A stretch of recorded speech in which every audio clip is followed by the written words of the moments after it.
All right, testing the microphone. Welcome in, everybody. We're going to get started here shortly. We have the lineup for today. This is going to be match number 12 on the starting day 2. We're going to be up and moving here in about 3-4 minutes, so we're getting the formalities out of the way, and then we'll be with you shortly. We are live on both, so we do have YouTube up and running finally.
All right, here we are again for day 2. Yes, we are.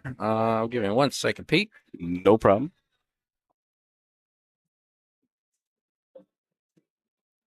All right. Yeah, I can hear myself better. All right. Okay, yeah, there's something. This was higher up yesterday. Oh, that works. Is that No, okay? that's perfect. Does it work for you too? Because it works with mine. Yeah, yeah.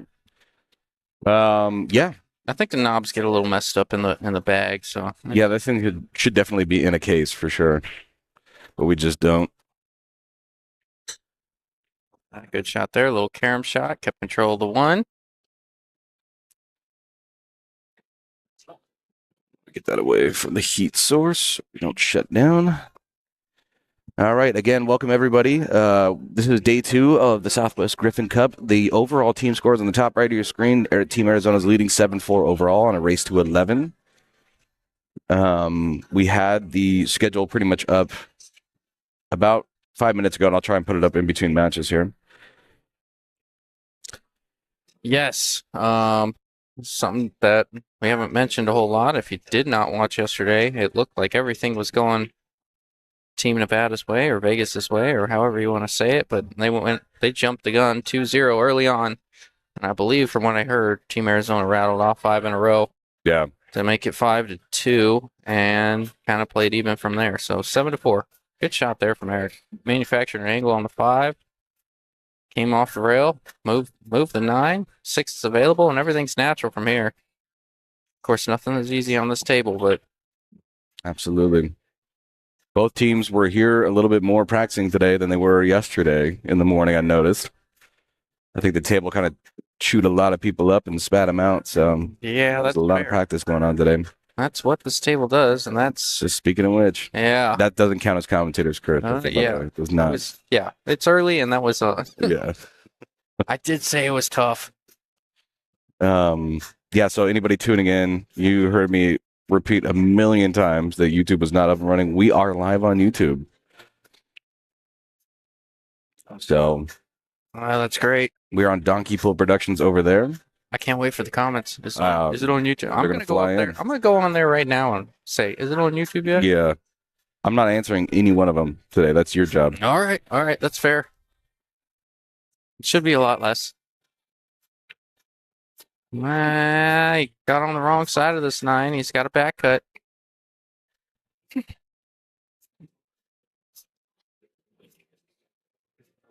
Yeah, and yesterday was kind of a long day.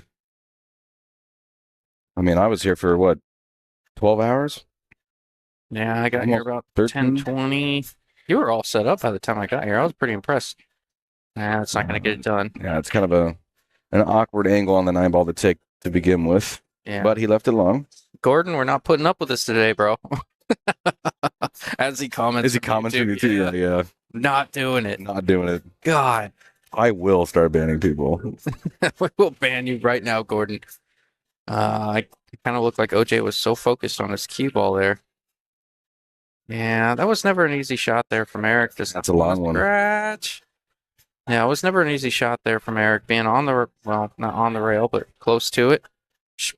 Even though the 9 was close to the pocket, you got to hit that thing perfect. You use any of the points of these pockets or use any of the rail, they are not forgiving in the slightest. Yeah.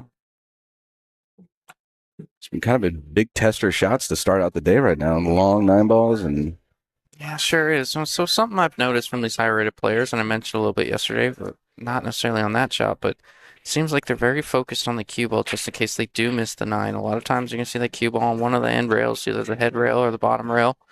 It's what they do.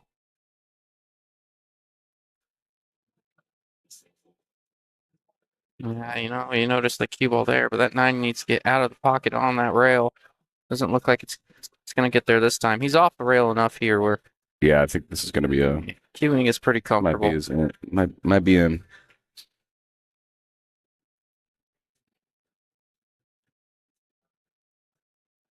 Something I've noticed on this table, if you do slow roll balls, they do tend to roll towards the camera a little bit. He obviously played enough pace where, oh, watch out, cue ball. He's watching that thing in the pocket. Oh, that is brutal. What a brutal first opening game right there. I know. That's crazy. That 9 ball did not want to go down. Even cursed the cue ball on the way out. I'm just going to go ahead and mark this thing up right now, Pete. Oh, thank you, man. Appreciate you. No, You're doing a great job over here. There we go. Way to lay the trap there, Eric. All right, Eric Charlton. Just outplaying him 1 through 9 there, getting the rack. I'm just kidding. No, we've all been there. Yeah, no more stirring today. We did enough stirring yesterday. Oh, you know me, Pete. I'm gonna get them going today. Like that's what I do. So I can't read from here, but the 690 with the question marks. This table is pretty brutal. And again, I think the nerves are on. This is game one of day two, so that's why we're seeing the scratch here. Yeah, kind of a bit of a rough start there from Eric. I missed a couple 9 balls on that first rack. Scratched on the break there, going for the cut break, going for the one on the side. Gordon says, "This is a brutal game. That's why we play it." Yes. I was kind of talking about it yesterday too. I think this table is in perfect condition, like perfect condition. We always talk about how tight the pockets are and all that jazz, but we haven't really talked about how well the cloth is worn. It's about like a month, I think about a month and a half old. But man, it plays so well. We're not seeing a whole lot of balls slide, so Yeah, it's playing a touch worn, which, for the one pocket players and for the players that like to play on tight tables is beneficial for them. But, it's when this cloth has been in place for a couple months now. I played on it right when they recovered it, so I could actually shoot balls down the rail. The same shots I was making down the rail when I first played Angel Hernandez on this table in a Friday night fight. Oh, that's right. That was like freshly cloth. Yeah, they're not going in anymore. Very different conditions. You almost got to aim to overcut and go for the pocket opening versus using the rail at all, like you would typically do on a bar box or typically do on trying to come around for the 3. Typically do on maybe cloth that's newer. See that a lot at places like Main Street. I know Dozers does a pretty good job at recovering their tables nowadays. I haven't been over there a ton, but definitely a factor.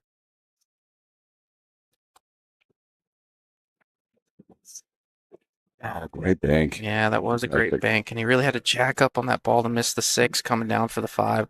Love what Eric did there. Yeah, good containment on that stroke. Opting to go long. That's a smart shot. So trying to get up and above. I'm assuming that 6 will touch the 7 if it comes in through the corner that you probably want it in.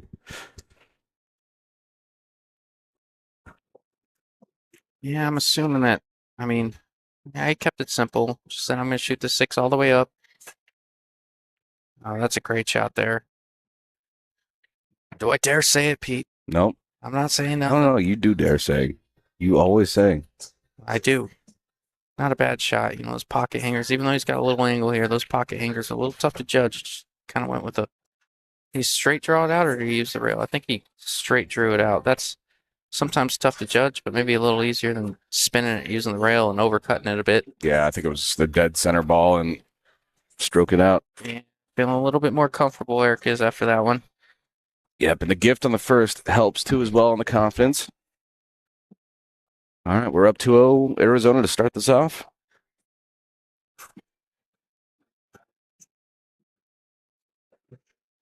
Everybody in chat, welcome in too. By the way, we got 140 up there. It's probably more because now we're dual streaming. But yeah, welcome in. Thank you for joining us on the Sunday. This is the Southwest Griffin Cup Day 2. Yes, football Sunday as well. We got a good game tonight. Maybe if Arizona gets off to a good start, we get to see the Lions and Vikings game. Oh my gosh, that's gonna be a mini Super Bowl pretty much. Yes. That's gonna determine what the division, right, in the wild card slot. Yeah, I think whoever wins that gets to stay home during the playoffs, and the loser is away the entire time. And you got to think with the fans of the Lions and how they are with making the playoffs and Dan Campbell firing everyone up. Yeah, they got momentum for sure. Yeah. I'm a Seattle fan. You saw that when they had their rookie team when they won their first Super Bowl. They just had momentum and there was no stopping them. So, but the Lions defense needs to be healthy going in, or else I think they're going to get toasted. So, very true. Kit says stir the pot, Joey. Yeah, that's what I'm going to do today. It's a little early. That's why you're doing it, because you just go by it's Joey Ryan. That's why you stir the pot. I don't want to be too. It's a little early to ruffle the feathers. Just just yet. So I'm gonna let it cook for a little bit. And then Yeah, we'll come back. haven't had enough water yet. So Yeah, you ain't wrong. What's the team race to? It's gonna be a race to 11. That's why we played 11 games yesterday. In theory, if it's tight race, it's 6-5. Of course, had a swing there that changed it. I think Tim's match was the key match yesterday. He went down oh my God, yeah. he went down 0-2 against what I think was John Kondo, and came back and won it 5 to something. But it was a big game. Josh kind of let him in, but Tim did take advantage of a few mistakes. Natalie says, great job commentating to you both. Love hearing you with the big dogs on the table. I appreciate you, Natalie. Tell Randy I said hi if he's not listening with you right now.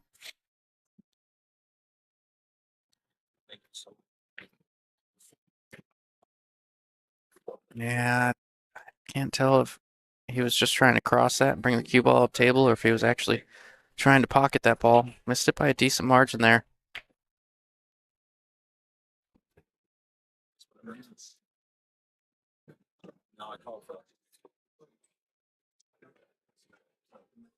Being so thin on this two, it's hard to get on this three. The more English you play to try and pocket this two, you compromise that pocket. Looks like he may be going for the bank. No, he's crossing it. That's an even better option there.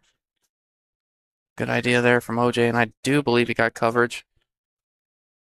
I think Eric's trying to see if he can see an edge of that too. Kind of gave OJ that nod of approval, saying, good shot there.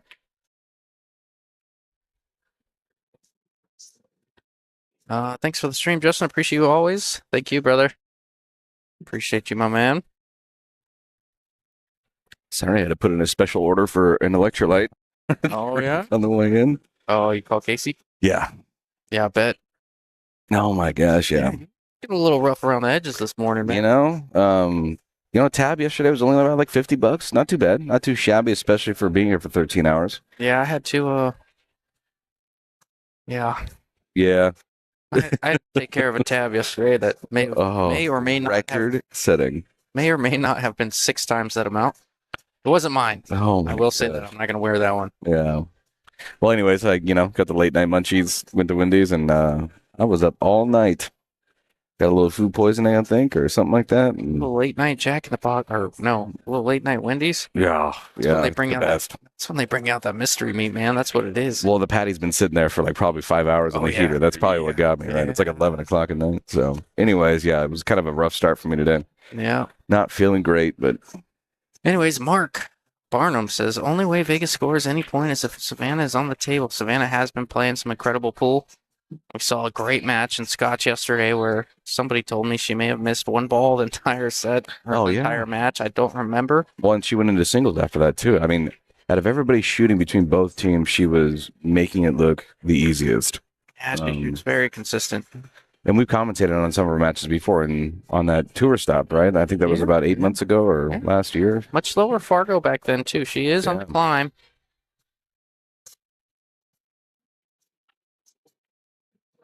Fun to watch regardless. I talked to Savannah a little bit yesterday, and I'm going to see if I can do it if she's okay with it. I know she's going to have a couple breaks today, maybe an hour, 2, 3 at a time. I talked to her yesterday. I said, if it's possible, every year I usually try and get the captains to hop in the booth for just a little bit and get a little bit of information, tell us about your players and why you selected them and, how you feel things have gone so far. And, in Savannah's case, what do you have to do, moving forward to get yourself realistically back in this match? Being down 7-4 is tough, especially when Eric Charlton is 690 jumping up 2-0 on OJ early on to start the day.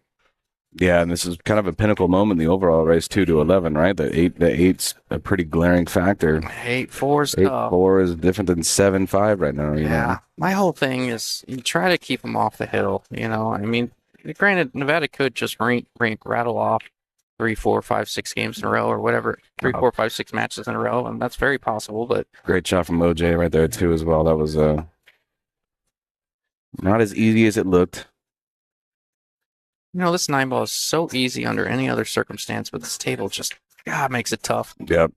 Yeah, a little bit of a stretch. Pocket plays tight. You know, Yeah, you you got can see 100. that cue ball come off that 9 ball too. Isn't a test for the how the cloth conditions are. Yeah, you got at least, 40 people around the table, maybe 40, 50 people around the table watching. Yeah, again, it still feels like morning, but we got a ton of people in here right now. Yeah, Arizona comes out strong for events like these. And, I don't mean to be that guy, Pete. Here we go. Oh, you're already doing it, man. I don't mean to We're be in that match guy, one but today. John Sanchez sent me a picture of the trophy. I had no idea. But Arizona has, for lack of a better term, absolutely dominated this event. You are the worst. You're doing it. All right. Well, no, I'm not. I'm here for it. I'm saying they have absolutely dominated this event without question, and nobody would say otherwise because they've won 5 of the last 6. I mean, it's almost. Is that really how it's been? That's what I saw on the trophy. What John Sanchez sent me. They show the last 6 years. Oh, shout out John too, by the way, if you're in chat. Hello.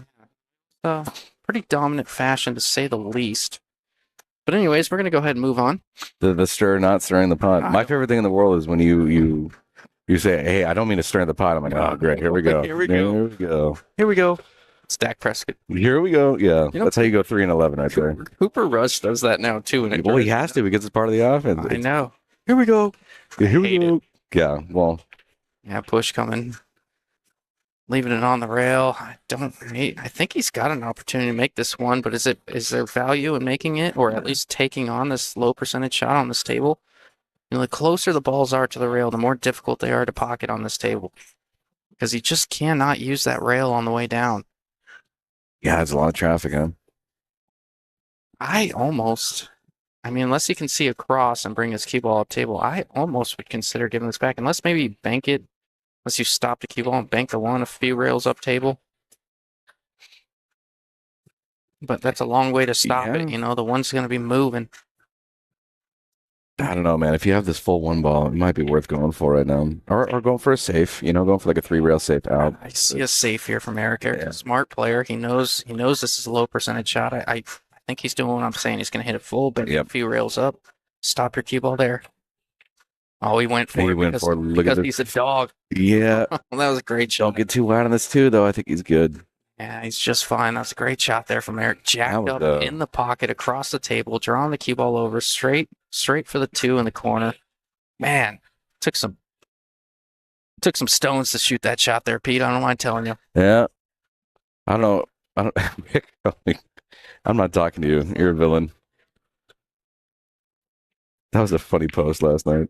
Cracking up. I might have been a little buzzed walking around the room after I was done commentating, My apologies. I do like the jacket though still.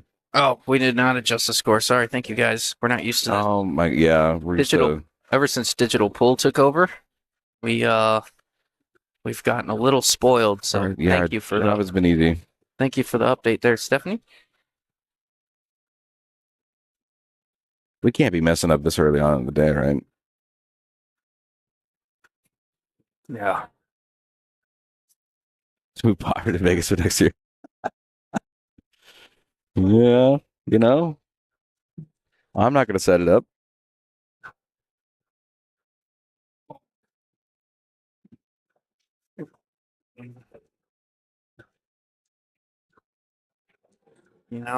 I know Team Arizona. I was talking to him a little bit. That's a good shot there. And I think he got on the good side. Way wide on this. It's perfect. I think he got on the good side of the 7 to maybe sneak underneath the 8 or shoot the 8 in the side. I'm not sure. I don't think the 8 passes the 9. Maybe it does. He's playing it like it does. Yep. Looking at the table, it doesn't look like it passes, but looking at the camera, yeah, that's very different. Oh, by the way, are we in focus on the table? Does that look sharp? I didn't even focus it today. I clicked on it a couple times. Oh, did you? Okay. Then we're good. Hopefully everything looks good at home. Let us know. Wow, this is a huge out here for Eric. Really good out. Yeah, that's a good one for Eric. Put another 3-1. We always talk about these races to 5, man, how important the number 3 is. Yeah, so I was talking to Team Arizona outside a little bit. I won't throw out any names. I won't do this. I won't do that. You're not going to stir the pot? No, I'm actually not this time. I'm just going to give you guys a little bit of a background on, Arizona's mentality. they looked at the matchups, and these are short races of 5. Anything can happen. And I know that, and they know that. But as far as like just matchup wise, they like a few key matchups. I think this being one of them. Eric being a full 85 points. Fargo doesn't always come into play in these events because of the pressure and how people rise to the occasion. And I've heard OJ has been playing really well. Got to see him play. But just looking at the matchups, they saw a few key matchups where they're a good 85 or 90 or 100 points above their opponent, and they feel pretty good about ending this thing early today, which is a bold statement. I just on the key matchups alone, they said we might lose. They said we might lose here, we might lose here. We feel good about this one, we feel good about this one, and they being honest about okay. Yeah, and they think, and they're like, okay, so we may lose a few, and if we do, and they gave me a score that they think it's gonna be. But however, if this thing goes hill, it's gonna go back to like the first match point where it's team versus team, individual versus individual, and oh, watch out, cue ball, individual versus individual, race to 9, one game at a time, swapping, alternating players every single game. And as a viewer, I would love to see that. I hope it comes down to that, but you know how it be. This is Rich Moon, by the way. No way Rich did that. Shut up, Rich. Just saw your message, Rich. Yeah. I'm gonna ban you from YouTube so you can't watch it. So how about that? Kenny Ash, thanks for the awesome stream shared on Pool Hole TV. Cheers. Thank you, brother. Happy Sunday. I'll be back to visit next month. Mitch, how you doing, brother man? That is awesome. Can't wait to see you. Do we have the other piece of plexiglass, by the way? Side note? Yeah, it's underneath. I think I'm gonna put the wing out here. Yeah, that's fine. Did you call it the wing?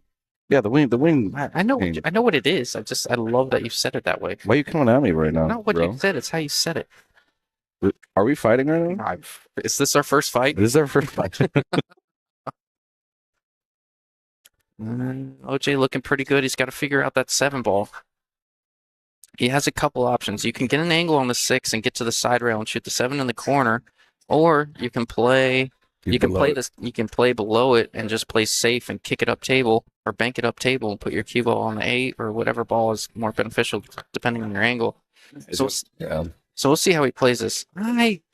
He's got options, but it just depends on how you leave yourself, getting around for it. Yeah, I kind of prefer the safer option. You can see more of the 7 if you have a much more options underneath the 7 playing safer, maybe even playing all the way up table if you get full enough on it.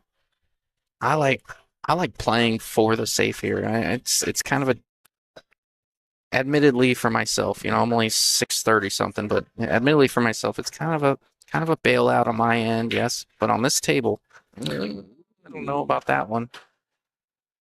Yeah, even playing top ball and getting down there just so you can see the 7 from the bottom is probably a better option. I don't know. He stopped. Maybe he sees something different. I don't know. He stopped that ball. Maybe it was a bit too straight to maybe manufacture an angle to get underneath that 7. We'll see. We'll see how it plays. Gordon says Fargo is just a number. The player has to show up. Yes, in these circumstances specifically, you are not wrong. There's a lot of pressure. We have over 173 active viewers. We got 40, 50 people in the room. The place gets loud every single point, every single good shot. Your team's counting on you, which is the most important thing. When you're really dialed in, I've played events, not necessarily of this caliber, but, similar events. When you're really dialed in, you don't really see the crowd, but you see your team and you feel the energy of your team, and you want to win for them. I imagine that's a whole lot of what's going on with Eric and OJ over here. Yep. And the energy starts to build too. The more that number gets closer to 11 by either team, I would estimate by the end of the night, regardless of who's winning, it's going to be a lot of people watching. Ooh, how does that 8-9 sit here, Pete? Oh, he's going for it. So. Yeah, a little smile on his face, a little smirk. Think he likes it. Absolutely. That's going to put Eric on the hill. I got you covered. Yeah, great shot there. Looked like he lined that up earlier on. He's kind of smiling. I don't know if his intention was to get on the other side of the 8 or he had lined that up early and he was like, man, this is perfect. Yeah, the A ball was tough. without the combo is one side of the ball. Yeah, hit the thing dead You need to square, be dead on. center pocket. Really lined up well. A little unfortunate there for OJ that those balls lined up because Eric would have had to have played some sort of safe or come with a really good shot to get on that 8 there. Yep. We got the lineup today. You can see on the right side of your screen, January 5th. This is the first match, number 12. So next match, we got Tim Daniel and Cortez and Savannah and Peck. All right. So that's coming up. Yeah, Team Nevada or Team Vegas, whatever you want to call them. They're, I've heard a lot of people say they're really excited to see Savannah get back out there because she's been a momentum changer for them. Been the driving force that has kept these matches, as close as it is at 7-4. But this is a big one. I mean, if Eric Charlton comes out strong to start this thing off, Team Arizona goes up 8-4 early. Yeah. That means they need three away, 7. Yeah. And there's some key matchups there that they're going to need to pull out to keep it competitive after this one. So we'll see what they come up with. Yeah, there's certain numeric values in every race that are super important, right? The jump, I think, from 7 to 8 on a race to 11 is very important. Yeah. Keeping Arizona off of 8 is Nevada's goal early on.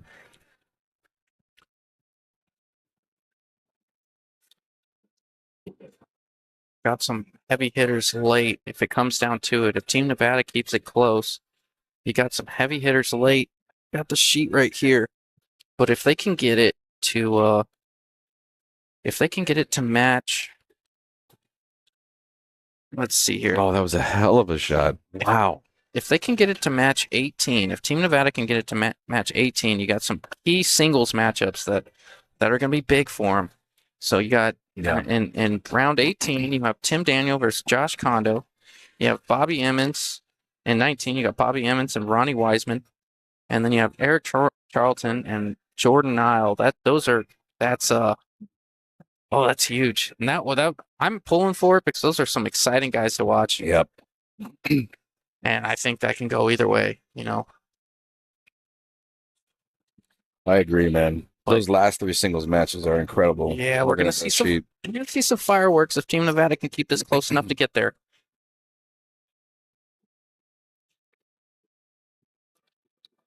Give me 1 second here, Pete. I gotta take this call. Oh, fine. It's probably stuff from last night, I'm assuming. That was hilarious. But here we go. Eric on the hill, 4-1. Trying to put another point on the board for Arizona. Looks like he's got the pitching wedge out. He's not got to jump about a half a ball here, so there's not going to be too much elevation in this jump, yeah. Wants to get that thing to settle. The traffic might help here. Just depends on the gaps that he finds. It looks like it's sitting pretty good. And I'll take this moment to welcome everybody on the YouTube side that we're finally up there. Thank you for tuning in, guys. We are live on both Daisy Pool 15 on Facebook and Donkey Pool Productions on YouTube. Finally, it only took a day. Oh, is it Senior Oz? Oh, it says I'm calling you, Justin. No, you're not. You can't even speak after yesterday. Oh, is it a late night for? Apparently, he lost his voice. That was funny. He came out. He said, "Hey, I lost my voice from yelling yesterday. If anybody finds it, let me know." The other 2 people that I want to know status-wise are the twins. Whatever happened to them? Because you know what, they went a little hard in the paint. They went very hard in the paint. I don't expect to see them till probably 3 or 4 this afternoon. To be honest with you. Yeah. That might have been a little bit of a 5-ball touch on the way through. Yeah, 5-ball move. Mark Barnum already stirring the pot. More than me. Be real, guys. 11-6 is my prediction. Wow. I won't go Team Nevada is tough. I won't go as far as that. Yeah, we'll throw up the lineup in between matches here so you can kind of see the future of what's going to happen today. But Justin just looked ahead, and I looked ahead after him, and it's going to be it's definitely a different day than yesterday. Brick says, well, let us know what the phone call is about between Oz and Justin. Don't keep it secret. Yeah, we'll put it on speaker for sure. Yeah, that's not a safe phone call. I'm not going to. That's true. We are I was going to say family friendly, but Yeah, yesterday was a little rough. Yeah, we try to. I think we went on record yesterday for not having a single curse word, which is impressive. Impressive. Yeah. Unless you dropped one. No, I I don't don't think think so. I I'm did. pretty good because I don't. I've been so good because I don't cuss in front of my mom. So like I'm pretty used to, Gotcha. pretty used to holding it back, which helps on stream as well. Eric's setting up for a good out right here for the win. Just holding it with top in or top outside. Getting a little close to the work. This is going to make this 8-ball a little bit more of a challenge than he wanted it to be. Yeah, he's got to go for it though here. I don't see a safe. He's going to cut this, and the cue ball is either coming around the table or he's loading up with a ton of bottom right. Yeah, he's loading up with bottom right here. Back, cut it, and back out to the center of the table. Oh, that table's eating you alive right there. That's a bummer. I like what he tried to do there. It's just that's just what this table does. Mark says I am a Savannah fan, but that is my prediction. Yeah, no, Savannah's been playing incredible pool. Oh, Miss Lenore. So the channel for the YouTube stream, how you doing? Is Donkey Pool Productions, just all separate words. AZ Pool 15 for Facebook.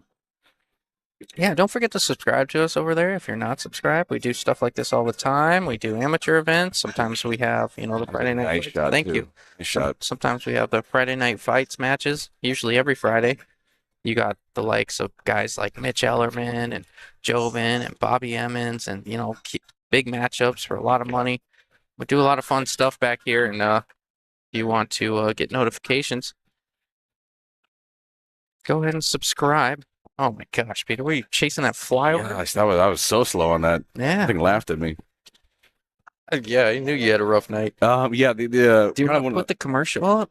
It's 4-2. Hold on, I guess we better do that first, huh? Yeah. One of the big reasons why we did the YouTube stuff is that because of kind of archive purposes. I've gone down and made the playlist and stuff. I just haven't published it to the channel yet. Oh, is that Maybe not that'll it? be my How do I do it? lineup. Yeah, Okay, lineup. there you go. Lineup coming? Yeah, and we'll do the commercial one probably on the Switch here because we do have to shout out our sponsors because we have a million of them and you guys are awesome. So Yes, we do. you can see our lineup today starting January 5th. We are on match number 12, so you can see moving forward 13 through possibly 21. It's going to be a fun day. Yep, those are the matches coming up. Tim Daniel, Heather Cortez, Savannah Easton, John Peck coming up next. All right, watching OJ to break, going for the one on the side. I hear it's kind of a center low ball from what Chris Adams was saying. One ball on the side. Where's the two ball going? What is up? What's up, brother man? Speaking of one of our sponsors coming in the room. I think he wore that sweatshirt yesterday. I'm just saying. I mean, I'll let him know about it. sweatshirts are fine. Yeah. It's you just can't show up with the same shirt. Yeah, thank you for not wearing your Texas shirt today. Oh, I almost washed it and brought it back. Oh my gosh. You should have clued me in. I would have washed my USC jersey too. Oh. Didn't know we're starting off our day like this. No, I didn't start it. You started it. I was here first. Oh, okay. Well, I didn't get the phone call, Pete. You walk in with this little baby bird Texas shirt. Man. Hey, we're in the playoffs. That's true. All right, so he's debating on whether, he's got a full kick at this ball if he wants. He's got a full kick. And if you don't kick it, where do you push? Well, he's having a discussion with Jordan over here. It's Jordan, right? Jordan Nile. Yeah, Jordan Nile. They're 7-17, their highest rated Fargo on their team, having a conversation. Do I kick it this full and take my chances and maybe they run out because it's a race to the 6 ball? That 6-9 combo rears its head. Yep. Or do I push and give them an opportunity to play safe and then they run out on me? What's the right push here? Blah blah blah. All conversations that are being had off screen. And good on OJ for recognizing the importance of the shot too. Yeah. Looking ahead, and so many people just kind of sleep on the importance of this ball. And now the more you go over it and summarize it, it's like, yeah, this is going to be the shot of the rack. Yeah, and he's gonna play a little bit more methodically with Eric Charlton on the hill. Looks like he's gonna push here. He's tying up 3 with 8. Yeah. Okay, Yeah, I like that. Going defensive. That takes away from the run here from Eric Charlton. Now, Justin, I know I'm a 550 here. Okay. What do you think about cutting this 2 ball and taking this cue ball 2 rails to play the 6-9? That's the dumbest thing in the world, right? Now that 3 ball's tied up?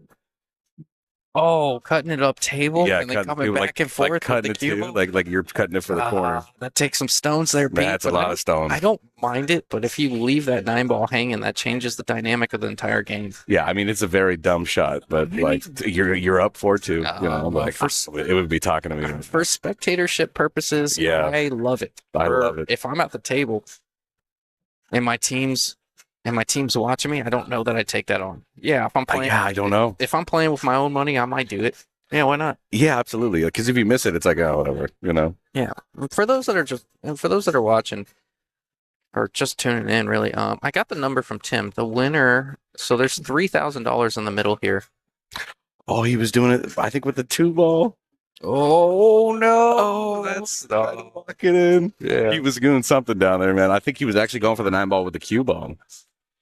I think this would be another time where you want to go to Jordan and ask him, how do I get this 2 ball away from the 9? Do I try? Do I jack up and draw into the 9? Do I bank the 2 into the 6 and really hard and hope something happens? I mean, what do you do? So, like, I'm looking down the pipe on the 2-9 right now. Oh no, you can shoot the 2 and maybe break out. No, the 7 might be in the way of the breakout. Sorry, I'm looking at the down the pipe with the cue ball on the 2. The bank, if you take the bank on 2 to the 9, you're better off almost bumping that 6 into the way because the window is very thin. Like you're going to be cutting pretty much a quarter of the ball. That's all you can see after the bank. It's not easy. No.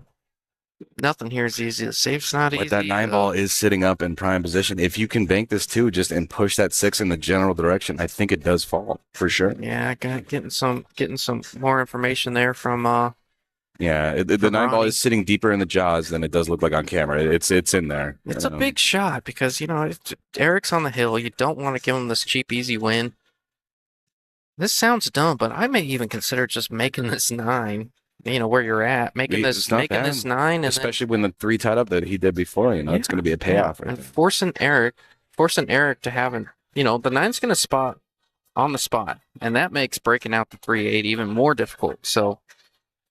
I mean, you could take an angle, go to the bottom rail and into the 3-8. Maybe, if you roll bad on the breakout with falling in. I don't know.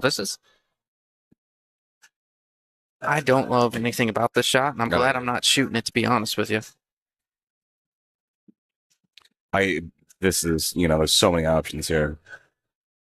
He's taking his time, justifiably so. Marshall. Oh, no. We're starting this today, Marshall? Yes, we are on YouTube today. It was cooperative. You can go to Donkey Pool Productions on YouTube. Just to summarize how frustrating that. I'll talk to you about it after this. While he's still thinking about it. To summarize how frustrating the streaming thing is, that yesterday when I tried to bring it online, it was giving me all sorts of hell. The first thing I do is get it here a little bit early, and I get everything logged in 5 seconds, and it's on, and it works. For some reason, when the pressure's on, streaming equipment loves to fail. Tyler says bank the 2 into the 6 and make the 9. Yes, you can do that. Yeah, that's the biggest option right now. Yeah, but you can if you're gonna go aggressive. Yeah, you can also leave the 2, and if you hit that 6 full, miss the 9, you can leave that 2 close proximity. Yeah. Oh, he did it. Great shot. Look outside.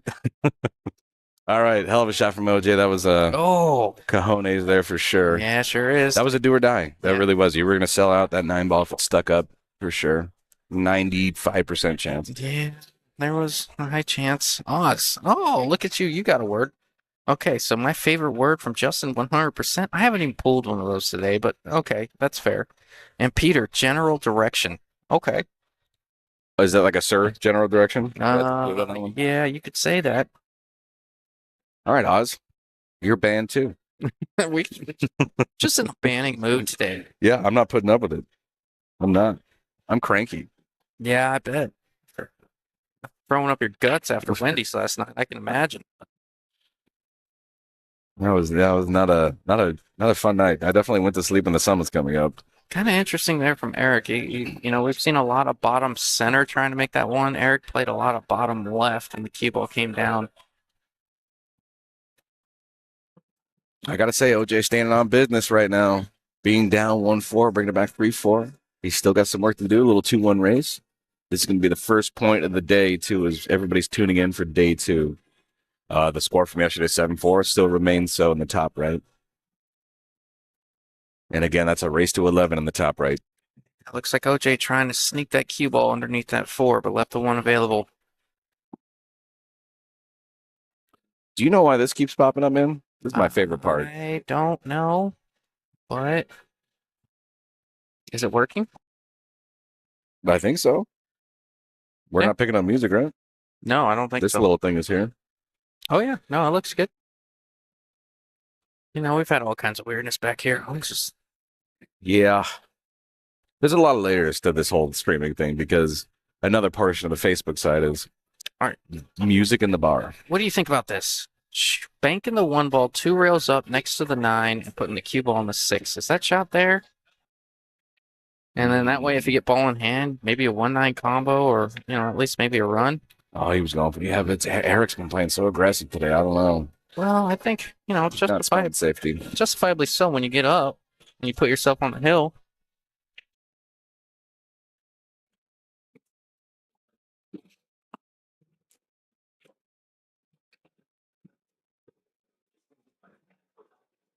Jay's peeking at that 9 ball. He's almost looking at the carom off the 1. It's low percentage, so I don't see him doing that, but you can carom off the 1 and maybe move the 9. I just don't like leaving it in front of the pocket because then it's a race to the 3 ball. Maybe. Yeah, that's, well, watch out, cue ball. Yeah. Oh, that's going to hurt. I think that was a little bit more thin than he wanted to. That 1 ball just barely moved. All the balls except for the 8 are close to a pocket. At least somewhat close to a pocket. You know, they lead to each other. So the 1 to the 2 to the 3, 4 is close enough to the pocket from there. 4 to the 6 is easy. Or no, 4 to the 5, I guess, would be the challenge. I didn't see the 5.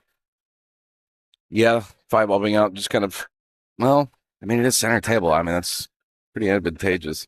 The transfer of the 4 to the 5, though, like you're talking, is. Yeah. If you can get from the 8 to the 9, 4 to the 5, the 8 to the 9, not a huge issue, but definitely on this table, it's something to consider.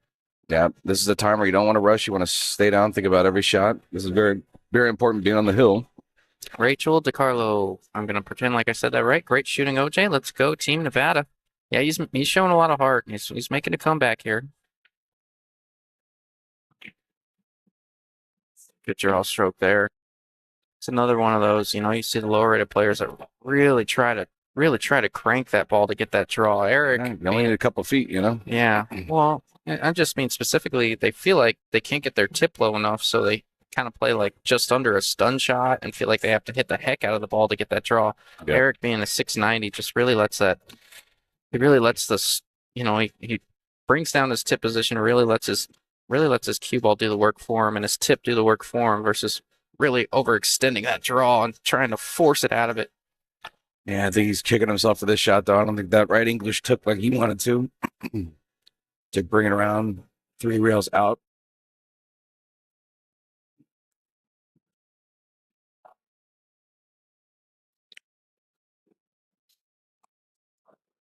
Yeah. This is kind of a tough cookie shot. This 9 ball doesn't make this shot easy. That's the Is he trying to shoot the gap between the 9 and the pocket there and go forward with it? I think he is. Oh, he's going straight with a save.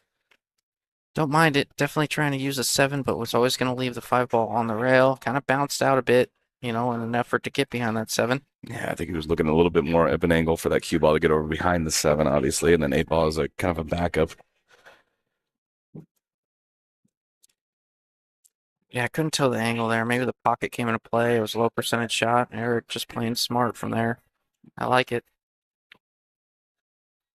Look at this cue ball, though. It doesn't glance off. Oh, man, that is brutal. That's like 4 or 5 times, I think, between the two of them this game. That I don't know. I just misjudging at least a couple. Misjudging the ride. This is what I like. This is what I learn a lot, you know, from Eric. I like to see his favorite angle on the 6 to get to the 7. Do you like forward or do you like almost drawing it back and taking that angle? He likes going forward. Just using some English to get over there. Yeah, natural angle to get to the 7. Maybe a touch of right gets you a little closer. Nice full look on the 7 is probably what he's going for. Yeah, it's probably going to be a center ball with a touch of right, like you said. Oh, he's cueing a little higher on it. Yeah. Camera is deceiving. He's got a lot of that. Well, a lot of that 6. Yeah, I think that's what he was going for. And if he can keep this cue ball close enough to the rail, a straight drawback on the 8 isn't bad. It's tough. And smooth stroke on it. Tough to hit this ball with. It's tough to pocket this ball with bottom across this length of the table. I mean, this does tend to jar up. And one thing I was just going to say, I think with the bottom that he wants, this side pocket might come into play. He kind of shook his head a little bit while he's looking at it. That's what I mentioned a little bit earlier. He really wanted to hug that rail with the cue ball, popped off a little bit more than he wanted, and that side pocket is probably definitely going to come into play. Unless he just takes his medicine. You can't just stop this or play a little bit low if you feel that side pocket is coming into play. Take your cut on the 9. Oh, he hit it perfect. He hit it just bottom. He got that cue ball to the rail fast, and then that back English still fought through the rail. It was perfect. That was a fantastic shot. Really good shot there, and he played it with enough pace that it forced the cue ball to the rail before it took that draw. Love that stroke there from Eric. All right, that's. I think I just got it. Maybe he was overhearing me right there. I don't know. I think I got yelled at. I don't know. What did he say? I think he said, "Tell me how hard that 8-ball shot was." Yeah, no, I was. He gave me a hard time because things look a lot easier on stream than they are on camera. Yeah. And so he said he went back and he's like, "Oh yeah, the commentators kept saying." He's like, "You kept saying that, he's favored to make the shot, or this is a pretty routine shot for him." He's like, "When you're on the table, it's tough." Oh, I'm like, I know it's tough. We just expect big things out of you, Eric. And then he was like, "All right, I'll keep that in mind." And then he shot that shot. He's like, "Tell me how hard that 8-ball was." Okay. Well, we always harp on, not maybe on specific shots, but how tough this table is to play on, regardless of who you are. Right? Yep. Danny Pauly, my man. How you doing, brother? Mr. Pauly. John Marquis. Attaboy, Eric. Yes, sir. Do I got this right? Check my work. Daniel and Cortez, Easton and Peck. Oh, main table score. 0-0. All right, guys. While we're getting set up here, we're gonna do lags. We got a shout out response. We got a million of them. Do you want me to go through? Okay, I'll just do it. Okay, go ahead. All right, we got Qualtech with John Sanchez, Servitude Photography, Big Time Threads, Jam Apparel. That's Sin City. I believe it's Sin City Roller Derby. Yes, that's what it was. Okay. Aloha Family Billiards. We got MLB Production. Shout out you guys. Text Game Systems. Adam Audio and Video. So with Adam Pine. Donkey Pool Productions. That's us. We got Griffs out there. Shout out Griffs. Anybody watching from there? Love you guys. Great pool hall. The Dogging It Pool Player Podcast. Shout out you guys. Table 34. Fulton Grace. We got Mike Gwynn. Shout out you. Saw you yesterday a little bit. We got A-Best Billiards with Craig Herman. Fowler Electric, Lucasi Custom Cues. Just a small little sponsor there too as well. Bramare, Italian team as well. He's also table 34. I think I'm saying that. I guess someone's got to help me out on the pronunciation of that. We got Mike Urbanski with the MU3D, all that printing and stuff, and then we have the Griggs Team Real Estate in Las Vegas Q Club. Yes, thank you all for making this event possible. Also, yeah, it's been a ton of fun, and another shout out to Bullshooters for hosting this event. We alternate every year. We go to Griffs and then Bullshooters and then Griffs and then Bullshooters. Shout out to Bullshooters for always letting us host it around here, and we have a lot of fun with it. Yep, and on your screen right now, guys, the lineup. This is match number 13 coming down the wire. So this is going to be our overall race to 11. This is 8-4, sitting Arizona side. Yeah, Tim Daniel, Heather Cortez playing Savannah Easton, John Peck. John Peck a couple of years ago was their captain. He is a good captain. I had him in the booth a little bit, got to talk to him a little bit. He's I think he's a great leader. I know Savannah's the captain this year, but I do know when he was captain, he was a great leader. He was very confident in his guys. He knew exactly what he wanted out of everybody on his team. And a big hype man as well. He's a good dude. It's almost made for politics in a sense. And I don't mean that in a negative way. I mean, like, he's got a way with words. And he's the guy you want representing your team. Along with Savannah as well. I've had a few conversations with her. She's firing her team up as well this year. Love to see it. I'm going to step away and get that plexiglass set up and all that jazz. So just John Peck. Oh, man, what are you listening right now? No, that was the son, right? From yesterday. Oh, is that the son? Yeah. Okay, John Peck was captain last year. Oh, okay. I thought it was 2 years ago. Well, maybe it was 2 years ago as well. I don't know. I don't know if they can keep the same captain but I know he was here at Bullshooters when I got to sit in the booth with him for a little bit here 2 years ago. So at least 2 years ago, I don't know. They all get mixed together. I've done 100 of these, not these specifically, but time flies. John Peck, the son. I thought it was him off to the side commenting on the videos. I'm like, I don't even see him with his phone. How is he doing that?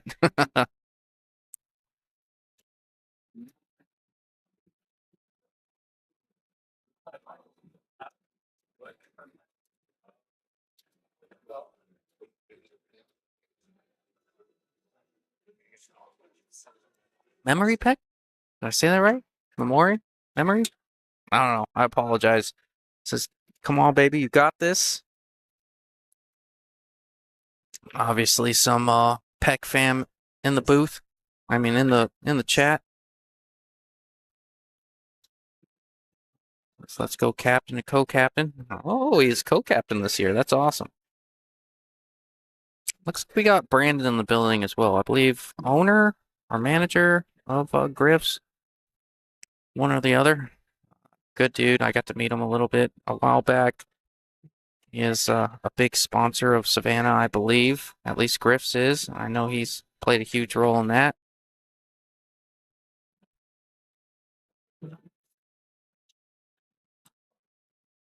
I remember the last time I talked to him a little bit. Kind of feel a little guilty about it. That's a great shot there from John. But I kind of did the media thing. You guys know how I get back here, but I kind of did the media thing, and I was like, oh, you're a great sponsor of Savannah, and obviously I'm not going to ask you exactly what that sponsorship looks like, but I'm just curious as, a fan of pool and, other pro players or what sponsorships generally look like for pool players. And I was like, it doesn't have to be Savannah specifically. And he was like, oh yeah, I'm not telling you that. And I'm like, okay, fair enough. No, I don't think she left an edge here. I think Heather's got to come with it. I think she's got a kick to the top rail, which if you're looking at the camera is the right rail. You come into it. This ball is makeable. I've heard a few different ways to hit this ball. I was told you should always come 2 rails because it plays a bigger ball that way. I've always come at it 1 rail. Don't have a ton of success, but a 750 told me one time. Nick, my man, how are you? Looks like Nick's can hop in. Nick Klein, brother man, you came. You couldn't get enough of the abuse, huh? No, I love abuse. Oh, there it is. That's why. Oh, never mind. I'm not going to say. Yeah, let's not go too far into that. I was about to say something that was mean, not to you, towards myself, and. Oh, like me abusing you, or? Oh no. Oh. You abuse me? No, only other than on the pool table. Yeah, only on the table. Yeah, you could say no that. No other way. Yes.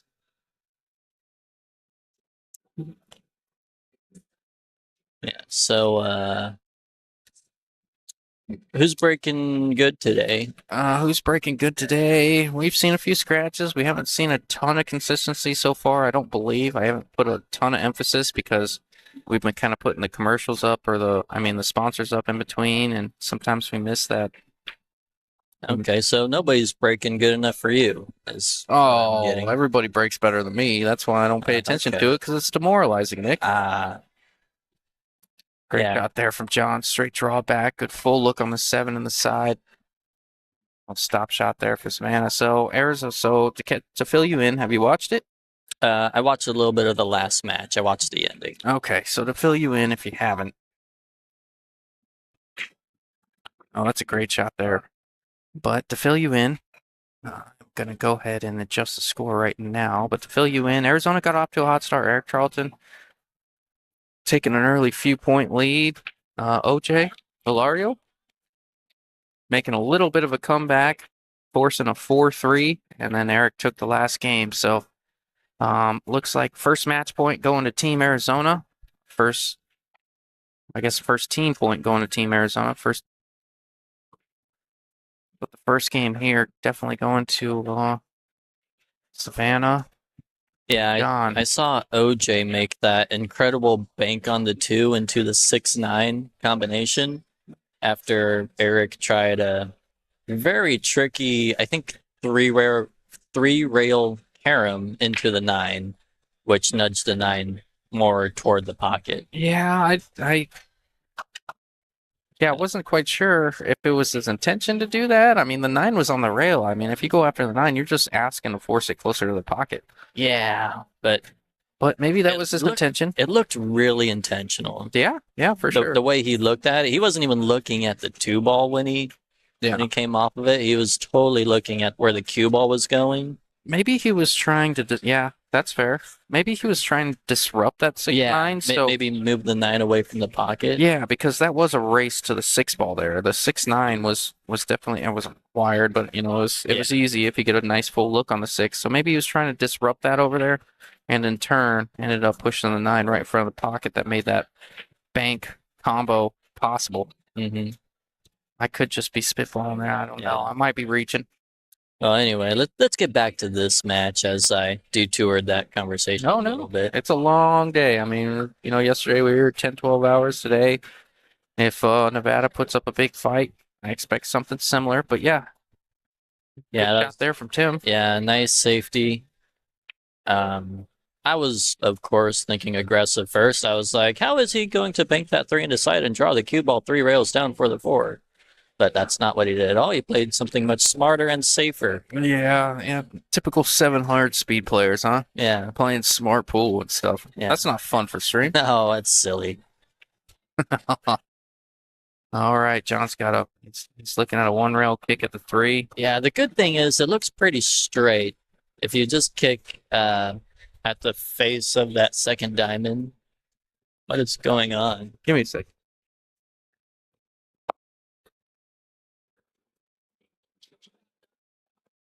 What is that sound right now? We're going through an earthquake? I don't know. It's like louder in the headphones than it is when you take the headphones off. Yeah, that's fair. It's weird. Anyway, he kicked at it and hit the side of the 3, which sent the 3 up table, leaving this long shot here. It's not bad. Is she going for the carom or banking the 3 up? She's going for the carom. And banking the 3 up. Yeah, that's...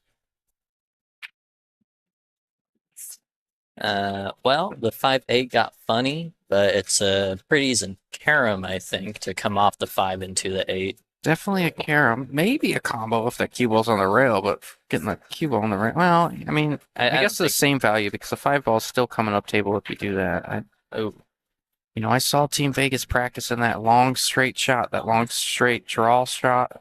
Sometimes they're playing it with high. Played it a few times.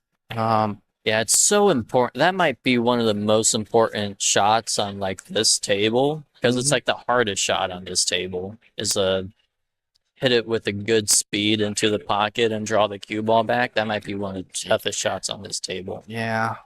Is Tim looking at shooting this 3 into the bottom side of the 5 for a combo? Or maybe the 8. Oh, Diggo, how do you graze the 5 and go? That was a great shot, man.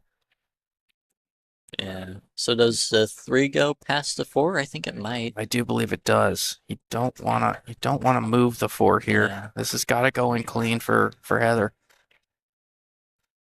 Off the 4. Yeah. That's okay. Yeah. I was just thinking if it skims off the 4, it kind of travels towards the 7 a little bit. She hit it just full enough to make it playable. Yeah, that might have been intentional. Tim can go forward 2 rails to the center of the table, I believe. Past the center of the table to get kind of straight on the 5. Not the most ideal, I think. Good comment there from Marcus Tuffle. Marcus Tuffle says, I feel like Nick was a mini version of Easton. I had to play him at a 7 and under tourney at Stingers. I was 40. He was 12-ish. Mom and dad watching with pride, beaming from their eyes. Kid kicked my butt. You won't remember, but I'll never forget. Oh, that's awesome. Thanks, Marcus. Yeah. Now Tim's in A1 position to finish this rack. Everything outside of a rattle. A little bit heavy on the... Hey, how's it going? Yeah, definitely a little funny, but no problem for Heather here. This is fairly routine. Yes, it's a back cut, but it's close enough to a pocket. Should be easy enough to judge for a caliber of player like Heather. Yeah, just a straight high ball, I think. Yep. Yeah. Good shot. Watch out, cue ball. It's fine. it leaning out. There it is. It like opens up after that second rail. All right. Tighten it up 1-1 here, Nick. Yeah. I have a feeling this one is going to be a tight match. I Yeah. wouldn't be surprised for it to go 4-4. Yeah, sure is. Like from what I hear, Savannah's, and I've seen it a little bit, but you and Peter got to commentate, or you and Chris Adams. I mean, Chris Adams was in the booth for a little bit. Peter and Chris Adams got to commentate on a few of Savannah's matches. Sounds like Savannah's playing incredibly well, which is, when I say that, sounds like a broken record. She's always playing well, but sounds like she's playing particularly well during this event. She's put in the preparation. She's playing consistent, is my take on it.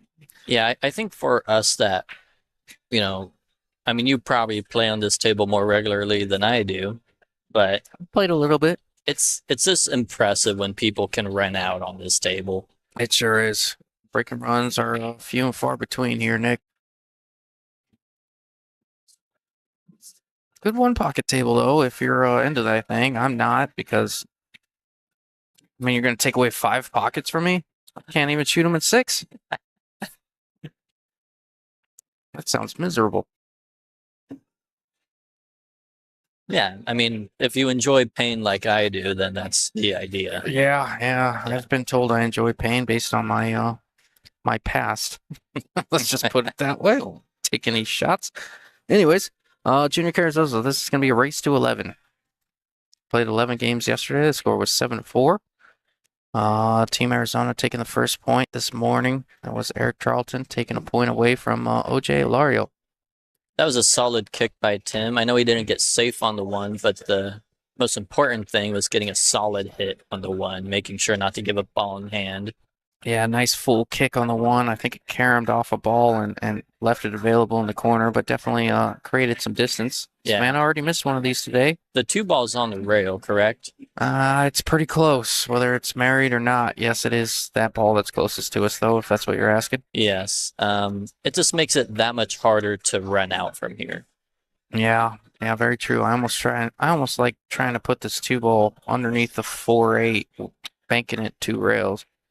Just like that. Just like that. Nice call. I mean, he's given up a shot, but yeah, you're making Heather come with a shot instead of yourself forcing a shot that isn't quite there. Do you think she takes it on, or is she trying to play some kind of safe using that 4-8 somehow, some way? I feel like if I know Heather, she'll probably play safe. Oh, that was 2 elements of that shot. She played inside to get the cue ball on the 4-8, but the inside also held the 2 ball, like counter English, kind of held the 2 ball and ran into the 8 versus taking that natural angle where it misses the 8 with a straight middle ball. Yeah, I think because she put the inside English, she was intending to hit the 2 ball a little bit thinner to get it wide of those balls, and the inside English would have carried the cue ball to stay behind those balls. Yep. So it wasn't a mistake for the shot she chose, just a little bit of a miss hit on the 2. That is a foul. Now, do you see them take? I don't see them taking on. All the balls are there. I don't see them taking on this 2-9. Well, I guess with the 8 ball there, you probably wouldn't anyways. I mean, it really depends on, like you could carom off of the 2 into the 9. Like a 2-way shot? Yeah, it could be a 2-way shot, but if you're a carom player or something, it's pretty easy. Yeah. But the way he shot the 2 tells me that the 5 is pretty open. Pretty playable. Yeah, so. Yeah, I like that. 6 is the next big problem after the 5. Yeah, I think if the 8-5 was a little more tied up, it would have thought more about the carom off of the 2 into the 9. I think he can go. Oh, well, she's telling him to draw back a little bit. Yeah, I guess. I was thinking 5 passes the 8 on the other side, does it not? You got a better look well, than I do. I mean, it certainly passes in the corner to our bottom right. So I kind of like going forward 2 rails above the 5 because it goes in both those corners. Yeah, they're looking at this like, okay, I can shoot the 4. You can leave me an angle on the 5. Yeah, the good thing about this shot is it's easy control of where the cue ball is going. It's isn't the easiest to get from the 5 to the 6, Mm-hmm. especially at this angle now. I don't love the combo. It's just Well, they don't either. But maybe if that's what you have to lay up for, maybe that's what you have to do, and that's what she's looking at. I think she'd prefer a little bit more of an angle the other way. I think she could actually stroke it in with high and get on the other side of the 6 to shoot the 6 past the 9. She's lining up for the combo, which is tough. Yeah, see how the cue ball went to the rail over there? Yeah, yeah. I think she could have hit that with a little inside Yeah, English and like come that. over for the 6. Like that. But the combo is makeable. 7 is close to the pocket. Yes, it is very makeable. It's just like comboing on this table is not like comboing on another 9-foot diamond, and it's not like comboing on a bar box. These balls tend to rattle if you don't hit them square. That's gonna be a good shot. It's gonna line up for the corner or the side. Yeah, that was well played. I don't think he put a lot of emphasis on where the 6 ball was going, but the fact that just making the 7 ball was the important thing, and then you could deal with whatever the 6 came up with after. Yeah. It happened to come out good. Yeah, I think because of a good decision. Yeah, almost like rolling that 6 into the side, into the corner. But if you don't feel like the accuracy is there, you think the 6 is going to get away from you, or you just want to put a confident stroke on it. I'm not sure what the intention there was. Maybe he was trying to line up for the side after that.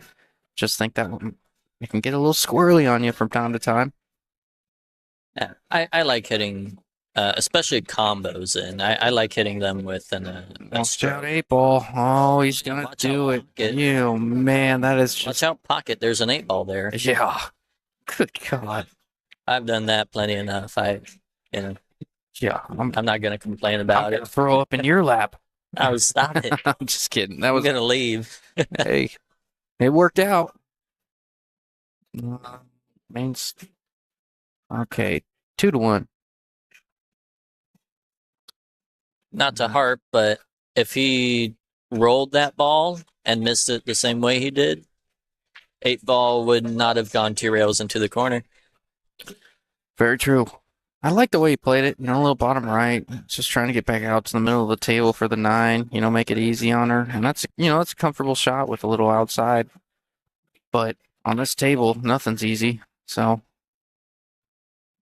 that's the way it played. I'm going to step away from you for a second, brother. Okay. I will be back.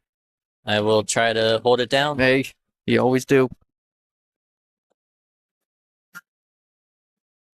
All right. So it's hard to tell if they can see the 1 ball through anything. Okay, yeah, Savannah's pointing at a push shot maybe to have somebody do a return safety of some sort. Not a return safety, but yeah, hit a safety. I mean, maybe eventually a return safety, because if you don't lock them up, you're almost expected a return safety.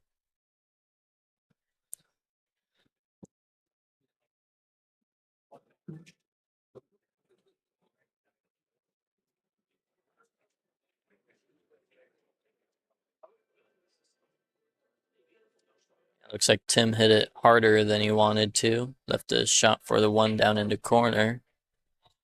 I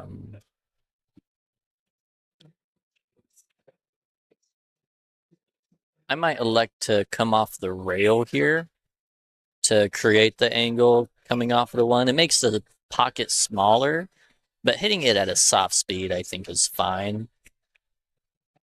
Because you tend to want to have the cue ball come out for a shot for the 2 in his side in this situation, I think. All right, we're back. So I think she's playing the cue ball off the rail to make the 1, so the cue ball comes out for the pocket. She hit it too deep. Yeah, pretty risky there. Using the rail first on this table is tough, but Yeah. I think she obviously felt that it offered more positional value to go rail first there, right? Yeah, I think it was the right shot. She might have just lined it up a little bit off, or maybe didn't trust her line. That happens. Happens to all of us, I think. Maybe just me. I don't know. No. Happens to all of us. Happens to me almost every shot. All right, looks like Tim is pretty straight in on this 2. Not to put a Justin jinx on it, but he's pretty there good it at these. I've got a pretty good jinx on these guys. Not just in general. Okay. Well, I say, yeah. I speak in absolute sometimes. That gets me in trouble. Like sometimes I say stuff. Oh, there it is. I took it. That's that. You got to wear that one. I gotta wear that. That's on you, Nick. Man, I gotta stop teasing you. That was. Yeah, He really is good at those. I don't know. He is. No, there was my most memorable one was Eric Calleros, and he had an absolute hanger on a bar box. Cue balls, it's a 5-foot shot or something. It's on a 7-footer. He's got a 5-foot shot. Cue ball, nothing impeding it. It's the 9 ball hanging in the pocket. And I said something like, "There's absolutely no way he misses this ball. It is hanging in the pocket. I am going to mark up the score right now. He hasn't missed this since he was been 12 years old. This is, I say 99.9% to cover myself quite a bit, but this is not one of those times. This is an absolute. There's absolutely no way Eric can miss this shot. He's owned it his entire life. And I don't know how he missed it. He just dogged it right into the rail, bro. I mean, a lot of people exaggerate pocket hangers. It was a pocket hanger, and he still makes me wear it every time he sees me. He's like, "That was not on me, bro. That was you." I went back and watched that. I put the hex on him, man. No, looked like the 5 was off the rail a little bit, which allowed it to go on the side. Good shot. Well, if he never went back and watched it, he never would have known. So, guys, if Justin is commentating on your match, don't go back and watch it, because that's fair. Then you'll blame him. Yeah. You don't need to blame him. Just blame yourself. It's okay. Don't make Justin feel too bad. Man. No, good draw stroke there. She'd like a little bit more out of it, but maybe John can. Do you like clipping this? I mean, I think he doesn't have an option. Do you like clipping this 9 going forward? You obviously can't play low. I don't like it, but you have to take it, I think. Yeah, he's got to clip off. You don't want to force anything here. He's going to clip off his right side of the 9. You just don't want the 9 to come up too much. You just want a little glancing blow. Leave it, keep it. Oh, no, he came off the other side. See, he tried to do too much, which is very little. He tried to do very little more than he needed to, but that little bit made him miss the ball. Yeah, maybe the cue ball was going to run into it full, and we just saw it a little different. I thought he could kind of have a little bit of a glancing blow on the other side of the 9 with a straight rolling cue ball. Yeah. Could be very wrong. That's where I'm a little bit tough on my partner. I'm like, you left me in this situation. Yeah. I'm just going to make the ball, and you got to deal with what happens. Yeah, I'm going to play the way you made me play it. Yeah.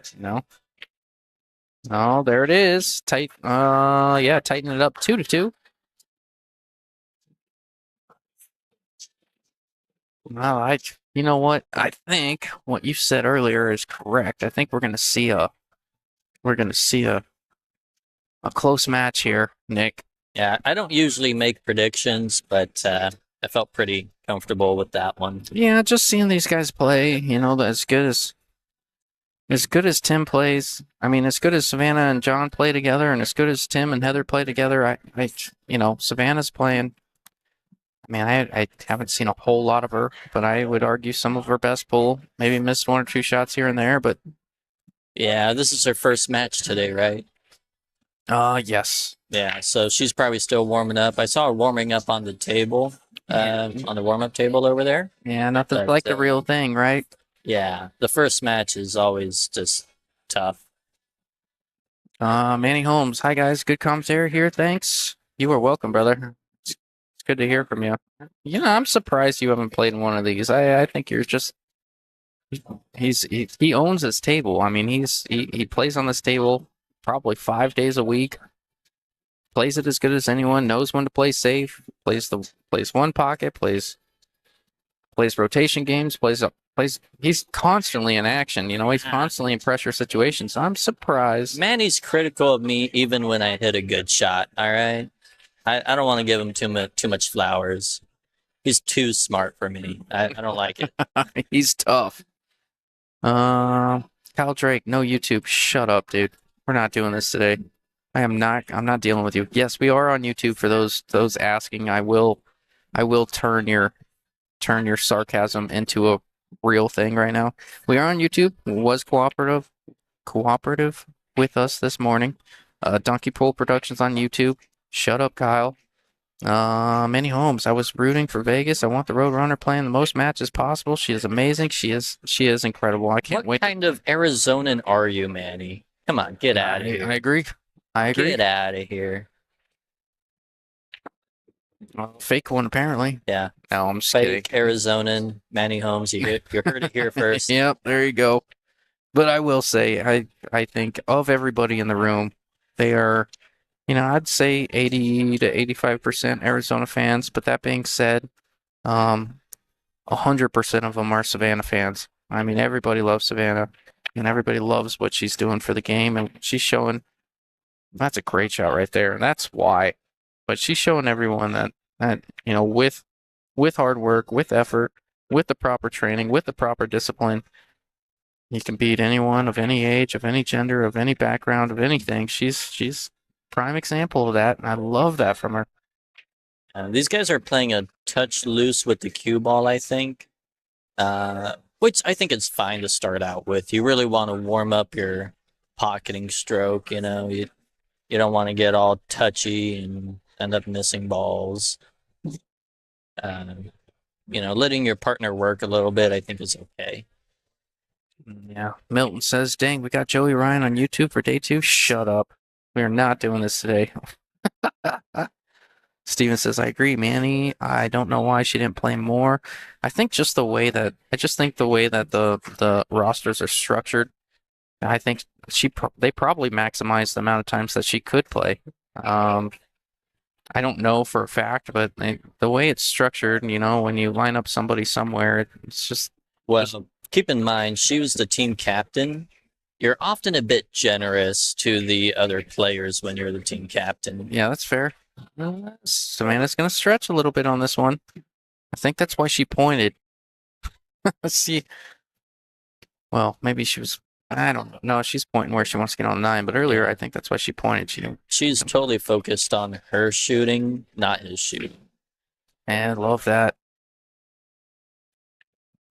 A little bit short there. This may be a touch on the 50-yard line. Yeah, she's going to be a little disappointed with that. Yeah, 45-yard line, I'd call that one. Because, again, she was focused on her shot, not his shot. That's okay. I expect John to try and cut this one in. I don't see him playing safe on this one. Yes, it's tough. Yeah, I mean, me being an aggressive player would try to cut it in all day. Yeah, I just don't see a. Larry K. Thank you for the broadcast. Go Roadrunner. She has so much talent. It's going to go a long way in her career. She absolutely will. If she continues her discipline and preparation the way she has to get to where she's at right now, and not to say he's playing safe. I don't. Not very well. Yeah, didn't quite get it there.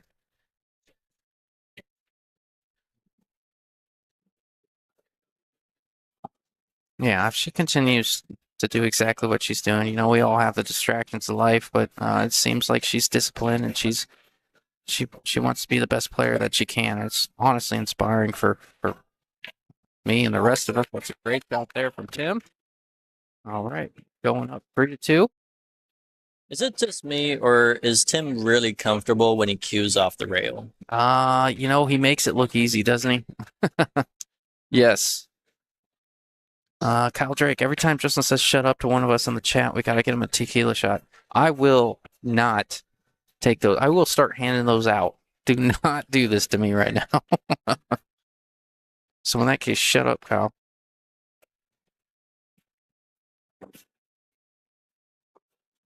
Really big shot there from Tim. That is not easy. Like you mentioned, cueing from the rail. Big cut shot on this 9-foot table, 4 1/8-inch pockets, worn in cloth. Nothing about that was easy. Makes it look easy. Sounds like she made a ball. I didn't see what went down. Yeah. The 3 ball, it looks like. Hasn't quite been the one that I think they've been practicing for, but Yeah, they really need to work on their breaking. I mean, You think so? if they wanted to do a blowout, maybe. Here's the thing. Breaking's obviously a big deal, especially at this level, but we haven't seen a whole lot of runouts. We've seen multiple innings at the table just because of jarred up balls and Yeah, I don't know. I mean, I tend to put a lot of emphasis on breaking Oh, yeah. personally. oh yeah, there absolutely is.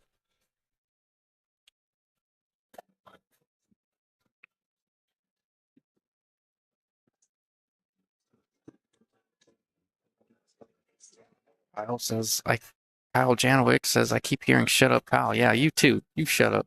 Brian Ford, no Helen Keller reference today yet, Justin. Well, nobody's shot like Helen Keller yet, so I can't make that reference. Except for myself. Well, that's the reference you made yesterday was when you were starting out, you were saying that Helen Keller would shoot better than you. Yeah, that's fair. And it stands true. So there you go. That's one.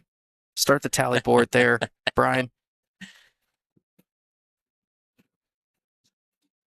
Is the four going to side? She looks like she was pointing like the four went in the side. I don't know. Yeah, I almost lay up for the bank shot if it doesn't. You got to come short of it because it's a double kiss if you get full on it. But maybe A little bit hot. That's close. That is close. She might be forced to bank it now. yeah, depending on where the 9 sits, right? For some reason, I think I don't know. Yeah, she looks like she can just pocket it the If way she she's was getting down. yeah, if she was pointing underneath it, no, that ain't bad. That's a great shot there from Savannah. Just shooting that ball to the top rail. Yeah, it's a very mature shot. Yeah, no, it looks like years of what do you mean not years? Oh, God. George says the break isn't as important on this table, except for the control factor. We've only seen 2 break and runs so far in this event. Yeah, you're not wrong. Yeah, you're right, George. George Tejachea, right? Not as always, but more often than I am. Oh, he's one of my favorites. Always looked up to George. I had the luxury of sitting in the booth with him a couple times. He's one of my favorites, man, for sure. Yeah, one of those guys I never really got a chance to play like real one pocket with, but someone I would enjoy it. Let's go, Tin. Lot you can learn from George Tejachea.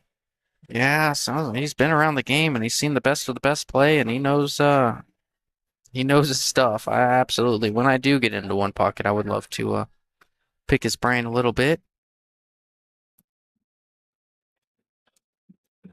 Do you like kind of a two-way shot here? Kind of thin banking the 4 behind the 8-9, just letting the cue ball go up table past the side pocket. I almost go for the bank. Like I don't know how he's looking at the cut. I almost go for the bank. Like bank it. Can you bank it enough to get over here by the 5-6? Cue ball around the table a little bit for for the 5, just in case you make it. It just feels like if you go for the bank, the cue ball is going kind of hot around the table.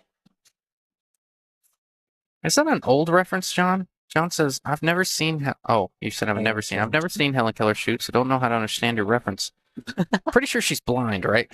Yeah, she was blind. Was she also deaf? I think she had a couple unfortunate handicaps that I would attribute to the way I shoot. Yeah, there you go. Jerry said, I'm thinking Helen Keller didn't see it either. Oh my God.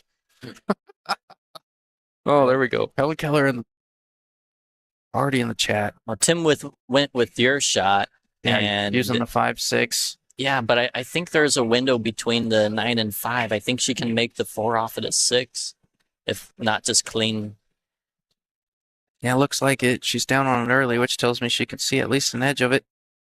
Oh. Yeah, maybe not. Maybe not. I don't know. I feel like Tim got away with one there a little bit. Yeah, maybe she could. Maybe The table does. She obviously played it with enough pace that the table shouldn't have played a factor there, but the table does roll off towards the bar or towards the camera side a little bit if you play a rolling ball. She did play enough pace where that doesn't come into play. If I had to guess, I think she was trying to just make it clean, but it was tighter than just hitting the 4-ball thin and playing it off the 6. Yeah. So I think that was more so choosing the wrong shot. That'd be my guess. I can't see what she sees, but that's just my guess.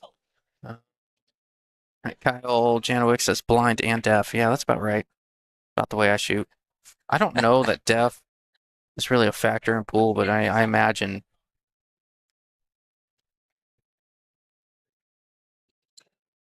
I mean, I imagine it would affect me. Oh, how about that for a shot there from Heather? Little high inside, coming around a few rails for a nice full look on the 7. Yeah, a little bit of a stretch here for Tim. So do you like moving the cue ball around or just letting the 8 go on this side? What? Kit's comment? Yeah. Oh, yeah. No, Kit said, Justin, if you wore a glove, you'd shoot better. Shh. I'm not doing it's way too, it's 1:27 in the afternoon here. I was having a good day. Now, is he drawing? Yeah, he's sitting low. Okay. Does 8 pass the 9? I think so, yeah. Yeah, obviously it does. Great shot there from Tim. Yeah, I like that choice. He grabbed the extension.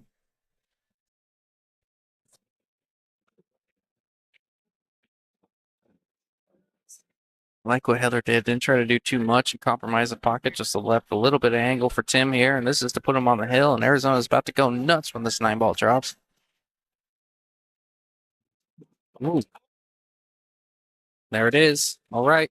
4-2. Good guys. Or, I mean, Arizona. Whatever you prefer to call them. I myself may have slipped up.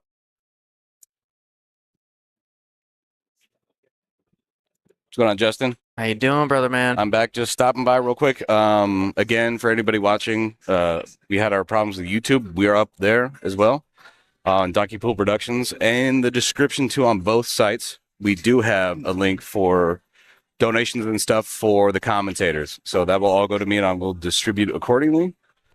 And again, yeah, thank you for all your support and all that jazz, and give these guys an easy time. Don't give them too much of a hard time. So it hasn't sucked yet. Yeah. So I'll give it back over. I just wanted to say that, and I'll get out of your ears.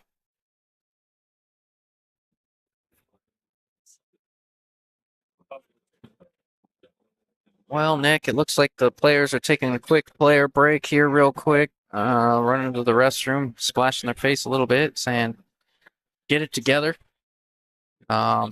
Anyways, let me ask you this. We have a little bit of downtime. We got the lineup there, so our next match, we're going to have Duncan Weiss playing Jordan Nile. But we have, as far as, I guess, while they're racking, I got to ask you, Nick, you've watched most of this event, if not all of it. What's your takeaway so far? What does Nevada have to do to get back in this thing? What do you think of Team Arizona? Is it coming down to rolls? Is it coming down to I wouldn't say it came down to the break. Obviously, only 2 break and runs throughout this event. What's your takeaway here? I think it's more about when to play safe and when to go for the shot, which is, hard to do in the moment. It's hard to make what you think might be the right decision in the moment. I mean, sure, the break can play a part of it, but I think it really comes down to decision making on when to play safe and how well you play those safeties. Yeah. Tim Daniel made a really good 9-ball after John missed safety.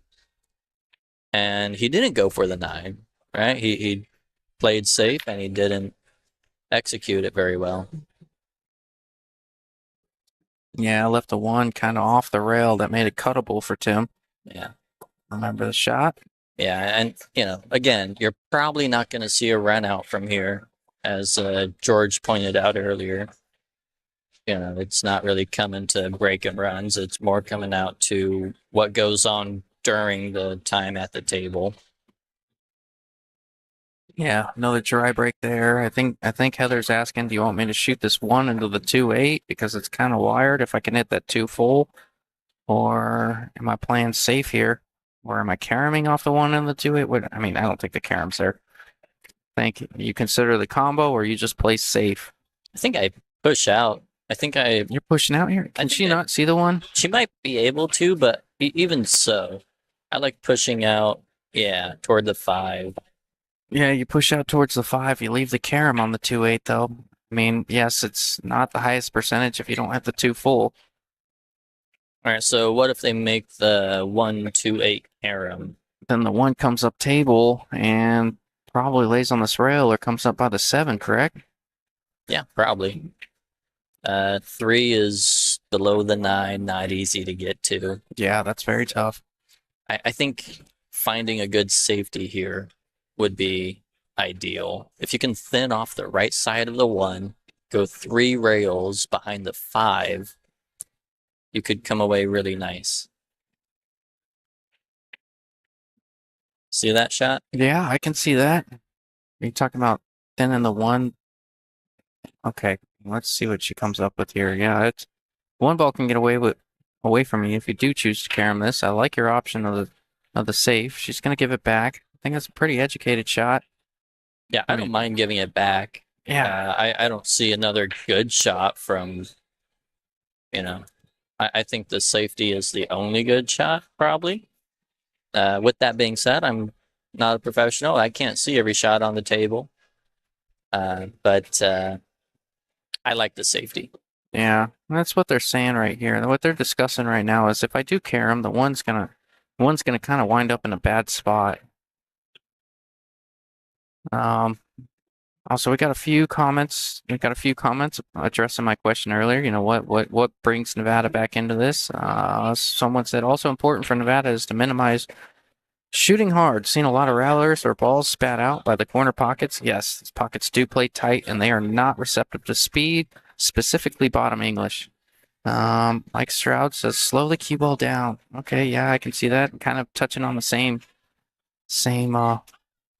conversation in the last one. I think the comment of slowing the cue ball down, that's more touchy than you think it is. In these early racks where you're just getting into it, you want to make the ball. You want to get comfortable with stroking the ball, especially on a tight pocket table. You want to get comfortable as quick as you can. And that doesn't necessarily include getting perfect on the next ball. Yeah, and I don't know specifically the conditions of the tables that they play out at Griff's. You know, I've played there a few times. Always high quality equipment. But that being said, you know, I do feel like there's a slight edge and home field advantage with these guys. Most of them are very comfortable on this table. They've played it a lot. They know anything with pace. Pocket does not want to receive well. So they all have that adjustment in mind. And could we potentially be seeing a 3-9 carom here, Nick? Every time I go for this shot, I end up hanging up the 9 ball and somehow giving a really easy combo. Myself included. I just, you can kind of force your way back in this match if you do so. Yeah. With that being said, I don't know if I mind somebody else shooting it. Yeah. 3 balls going up table. Yeah, you call it. The thing is, he hit it like kind of hard. Yeah, which could be intentional to get the 9 away from the pocket. Yeah. So maybe a good decision there. Yeah, I think yes and no. So yeah, yes, in the sense that you don't want to leave the 9 ball hanging, but when you play it with that pace, as you and me know, when you play it at that pace, that cue ball caroms more. It's more of a blunt blow on that 3 ball. Yeah, it kind of deflects to a larger degree. Yeah, it takes more of an angle. Oh, look at this. Tim can't quite see the 4 ball to make it. He's got to spin the cue ball around the 6. Yeah, that's tough. He's just hoping for a look on the 5 if he can masse around this. Oh no, he was able to jack up and draw it straight back. I thought he was married on that. I thought he was married on that 6 there, Nick. I knew there was a touch of space, but from here it looked like he was kind of hooked, but he hit it well. Apparently he could see the ball. I don't think the 6 passes the 9. You run into it? I don't know.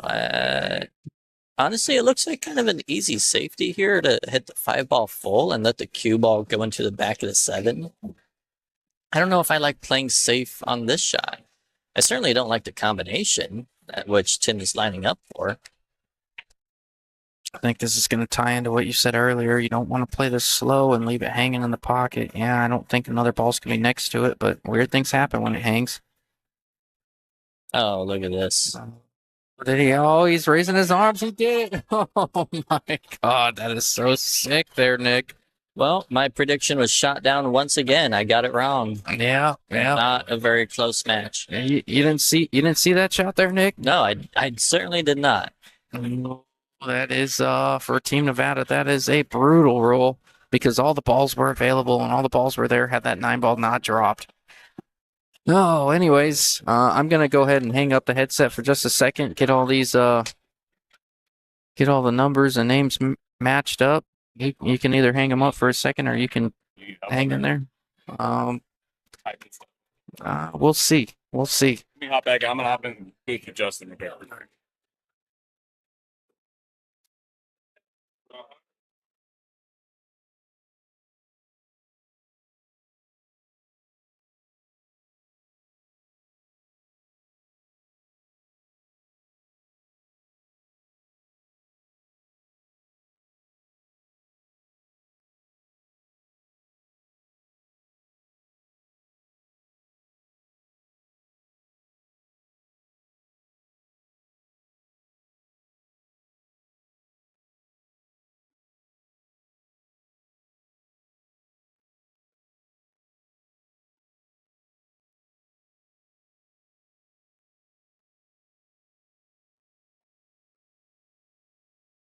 All right, guys, we're on the next match. Let me fill everything out and get going. I think this is a singles match, if I'm not incorrect.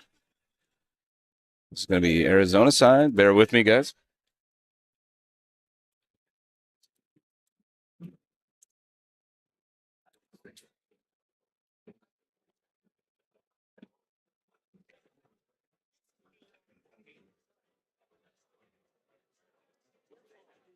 Look at that. It fit perfect.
All right, we got a good one, and we got Chris Adams on the booth. Thanks for stopping by again, brother man. Oh yeah, had a good time yesterday. Did a lot of good pool. I walked right into the crazy shot Tim just shot. Oh, a little bit lucky, but that's 9 ball. He said it at the end. He goes, "That's why we play 9 ball." But you didn't step into my pile of vomit when you got on your chair, did you?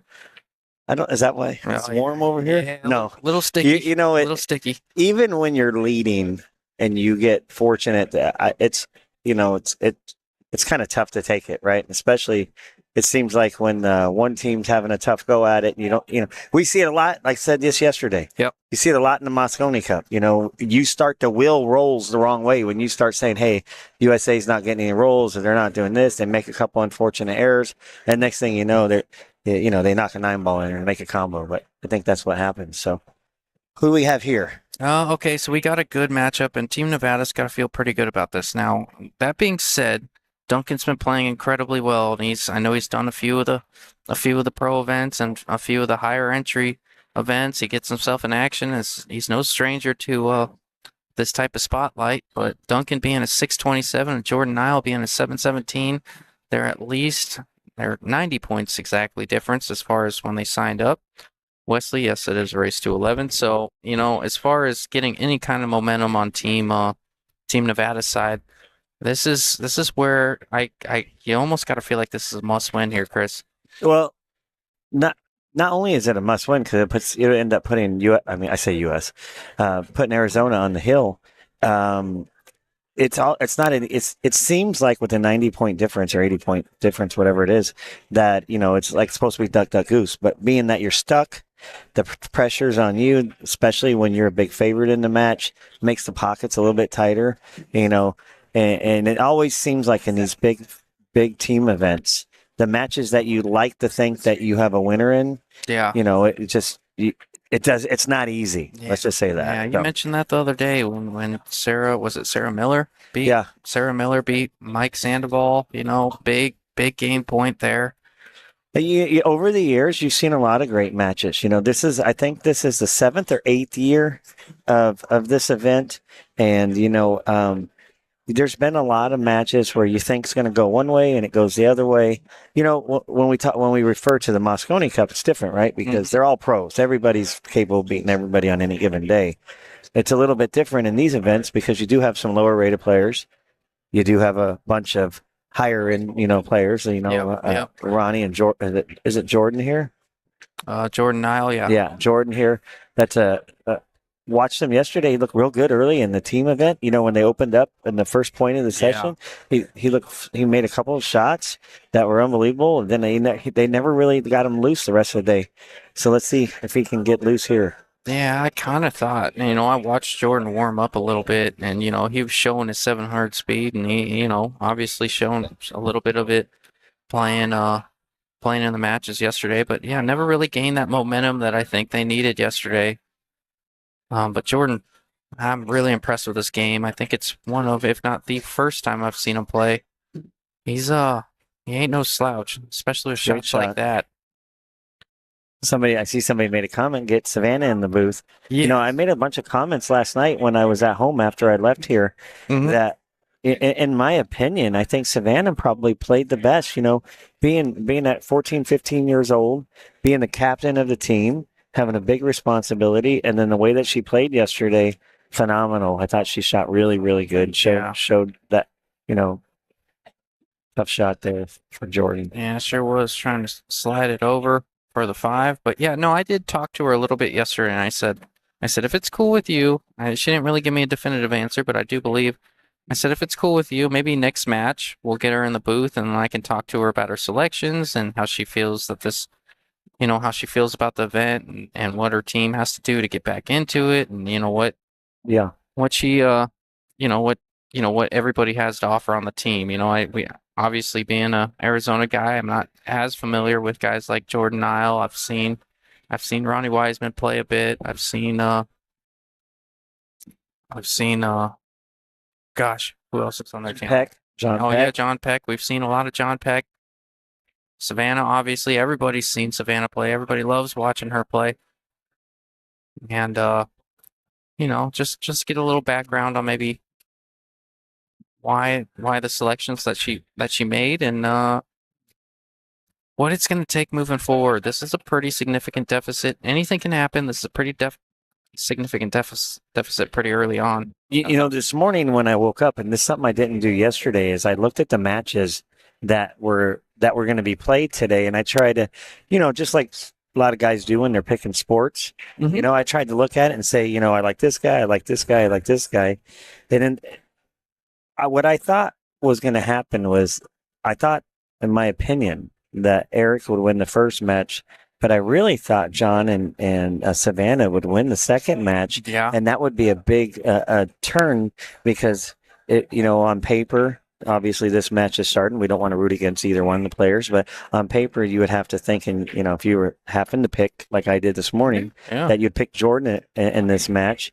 And then when you got to the next match, I thought that was going to be the significant match. So, obviously you can't change what's already happened. Hindsight's 2020. I think if we see Jordan does somehow pull this match off, I think the next match is going to be a real key match that haven't given Nevada an opportunity to get back in this. Yeah, I agree.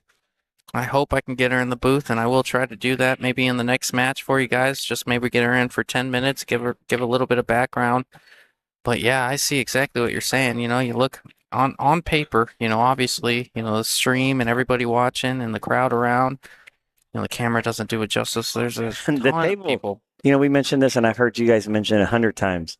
This table is not an easy table, and it's definitely not an easy table when you add in all of the other elements that just make it difficult, Yes, So that's you are not wrong there. It is a bit of an equalizer, I guess you could say. I mean, it's so easy to rattle a 9-ball that you got to shoot down the rail or something, Right. Oh, I think I hit that. Somebody says Savannah is 14 years old. That is 14 turning 15 soon, I think. Yeah, Right? Is that what I hear? 14 turning 40 with all the experience she shows at the table. Oh, wow. What were you doing at 14? No, nothing good. Nothing good. I met the girl of my dreams, to be honest with you. Really? Yeah, At 14? yeah, I just knew she was going to be the one. Yeah. Is she still the one? No. The next one was the one, and the one after that was the one, and then yeah, here we are. You're on the one. Yeah. Look at the 9-ball. 9-ball's hung up in the corner. The one that's next to the pocket, the 2's in the pocket, 3 and the 6. It's a little difficult there. So, it'll be. These tables are so difficult, and I know you feel like you're giving up a shot if you're Jordan, but it's almost worth rolling out to a jump shot here. Push the 9 in, right? You got a lead. And when you're a favorite in the match, or you feel like you're a favorite in the match, the last thing you want to do is give up easy games, right? Yeah, very true. So I would almost roll out, seeing that the 3-6 is tied up, put the 9 in, and then try to jump over the 7-8. And I don't really jump well or kick, and just make it difficult. So we'll see what Jordan does here. Yeah, it's tough too, because you got to feel that. I mean, it's kind of, I hate to say it, but it's kind of been kind of a four. Here's a cue ball. Was this gonna run into the 8-ball and move the 9? Oh, Oof. but it's almost like a 4 or 5-ball table, and what I mean by that is we see a lot of, when they go for the runouts, when you go for the runouts when all the balls are there, they make a few balls and then they rattle the 5 or 6 ball, and then the other guy gets out from the 5 or 6 ball. It's almost like I wonder if he can get around. If he's going to come into the ball in between the 5 and the 4 and come into those 2 balls here. And sometimes if the way you get into these balls when they're deep in the shelf, it'll grab a lot. So it'll go more towards the 5 ball here. Oh, he put inside English on it, scratched. Oh. He did not scratch. Do Wow. you see him banking this 3 into the 8-9 here? Well, it's a big pocket if he can get around it. It looks like he can, but all you really have to do is hit that. I mean, really, even the 8 or the 9 here, and I think that 9 is in the pocket. He's jacking up. The ball's hanging on the edge of the pot corner there in the shelf. He's going to have to spear this ball. The good thing is it looks like the 8-9 is a big pocket because you could hit anywhere down there, and it seems like you would make this combo here. Yeah, that's what I was thinking. Into the 8-9. There it is, right there. Shot there. Great shot. Yeah. Figured that was really the I don't want to say the only shot, but definitely the shot there. Great. I think that I don't think that's what he was trying to do originally, but I think From the corner pocket. For sure. I think it came out pretty sporty. You know, Yeah, sure did. got a W. Hey, it's just like golf. There ain't no pictures on the scorecard. You can drive your ball into the woods and chop it out and then chip in for a birdie. Same thing. You sound like you've done that once or Man, twice. used to be a scratch golfer back in the day, Nice. back before the beer gut and the double chin, but we're getting there. Don't say anything about that. I put on about 60 pounds in the last 2 years. Oh, that's all right. All right, let's see. Look, we're trying to break here. Trying to break the one ball into the top middle side pocket. The cue balls go back and forth, side to side. There it is. The cue ball's going back and forth. Jordan may just be the best breaker of this event. And you see the 8, 3, 8, 9 over here. Looks pretty good if we can get past this 2 ball here. I got a funny story for you here, Chris, and you'll appreciate this. Running JJ's bar, but my cousin, I'm not kidding you. I don't mean to go too off tangent. I'll make it quick, but my cousin and my dad showed up to watch the event yesterday, and they go a little hard in the paint. Let's just put it that way. And they showed up for 4 hours yesterday, and I went over to my dad, and he's like, "We got to get out of here, man. We're a little toasty." I'm like, "Okay, that's fair." And they left, and they forgot to close out their tab. So I get a text this morning that says, "Hey, I know you're going up there this morning. Do you mind closing out the tab?" I'm like, "Yeah, no worries, dude." I just seen you looking at a picture on your phone. It looked like the tab looked like yeah. 6 feet long. Yeah, not a problem. I said, "No Let's see. worries." And I Let's go see. up there. I'm like, "Hey, can I close out?" That's their tab. $311 in 4 hours. There is 24 shots and 25 beers on there. Well, they had an army with them Yeah. for sure. They were Oh, they feeding her. definitely had an army. Yeah. Yeah, go ahead and close out my tab. Yeah, no problem. $311. What a tab. Jesus. Not a bad day's worth of work, boys. Are they coming back today? I wouldn't imagine. I would imagine they're pretty crippled. I imagine they're pretty crippled. All right, let's get back to it. Yeah, sorry about that, but thought you would appreciate So it. it looks like he's going to draw back out of this versus kind of come off the rail naturally. Hopefully, Watch out, 5-ball. oh, he got around it. A little fortunate, but he got around it. And he has a decent angle where he can just slow roll this ball in, instead of having to pop it or force it. He can shoot the 4 in and just kind of come back over to the rail. And I think he's looking at the angle that he'd like to get. That obviously the 6 doesn't cross the 9, and it does look like the 6 will go in this corner by the 7. So we'll see how he falls on the 5 is going to determine a lot. Yeah, just a straight high ball, trying to get to the other rail. Want a little bounce. So he's next to the rail. It's okay. This is okay. Yep. Just shoot the ball down the corner to a little bit of draw and try to drag the ball over here by the side pocket. Yeah, 6 definitely passes the 7. Not a bad idea. And with the 7 and the 9 laying like this, when you look at this shot, this is a shot that wins you the game. This is the key shot here. Whoever makes this 5 wins this rack, I would imagine. No, that seems pretty straightforward and obvious, but that being said, you just got to take into consideration the tightness of these pockets, and you saw him miss one of these earlier. He's going with the high ball. I like this. We talked about it a lot yesterday. You just slow rolling the ball, taking what the table gives you. Now he's changed it up a little bit. He has to come with another shot, but when you hit draw or try to stun these balls, when they hit the pocket, they will spin them out. So a lot of times when you're playing the object ball with following English, you tend to make it a lot more often than you don't. So Jordan's looking really good here. Yeah, Looks real comfortable.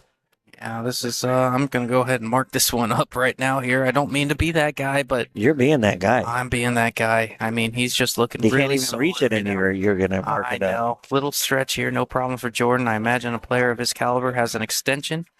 And he does. It looks like he's grabbing it right now. He's pulling it out just fine. Sarah Miller says, whose tab was that? I paid mine. Oh, that was my dad and my cousin. Yes, they probably had an army. I heard Oz was involved, which would explain a little bit. But Nice Yeah. shot there by Jordan. Yeah. And a quick 9-ball here to go up 3-0. Take a little bit of the pressure off, I would guess. Yeah, you would expect this 9-ball to drop here pretty quickly. Good shot there. And 3-0. Already had it marked up, just had to hit done. Anyways, Duncan looking to get himself back in this match. As solid as Jordan's looking so far, though, it's going to be tough. He really hasn't missed more than maybe 1 or 2 balls here. Well, I got to tell you what, Chris, I really appreciate you coming in and hanging out with us. You know, Oh, yeah. we're back here 10 to 12 hours a day, and you giving us a break or you hanging out and giving a different perspective, especially a caliber of player from your side of things. You know, one of the biggest reasons why I like coming out here, What's that? it's not just to hang out with you. I promise you that. Mm, It's because I don't miss too many balls over here. no, you can't. I just think I see everything right, and I haven't missed a ball in 2 days, and makes me kind of want to get out there and have one of these challenge matches you were trying to stir up yesterday. Oh, I did. Did I do that? I would never do something like that. Got a great break here by Duncan with a big opportunity to run a few balls and get back in this. The key shot is going to be getting from the 3 to the 4. Yeah. I want to shoot that 4 all the way up, it appears. You don't want to shoot that combo on this table. If it's a bar box, you may consider it, but not here. Well, where do you want to go here? How do you want to get from the 3 to the 4? I was going to leave that one up to you. The angle that he's looking at is drawing it back like a foot, and then he can come 2 rails behind the 4 ball. Yeah, I like that. And Good but, you know, idea right there, past the Phil. 5 with the cue ball. It's a good idea, but it takes a lot of control in this draw stroke. This one can get away from you. All right, he got a little high. So if he's gonna go for it to get on the bottom side, you're gonna see him hit a lot of top left English here. Force follow the ball around 2 rails. And depending, you know, not this is a very tough shot, even though it doesn't appear to be that way. This keyboard really likes to swerve on you on the rail. When you play a lot of inside, it really wants to swerve on you. It's tough to judge this 3. It's easy to miss. Look at this shot. Unless you're dunking. He's coming around. Okay. Oh, I was about to say you can't hit it better than that, but He made a great attempt, you know. And this is what we talked about a lot yesterday. You get a shot like this, you know, you want to go for it. You just want to go. But I think on this table, you're better off to take your medicine, bank the ball down there to the head rail in the center, and bring the cue ball a little bit back towards the 9. And it doesn't have to be perfect. mm-hmm. You know, the safety here does not have to be perfect. Just leave the object ball down in the middle of the rail and just get out of the inning, you know. Or you could also bank it over there and try to bring the cue ball behind the 5. There's several things you could do, but the one thing I probably am not doing is shooting at this ball. Yeah, no, I agree. It's a low percentage shot. You take this ball down this rail on this table. You pretty much did what you said there. Just a bit of a containing safe, leaving the cue ball on the head rail. 4 bounced off more than you would preferred, but it's not terrible. I don't see. I have this old rule: keep it simple, stupid. Yeah. You know, I call that the kiss. Yeah, you know, yeah. As long as you do that, you're giving yourself a chance. Now, if a guy comes with a good shot and he cuts this ball in and comes around 3 rails and gets a rub on the 5, great shot, buddy. Mm-hmm. You know, but if a lot of times you're going to catch yourself, you know, getting a shot where you can get a better safety on the next shot, or you know, put yourself in a better position to win the game by just, you know, stretching the game out a little bit. Yeah. We do appreciate everyone tuning in. Looks like we got at least 267 active viewers. Thank you guys for tuning in. Larry, thanks to all the commentators and guests. Thank you. Mike Najarian, Jordan celebrated his 76th birthday. Shut up. Just kidding. 1 game at a time, Vegas. You could do it. Yes, they do. They look like they came off a strong start here. And I love what Jordan just did there, Chris. He took his time. He assessed every single situation and said, I'm going to play the highest percentage shot I know possible. Don't see him taking this ball on, I don't think. I think he was trying to take it on, but with you know, if he missed leaving the ball here, you know, it doesn't look like the 5 can go into that side at that angle. You know, the side pockets are pretty tight here. So I think he was playing it. I don't want to. I hate calling it 2-way, but you know, maybe a way where he'd be a little safe if he missed. Yeah. Oh no, Peter.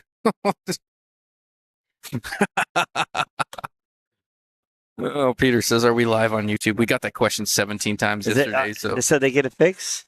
Oh yeah, we're okay. live on YouTube. That's today. why Peter said that. Yeah. He wouldn't have said that if you weren't.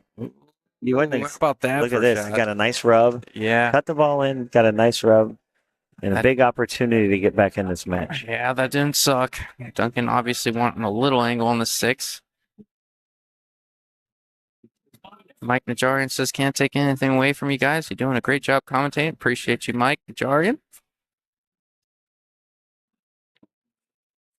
Careful. No, See, that was It's big miss there for Duncan.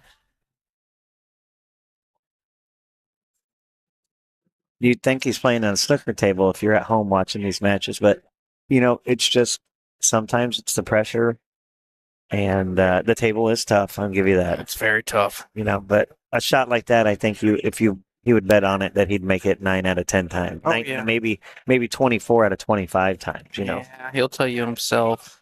So he made this a lot harder than it needed to be. He's a favorite to make the ball because he doesn't have to do anything with the cue ball, just hit center ball. But I think there's a big opportunity to bobble this ball. This isn't an easy shot by all means. Yeah, it's a very missable ball. You almost got to, like you said, peg him as favorite to make this one just the way he's been shooting. He's been cutting these balls down the rail really well. You got to almost play to overcut it a hair because you don't want to use that rail coming into the pocket. You can if you don't play a ton of pace on it, which he's not. I'd say just a tab, a center right, shoot the ball a little bit firm. The cue ball should come back and touch the other rail. And, all right. Yeah.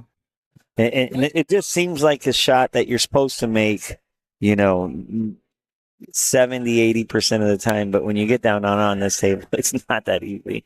Yeah. Wesley Taylor says, "What's the next matchup?" I got it right in front of us right here. So right now we have Duncan Weiss and Jordan Allen. Now Duncan is going kind of a double header here. Yeah.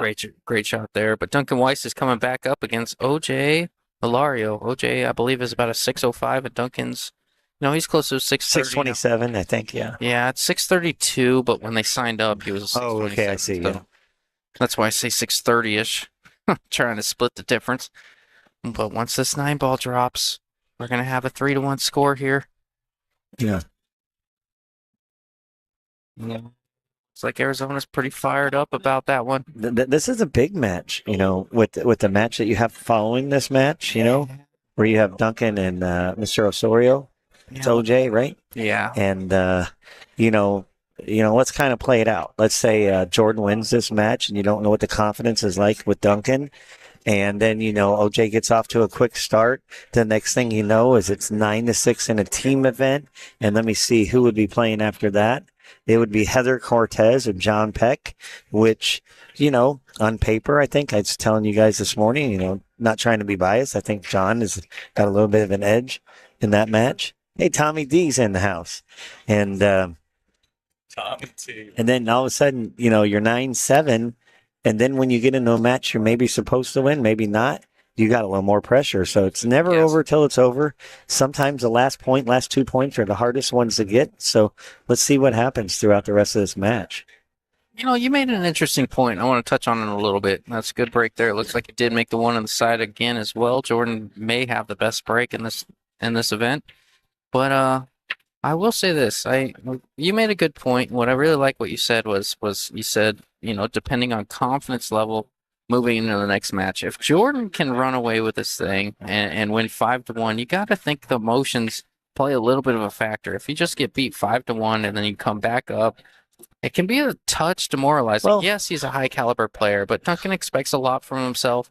So if he comes into the next one and he's a little discouraged coming into it, do you think that the importance of maybe a blowout at 5-1, if you want to call it that, I think can there's be two sides. advantageous? I think there's two sides of this, right? Okay. You got Duncan who's down 3-1 right now in a match he's probably on paper not supposed to win. Yep. I think George Tiatea just mentioned we can't count Duncan out. We can't, right? Absolutely not. So, watch him play way too long. look at the other side of it. What if Duncan comes back and wins the match?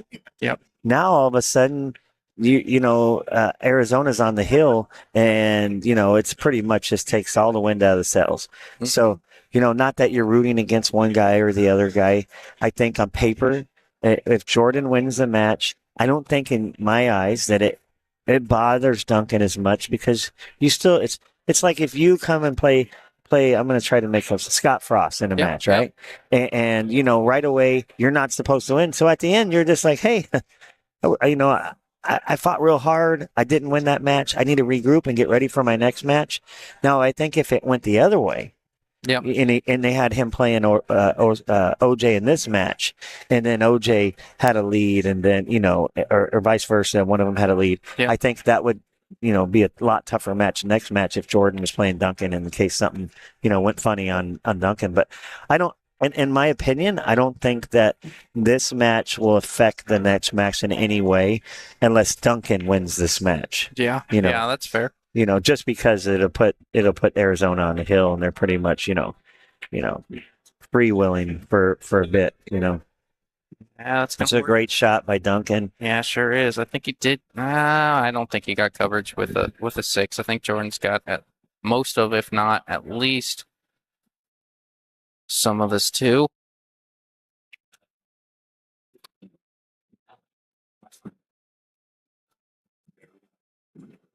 No, that's a really good point. And Duncan's been there, and he's disciplined, and he's played high level events before. He's played under pressure.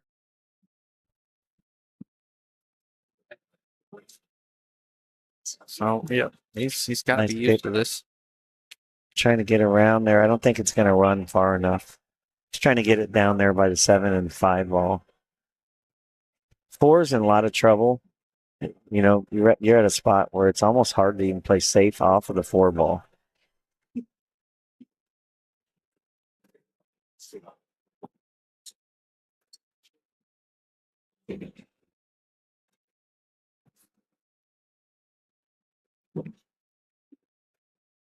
Oh yeah. Well, I didn't want to clip that 8 on the yeah. way out.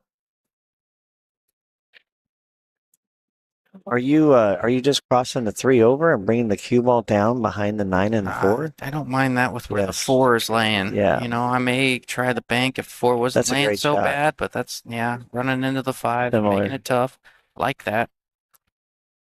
Have we seen anybody jumping the balls too often? I think we're going airborne on this shot. Not a whole lot. Last one I remember was Eric Charlton only had to jump over a quarter of a ball, but we've seen some pretty offensive play to start this thing off and a lot of kicks.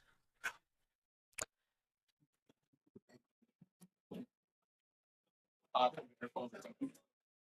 said this yesterday, but I'm so jealous of Jordan's hair. Oh, there it is. That's a Yeah. great shot. Look at this. Oh, he drilled it. great What shot. a shot that was.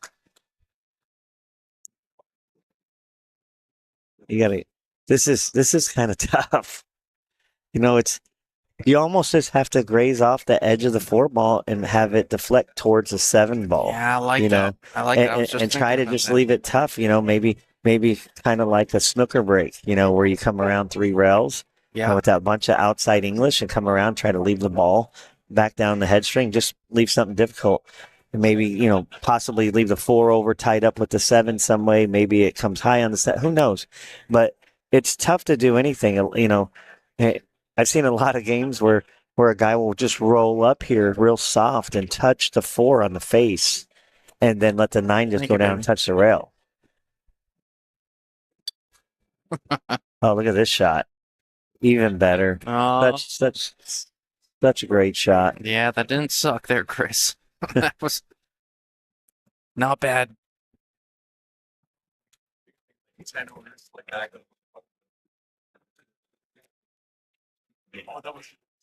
George called that one perfect. You can tell he's called a few shots in his time. Yeah, sounds like it, huh? I catch myself watching the table more than watching the screen. And I think that's probably a Well, because you can see I could see it a little bit better from the screen than you can from the table. Then sometimes I feel like I can see it better from the table no, absolutely. than I can the There's screen. definitely 2 sides. So sometimes I call shots and everyone on stream's like, "What are you talking about?" I'm like, "That definitely passes," but on stream it doesn't look like it. Yeah. So it's nice to have. It's nice to have both.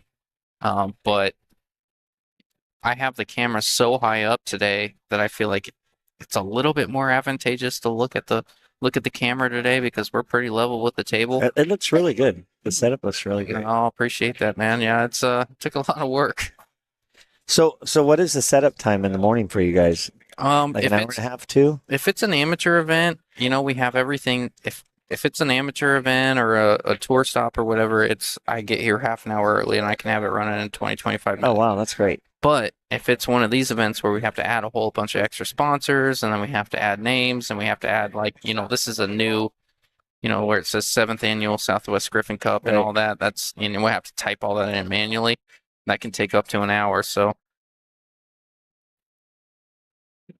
yeah, I mean, setup time's not bad if we've done it before and it's just kind of a copy paste situation. But for events like these, we do generally get here an hour and a half early, and it takes about 50 minutes to an hour to get set up, and then on top of that, all the manual information and things that can go wrong, like YouTube not working or Yeah. something weird. Like yesterday. Yeah. Yeah, Like I heard it. And I heard that. Oh yeah. I caught him poking a little bit earlier. Oh yeah. There. Duncan has a chance. He absolutely does. to make this ball. He doesn't have to do a lot with the cue ball. Mm-mm. If he can shoot this ball, and I see the cue ball coming back down, he'll have a little position and an opportunity to run a few balls and get back in this match. Hit it a little full. He's going to leave it very tough. This Yeah, is sure is. this is one of those shots that the 4 is almost too close to the rail to cross it over. The 8's in the way. A good shot, a lot of people don't know this shot or don't play this shot, is to kick the rail first and just clip the 4 down Love that. and then bring the cue ball around 3 rails and put it back into the position around where it is right now. Yeah, you got to be real thin on the 4, but I love that shot. And that corner pocket comes into play if you hit it too full. But I like that. Real thin, come around. It's look super- right. That's not what he's going to do. I think he's going to load up with height. No, he's crossing it. Yeah. Oh, that was actually a really good effort there from Jordan. I did not. Was that a double kiss? I couldn't see it as much. I thought it was a little tight, I thought it had to be a double kiss, but that was close. And this isn't too easy either. Similar to his last shot, it's just a little less angle, so he'll have to put a little bit more pace on it to get the cue ball back down table. Yeah, no, that's a good call there. It's a very similar shot, and he's already had practice with one. And he hit it pretty much the same. Yeah, overcut both And balls. he hit this one, the cue ball, a little harder, and I think he's going to get out and get a little fortuitous roll there.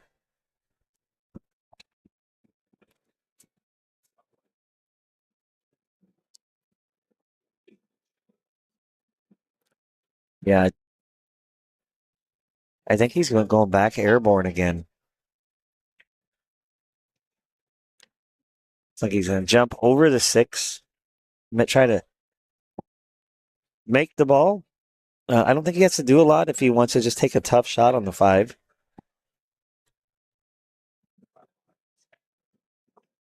It looks like he's jumping with the break cue here. It's going to be tough to get back down to the 5. One of the hard things on his table is it almost can jump the object ball off the table. Mm-hmm.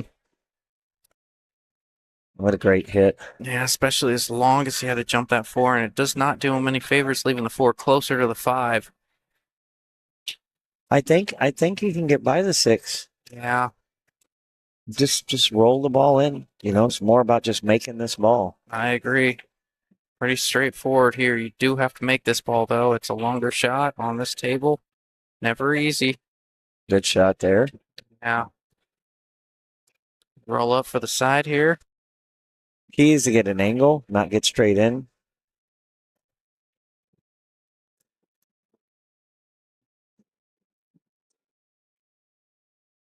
Good shot by Duncan there. Yeah, I like the angle he's got there. I think it's Just enough. He can just stun it back a little bit, I think. yeah. You want an angle on the 7 a little bit too, so you don't want to get straight on the 7. Just past the center. There you go. I might That'll work. have liked it a little bit less, a little more angle, having a more angle, so stopping it more. Oh yeah, for sure. That's you. I am so scared of angles on this table. I mean, everything makes the pocket tough, but yeah, you're right. Makes it much more natural if you He should hold be on okay. to it a little bit more. Yeah. Should be okay. He's looking at you seen where he put his cue. He's trying to set the cue ball right back in the middle table, similar to where it's at right now. Yeah. Oh yeah, real good. Yeah, great shot there. A little bottom, maybe bottom left. And he's gonna hit pretty much a similar shot, just a little bit more draw. Try to put the cue ball right off the rail on the third diamond up. Let's see if he can get there. Gonna have a little pace on this one.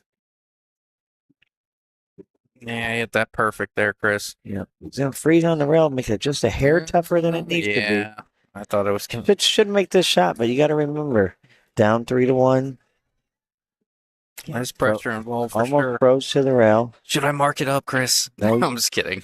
I think Duncan's a favorite to make this shot, but it's tough. Agree. Good shot. Good shot for Duncan there.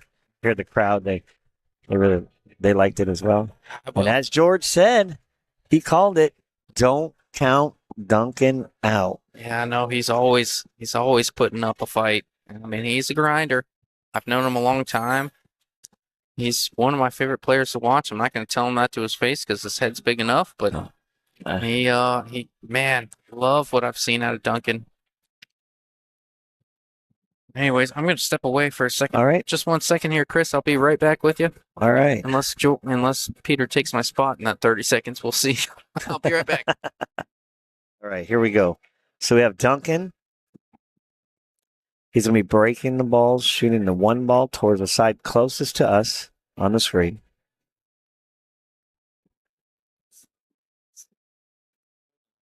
Overcut it just a little bit.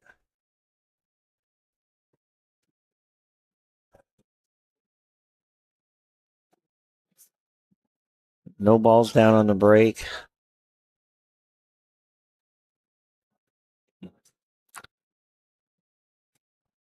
Let's see.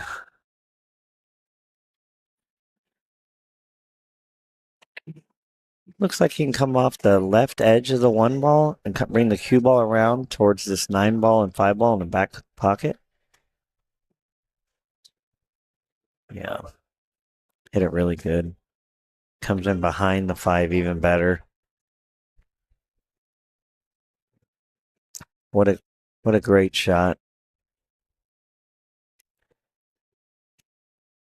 Seems like the 3-7. Oh, that's a big mess right there. So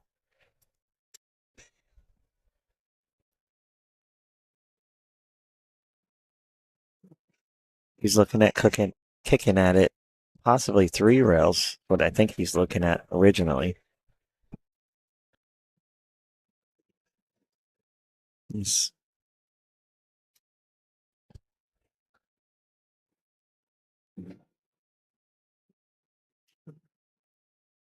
Now it looks like he may be cooking at just 1 rail. Oh, wow. He almost made it. What a great shot.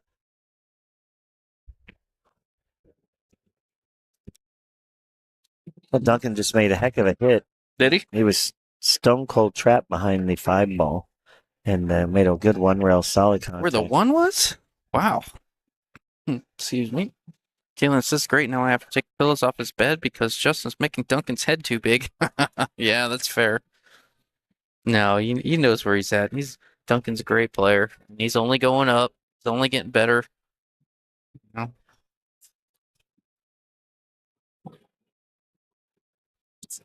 I think Jordan's trying to figure out a way to come into these balls from the bottom side. And with the angle that he has on the 1, I don't know if he can hold it. Can he cheat it looks stick it? Yeah. So see what I'm saying? Great, yeah. Yeah. He'd almost have to really get through this ball to bring it around 2 rails and get the breakout. I think it's a lot more guessing than it is, just if he could have just got himself up a little bit more. Okay. So there's something he likes here that we can't see. Bank the 3 into the 5? I don't know. Risky.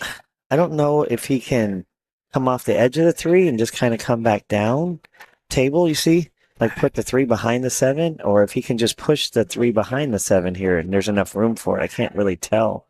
Yeah. Oh yeah, he had a lot of room. Yeah. Good shot there from Jordan using the 5 to stop the 3. leaving the kick shot here for Duncan, and this 5 ball is very makeable from here if he comes off the good side of the 3.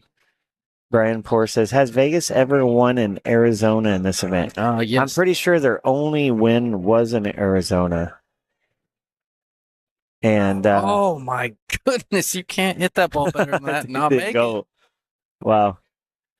And if I remember right, they used Bao Tran for their female, and they had, I want to think it was Vilmos, Max Eberly, and I believe maybe Mitch Ellerman played on their team that year, but they had 3 monsters for their top guys, and then they had some lower rated players, if I remember correctly. Yeah, I'm still pretty new to the scene, so all that's new information to me. Somebody wrote Mitch was on the team. Yeah. They won at Freezers one time. Mitch was on the team. Vegas, Kurt Dog says Vegas could have built a much stronger team. So for Kurt, so for the guys that don't know, there is a Fargo cap, right? I'm pretty sure there's a Fargo cap on what they allow. I don't know what it is. I have to ask somebody because I'm interested to know. Give me a second. They're within 10 points of each other. Total Fargo. Yes, there is a Fargo cap. And they build their team accordingly because, if you don't have a Fargo cap, you have to have one female on the team. And if you don't have a Fargo cap, it's easy to, if one state has more pros than the other, it's easy to get a little lopsided. But go ahead, Chris. Okay, so I got the information. The team total has to be 3,500. And Marcus Tuffel, that is not correct. Vegas did not win at Freezers. Vegas won here at Bull Shooters. All right.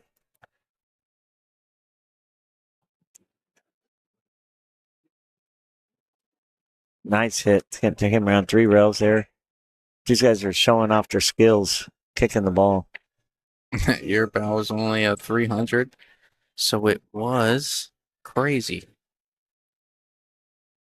It's always been okay. So tell me your opinions on this here, Chris. And I've always been under the impression when creating a team, especially with the Fargo cap, when creating a team, I like if you have 6 players, I like a well balanced team where all 6 players can be competitive with all 6 of their players. However, we've seen in the past, specifically what it sounds like was that year, I've seen in the past where a team, takes a little bit of a scapegoat or a super low rated player that for respectfully has to wear it and gets smoked every single time at the table. Would you rather take those L's for better matchups later, or would you rather have all 6 of your guys be at least somewhat competitive against all 6 of their guys? All right, so in my opinion, the question that you're asking about stacking a team one way or the other, because it's a handicap format, right? So a lot of us are real accustomed. I've said it 1,000 times in the last 2 days to watching the Moscone Cup, right? Mm-hmm. The Moscone Cup does not have a handicap. You can't build a team and you have to say, they got to be 5,000 and under, whatever it is, right? Yes. So you pick the 5 best guys that play for your country. If you did that similar format here in Arizona, or you did that similar format in Vegas or any other states, what would happen is you have a state like Vegas where you have a lot of touring pros that live out of there, like John Mora. I can go on and on. All the guys, right? Yep. Max Eberly and such forth. Well, now take for granted Arizona. You have one guy that's a touring pro. I'd say 2. I'm sorry, I shouldn't discount that. 3 now that I guess you have Nick De Leon, you have Scott Frost, you have Filipino. Who am I thinking of? I'm missing him. Joven? Yep. Joven. So what happens is you get yourself to where it'll be the same guys every year. Mm-hmm. Okay. When you make it a format of 3,500, and that's the rule, in my opinion, you're not doing anything wrong as long as you follow the rules. So if you grab a player that's a 300 Fargo and you grab 3 players that are 800 Fargos, and it's kind of like playing a game of spades, or, you hate to say it that way, where you're going to take a loss on these 2 or 3 matches, but you're going to be a favorite in these 4. Yeah. Why would you not do it, right? Yeah. If it means what that is. yesterday when we started to have this conversation, I got kind of cut off on it. And it kind of tells me that, in my opinion, this tournament should for both states, I think because they've done so good at growing it. And you look around here and look at the crowd, and you go to Vegas and you see how Arizona travels there, and you look at the crowd, and you look at all the sponsors that this event's picked up. I mean, I think I read out 25 sponsors, 20-something sponsors yesterday at one time. I think that somebody like Tim or somebody in Vegas, or maybe somebody, they should have a qualification process similar that they do to the Moscone Cup, rather than it be, okay, you're my buddy, so these 5 guys are going to be on the team because I think these guys are buddies. And I think in the past it's been a lot of that, Yes. And I will say that, you do what you have to do, that what you think you can win. I think it should be. Now, this is my opinion. No one else has told me this, that there's a lot of up-and-coming players, and a lot of other players should have an opportunity to do it, unless you're going to take away the handicap and say, we're going to take our 5 best players from Arizona, and Arizona's anywhere in Arizona, and take our 5 best players from Nevada. And that's not what we're doing, right?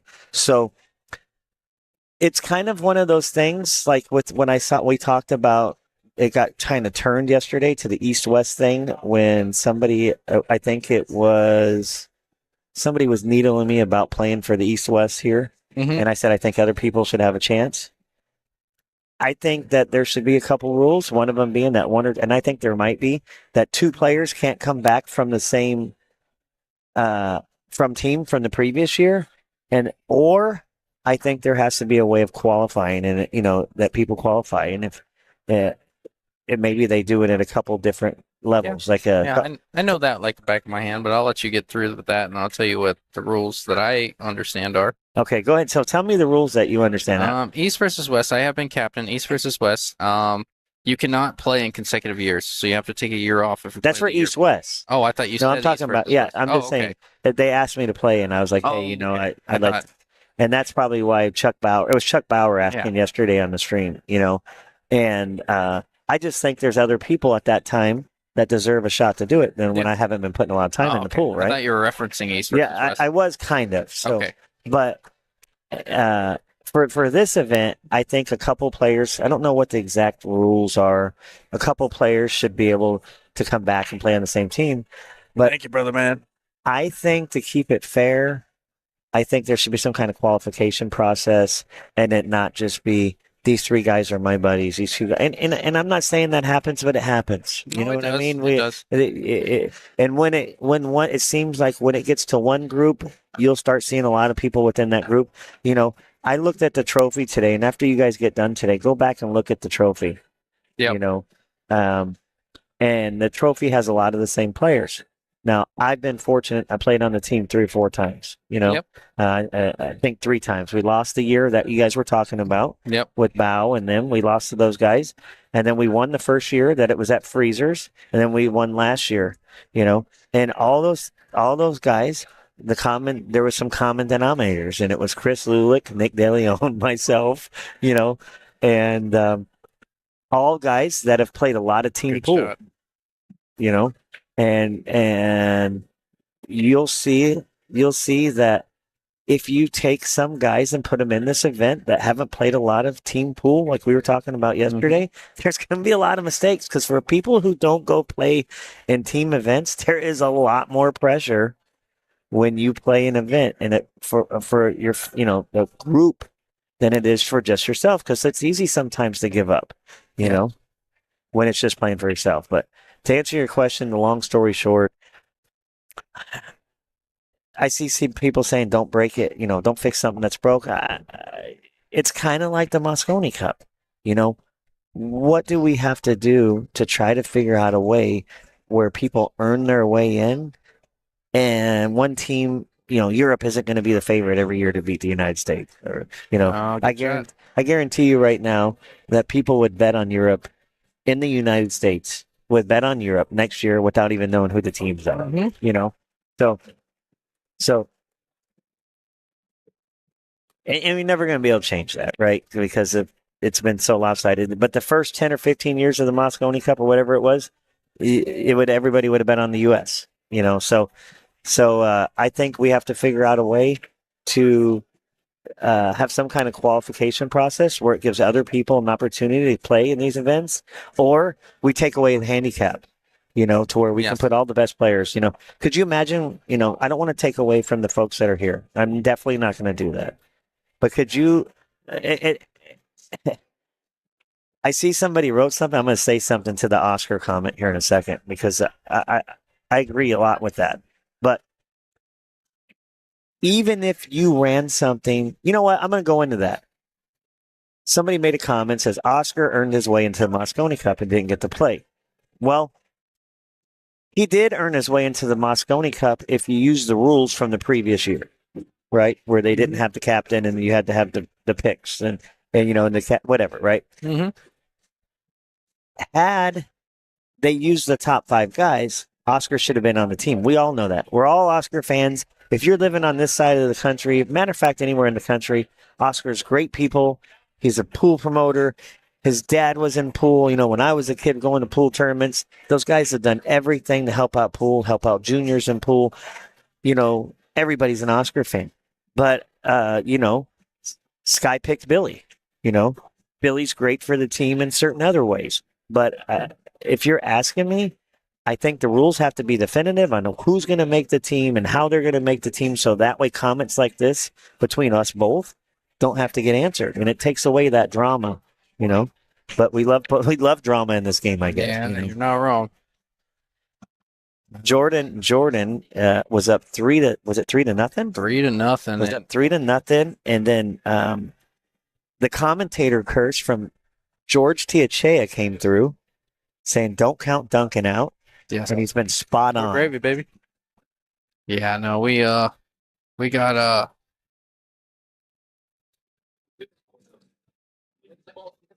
I'm trying to think. I don't know how that 3-9 sits, but no, yeah, Duncan's down 3-0, crawls his way back. Jordan made a few mistakes. Duncan's come with a few good shots and has put himself back in this match.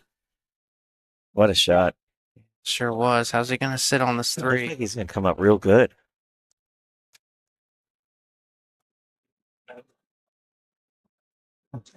Maybe be able to cut this ball on the side and with a little bit of draw, or maybe you think he can get behind it and play safe. I mean, I think Keeper wants to clip the 9 unless he's looking at 2 railing and 3 up and putting the cue ball on the bottom rail. That's what he was initially looking at. Yeah, that's what he's kind of looking at here. I gotta revisit it here, Chris. I think this is an absolute must win for Team Nevada. I mean, you got your matchup that you wanted here. This is the one to get your momentum for the day. You got up 3-0 and Duncan's fighting his way back. This is huge. Watch the cue ball. It's going to draw back off the 9. What a shot. Oh, and he loops. Oh, look at the 9 rolls. Oh. It's a little hard. That is brutal. What a shot. Just a brutal roll there. Great shot. Scott Easter says all the pressure is on Jordan. If Duncan wins, it's all but over. And the pressure he has to be feeling the heat and sitting in the chair watching, even though looks like he has an opportunity to get back at the table. Let's see how he handles his next shot when he gets up there. If he has it, let's see what happens here, I guess. And then, because I think what you're going to see is, oh, wait a minute. He's going to get a roll. Wait a minute. He's going to get a roll. Yes, he did. I like the fact that he played pace there because he knew he was coming, maybe trying to create a little bit of separation there with the momentum on the cue ball. It seems like the rolls have definitely went Arizona's way today. Yes, you are not wrong. There's nothing wrong with it. You got to get up there. You got to play the match, and it's going to go. You just hope at the end that it'll even out at some point. Yep. For both, if you're not being biased, and both teams got some rolls yesterday, and both teams had opportunities to take advantage of them. I think Arizona did a better job today. It seems to be a little bit more one-sided. Mm-hmm. Yeah, definitely got some rolls from the Arizona side. That was a roll right there. That was a roll and a half, to be honest with you. Mike Najarian says it ain't over. No, it is not. A lot of pool left. As good as Jordan jumps. What a shot. What a hit. Oh, look at the cue ball. If it passes that 8, it might go. It's going in. Oh, wow. These guys are coming with it. See, now Yeah. that's what you say when you hope you make good contact. So get them rolling. You got a chance. Give yourself a chance and get a roll right back, and you got an opportunity. It's going to be a tough shot. We get a tough shot here.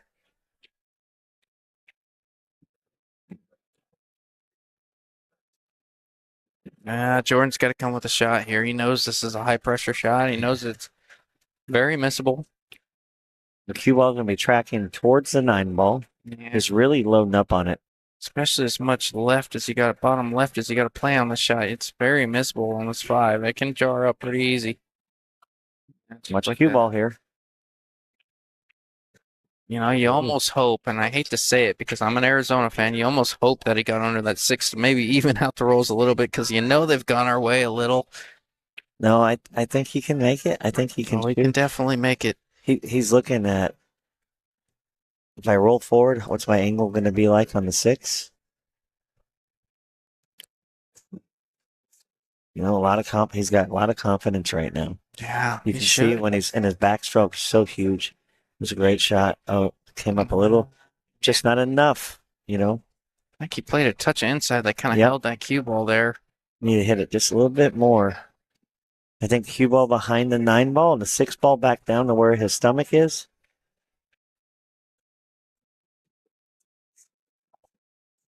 Big shot. I don't know. He might have left a window there. He left a window, but you know, it's like we talked about earlier. You know, he still has to get out of it. Yeah, leaving distance on the table is never a bad thing. Like what Jordan's doing, he's taking his time. He looks at everything. He really doesn't take a shot. You know, some people like it, some people don't, but I personally love it. He really doesn't take a shot until he's 100% definitive on what he wants to accomplish and what he feels is the correct shot. I think he's going to try to skim off the 6 ball, put the cue ball behind the 8.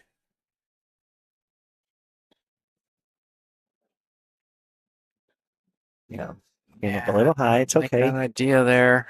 And now Duncan's got a chance here if he chooses to take this on. It's going to be tough. I don't think there's, you know, it's hard to get safe without creating a lot of distance.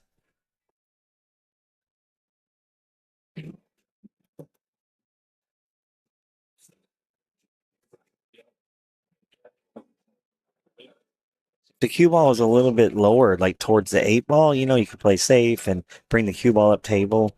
But I think where he's at right now, he's gonna be going. And cutting the ball in, the cue ball's gonna run back and forth, and I think he's just gonna take what he can get. Yeah, he missed it. Might have scratched even. Yeah, I don't think so, but yeah, it was close. Yeah. Jordan's got a great chance here. I think he's going to be forced to draw this. I don't know that he can go forward with it. It just kind of got funny, you know, for this table. So it's, you know, I don't want, like I said yesterday, I don't want to call it gaffy, but in shots like this where you have to draw the ball back and probably get 5 or 6 feet, you have to really hit this ball. It's real hard to draw it out of there, meaning, you know, like throw it a little bit. It's a good shot. Yeah, sure. He just said, I'm going to draw it back, create a better shot, take the distance. Yeah, maybe a little bit further than he wanted, but definitely doable for a guy like Jordan. Steps into the shot, pre-shot routine. 2 big stop shots here. Yeah. Not going to do too much with the cue ball. Maybe try to stun it. This one first. Oh, there he goes. Yeah, that's a great stroke Same there. Same shot. Just a hair, just a little tougher than the last shot. 3-3, it's definitely not as easy as the last shot. No, it's not. Stephen Bates says our pocket standard 4.5. No, not even a little bit. They're 4 1/8, and they play tighter than that. Worn in cloth. A little, gosh, it's a true one pocket table. This table plays one of, if not the toughest in the state in the commercial environment. Bullshitters pit table out here in Phoenix, Arizona. Yeah, Nice shot out. there. That's a great out. All right. Well, Duncan's putting up a serious fight, keeping it 4-3 here, but Jordan with 2 solid shots in a row there.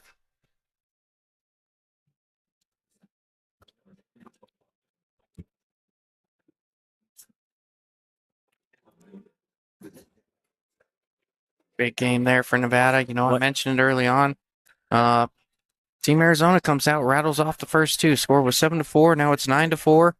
Jordan comes with a couple big shots there to put himself ahead, put himself on the hill, and trying to make this thing tighter. They need some momentum on their side. Team Nevada does. All right, let's see if Duncan can get a ball in on the break and get a shot after the break. There's the one ball. Looks like the two's going to bounce a little.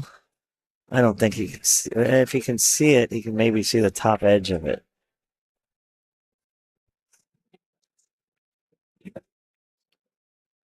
All the balls are on this half of the table, so there's, Sue Orr says rotation games shouldn't be played on 4 and 1/8 inch pockets. Yeah, there is the argument for that. You know, rotation, there's a lot of spinning the cue ball and moving the cue ball and being able to cheat the pocket to get the cue ball where you want it because you're only shooting at one ball next. I've heard the argument both ways. Some people like the tight pockets, some people don't. I do agree that maybe it should be a little bit bigger, but as far as the pressure type situations and what we're seeing here, it's a lot of fun watching, you know, even these 700 level players struggle a little bit, at least from a spectator's point of view.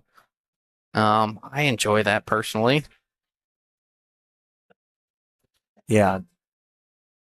You know, when you get older, you like the ball, you like the pockets tighter because you're going to make mistakes anyway. So you want to have more opportunities at the table, and I say that because I don't play as much as I used to, but I like a tighter table, but that's probably because I play a little bit more one pocket than I do rotation.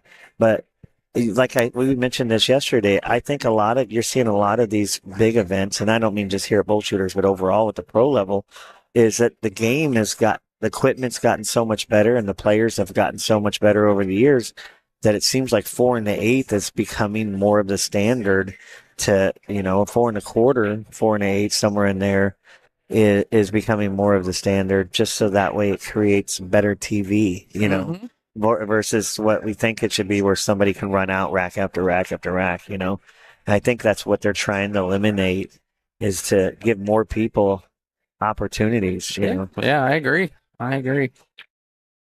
Look at the cue ball here. It looks like it's going to roll right back into the window. I'll address a few comments here. Cheryl Evans, just tuning in. What are the matches going to and what are the teams going to? So the matches are going to races to 5. Jordan Niles up 4-3 on Duncan Weiss. He had an early 3-0 lead. Duncan fought his way back 3-3. Jordan rattles off the last one. And now he is on the hill trying to get their first point of the day after Team Arizona rattled off the first 2 matches. And in total score, they're going to a race to 11. We played 11 games yesterday. Team Arizona was up 7-4 to start. Anyways, separates the players from the bar box people. Okay. Yep. Go Vegas. Nelson says.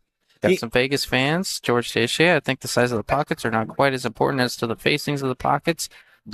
I like that. That's fair. Stephen Bates. I practice on 4 1/4, and it's a huge difference from shooting on 4 1/8. Yes, it absolutely is.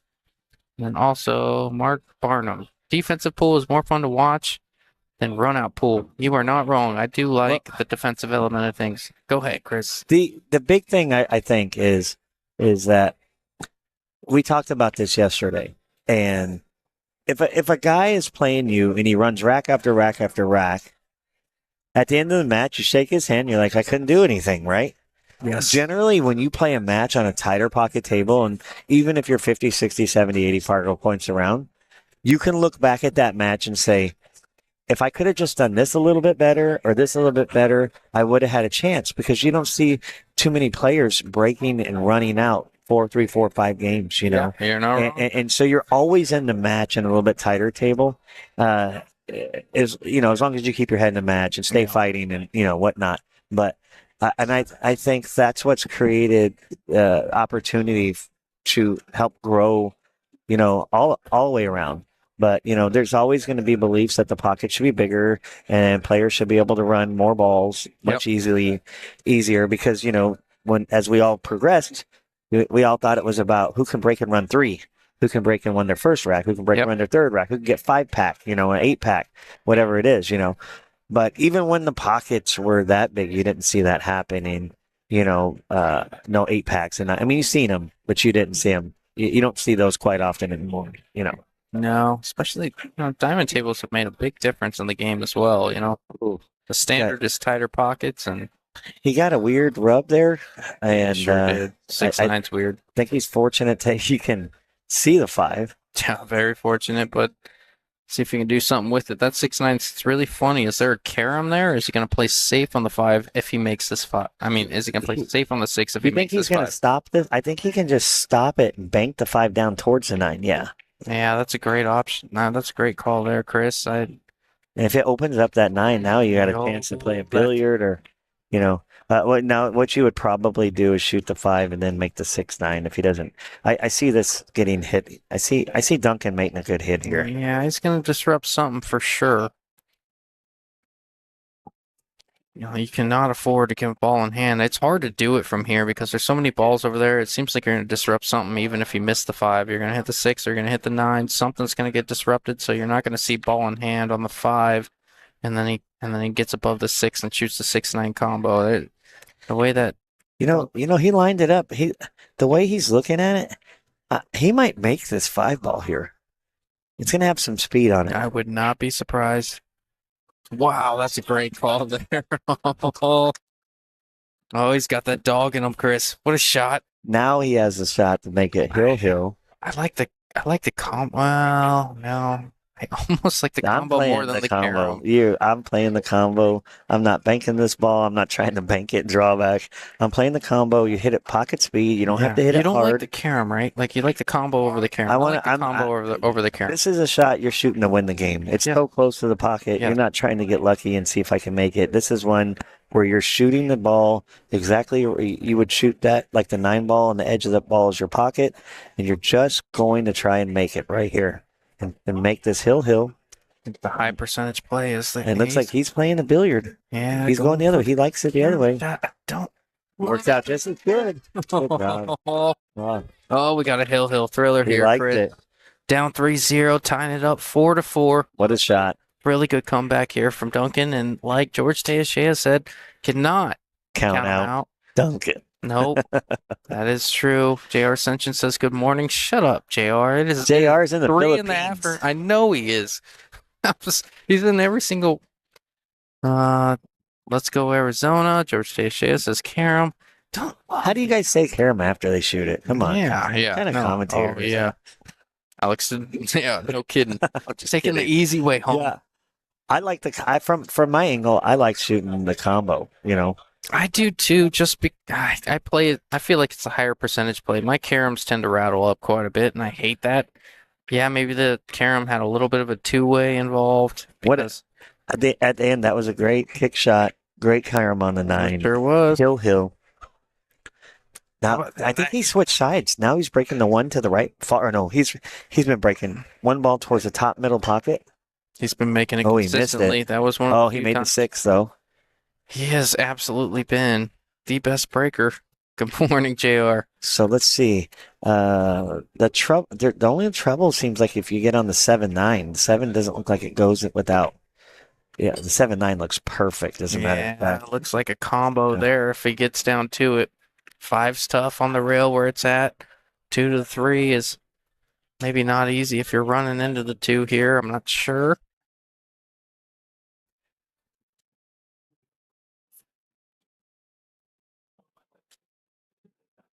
Got some pretty good viewership. We're looking at close to 300 viewers active.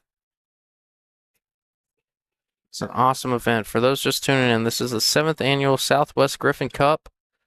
It is kind of Moscone Cup format. Instead of 5 players, we have 6 to even up the Scotch part of the event. That way, all 6 players can play with each other. so he elected to go for it and bumped the 2 out. Yeah, he knew his cue ball was running the 2. I think he was looking for a little bit more of a glancing blow on the 2 versus hitting it as full as he did. Now he's a little awkward on this 2. You think he's just going to tap the 2 down, or come off the edge of the 2 and leave the cue ball down behind the 5?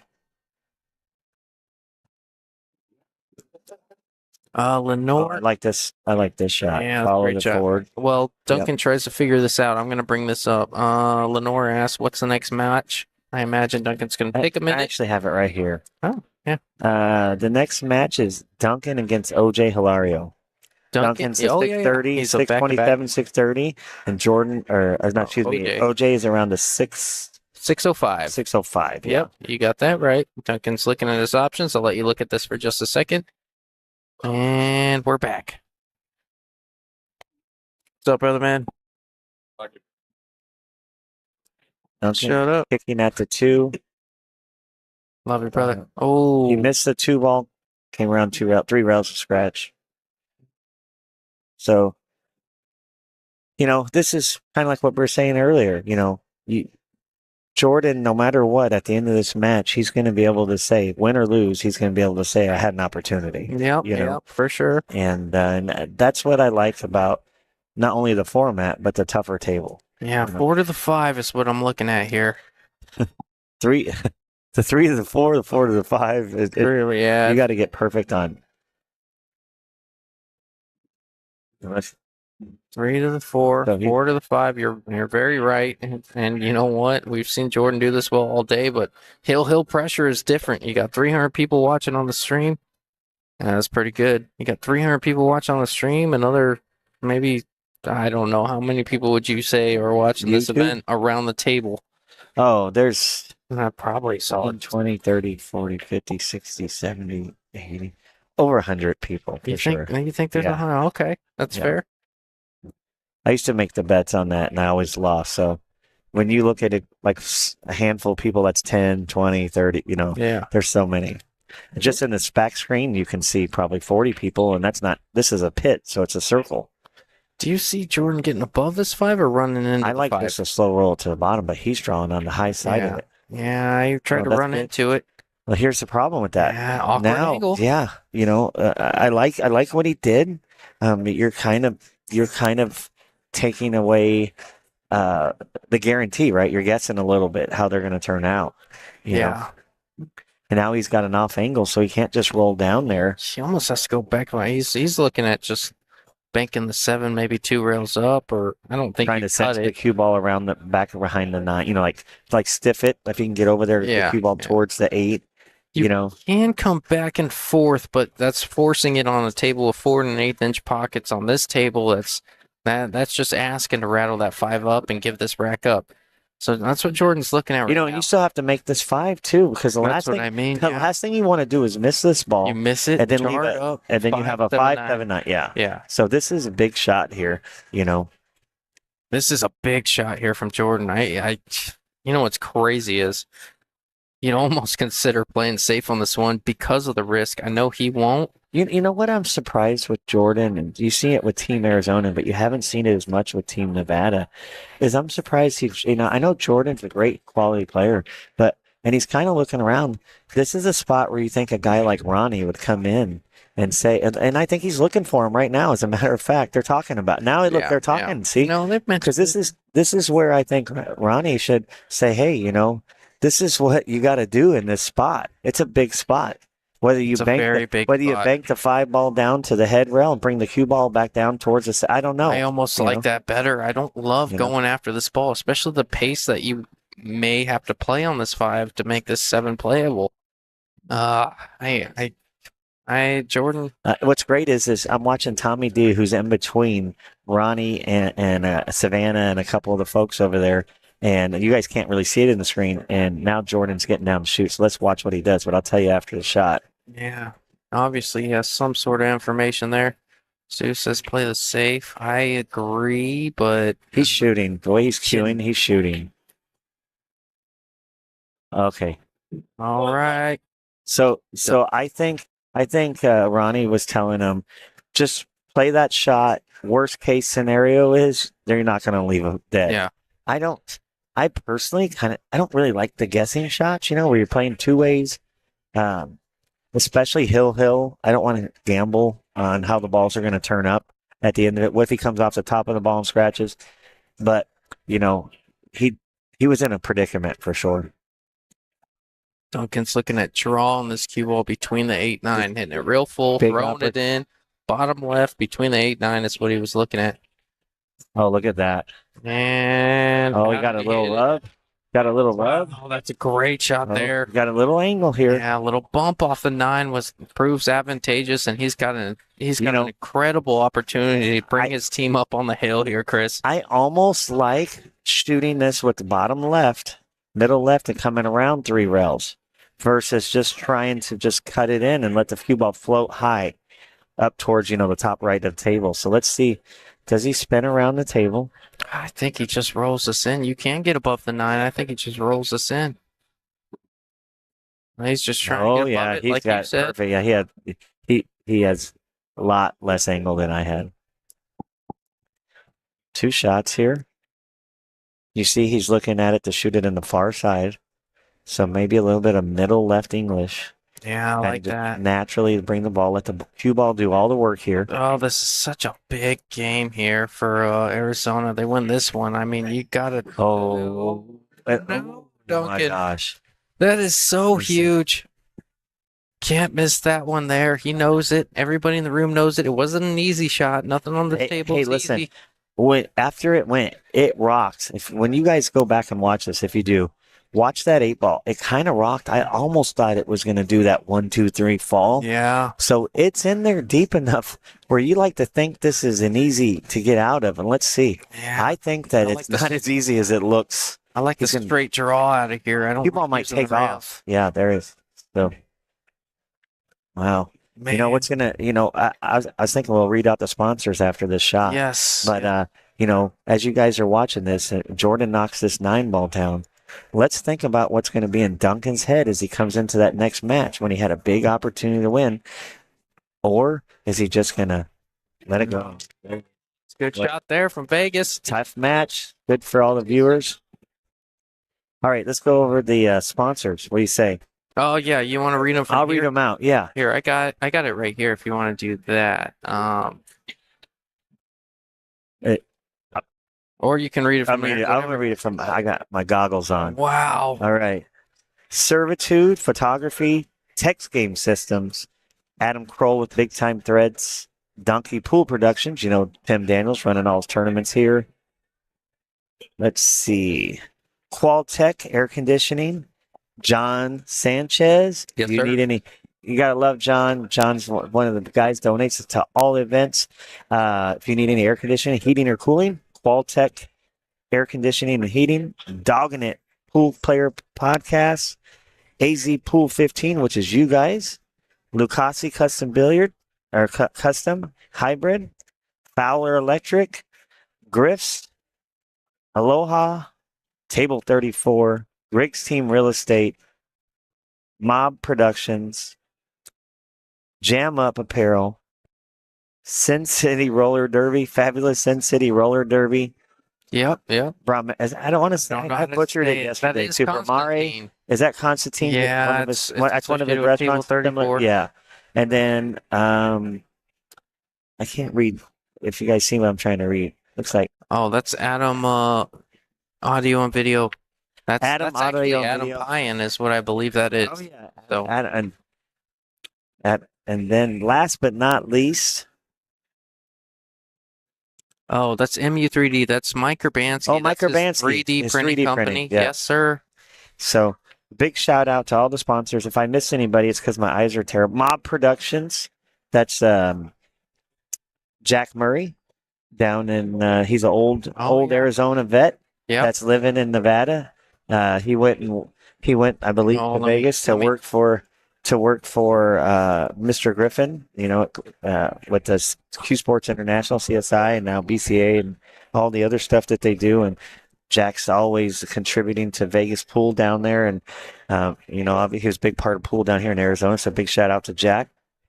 And then most importantly, we can't forget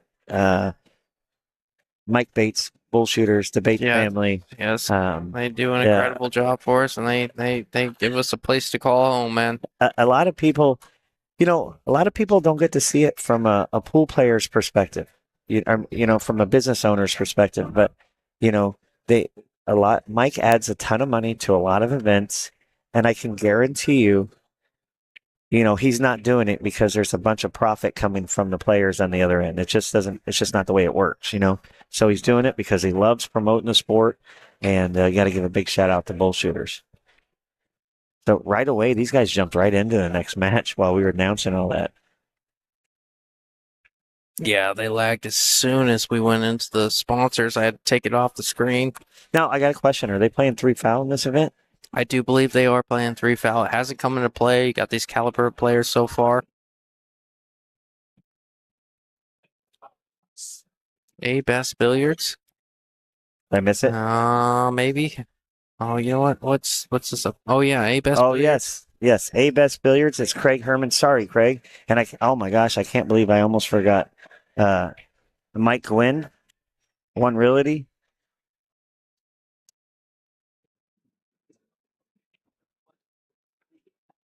That's Peter's handwriting. So It says shout out to bullshooters. I think we just did yeah, that. sure did. We're making sure we cover our stuff, and then Yeah, a little bit of homework here. donations and Thank you the guys lower for making- description.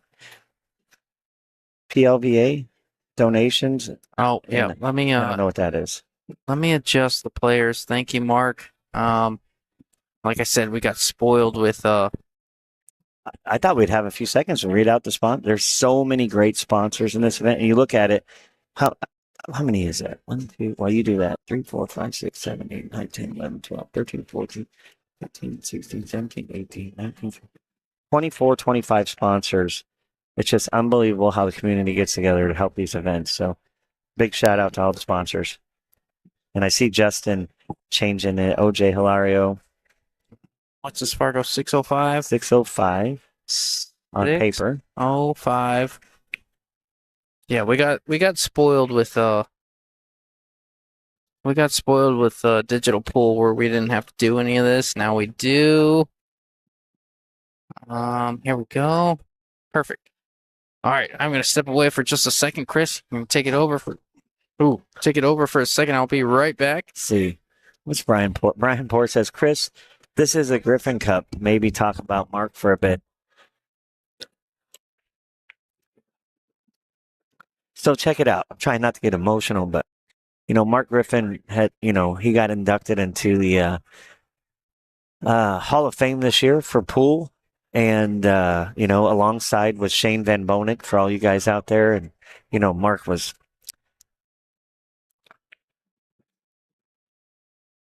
Mark was a big inspiration for me because I wouldn't have my business without him, and yeah, obviously you can tell I'm a little bit emotional because I got to live kind of side by side with Mark for the last, I'd say, year or so of his life, and I was down there for 3 weeks before he passed, and I just to tell you this thing, if anybody ever wants to know something about Mark, I'll just say this, and it's a statement that I don't really get to say much, and since I got a kind of tear rolling out of my eye, and Brian Port pretty much put me on the spot here.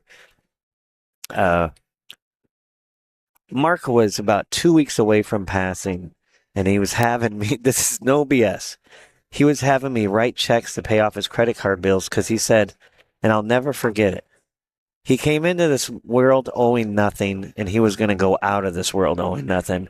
And, anybody that knows me, what I've done with a little bit of pool, with the chips tournaments, and Mark was a big inspiration to helping me do a lot better with that, and obviously helped me open my business. And it was probably one of the nicest guys I've ever seen, and how much he had involvement with pool between Billiards Congress of America. At one time, he was part owner of, a lot of people don't know this, of Diamond Pool Tables with Diamond. And he originally started off life running in the bingo business, and Alaska. So there's so much stuff, and his help with the development of Fargo. He pretty much funded Fargo, and I'm pretty sure there's a lot more to it that I don't know, but there's so much great things. And then obviously, a lot of people go down the Griffs in Vegas, and they see how beautiful the pool room is there. And, and people seen all the remodeling that Mark was doing over the years and changing it up. And I was like, hey, Mark, why would you why would you put $200,000-$300,000 into adding on, just one space, one commercial space onto your pool room? It's, from my perspective, I always looked at it as, how are you going to outrun that? And Mark's answer was always like, it's what this pool room needs. It's what this needs. It's what our sport needs. It needs to be nicer. He wanted to have the best, and he wanted to, promote pool. And always, always, always, you always seen him involved in sponsoring folks and the kids and just so much stuff. And obviously, you can tell I'm a Mark fan. And, I miss Mark. It's been 2 years since Mark passed. This week, it's been 2 years. So thanks for setting me up there. Look at this shot. Brian. But Mark was a good dude and loved pool. And, that's it. That's all I can really say. I can say all kinds of stuff, but we're not here for that. But, that's what I will say is, I think that having the name the Griffin Cup and him getting inducted into the Hall of Fame this year, and then all of and he got to hear it. A lot of people don't get to hear it. Like Shane, one of the hardest things I think is when somebody gets inducted into the Hall of Fame and they're no longer alive to know it. Mark got to hear it the last night before he passed, that he was going to be inducted with some help of tons of people in the pool world, and I think that meant more to Mark, being able to accomplish himself and do what he could for pool. And I'm not saying he did it for that, but I think what Mark did changed a lot of people's life along the way. So there you go. That's my story. We'll get back to the pool match. Dang, Chris, you getting all emotional on me? Yeah, I got tears running down my face. Brian Poor set me up. I'm about to get a shot of Patron so I can get back. I was about to hop back in the booth, but I figured I might need some tissues or something. Jeez. You got to be kidding me. But, let's get back to the match. Oh, that's fair. Duncan just came off a match where he should have won. And sure did. Had a relatively straightforward 8-ball, rattled it up, jarred it up, let Nevada back in this match a little bit. Yeah, and Duncan's going to get more, in my opinion, he's going to get a couple more shots than he got last game. And what I'm hoping to see is OJ going to be able to take advantage of the opportunities when given? Duncan got a big roll there,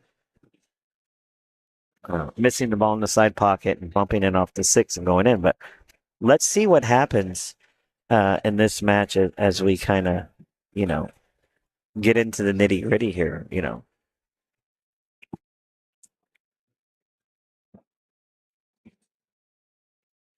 Oh wow! He just went straight for the billiard. And It's 1-0. I don't think I would even have ever thought about playing the billiard there, but he went right for the billiard. I don't know if that was kind of like a two-way, as you call it. yeah, I would assume so.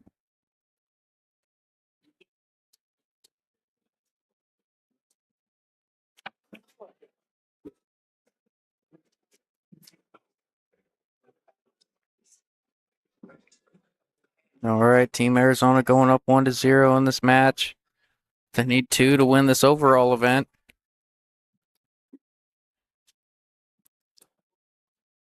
Vern says Mark loved you, Chris.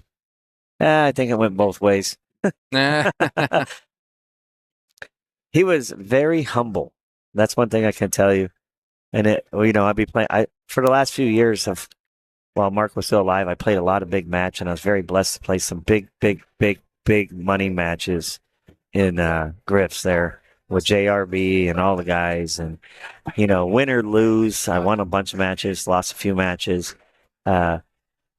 He never ever got excited.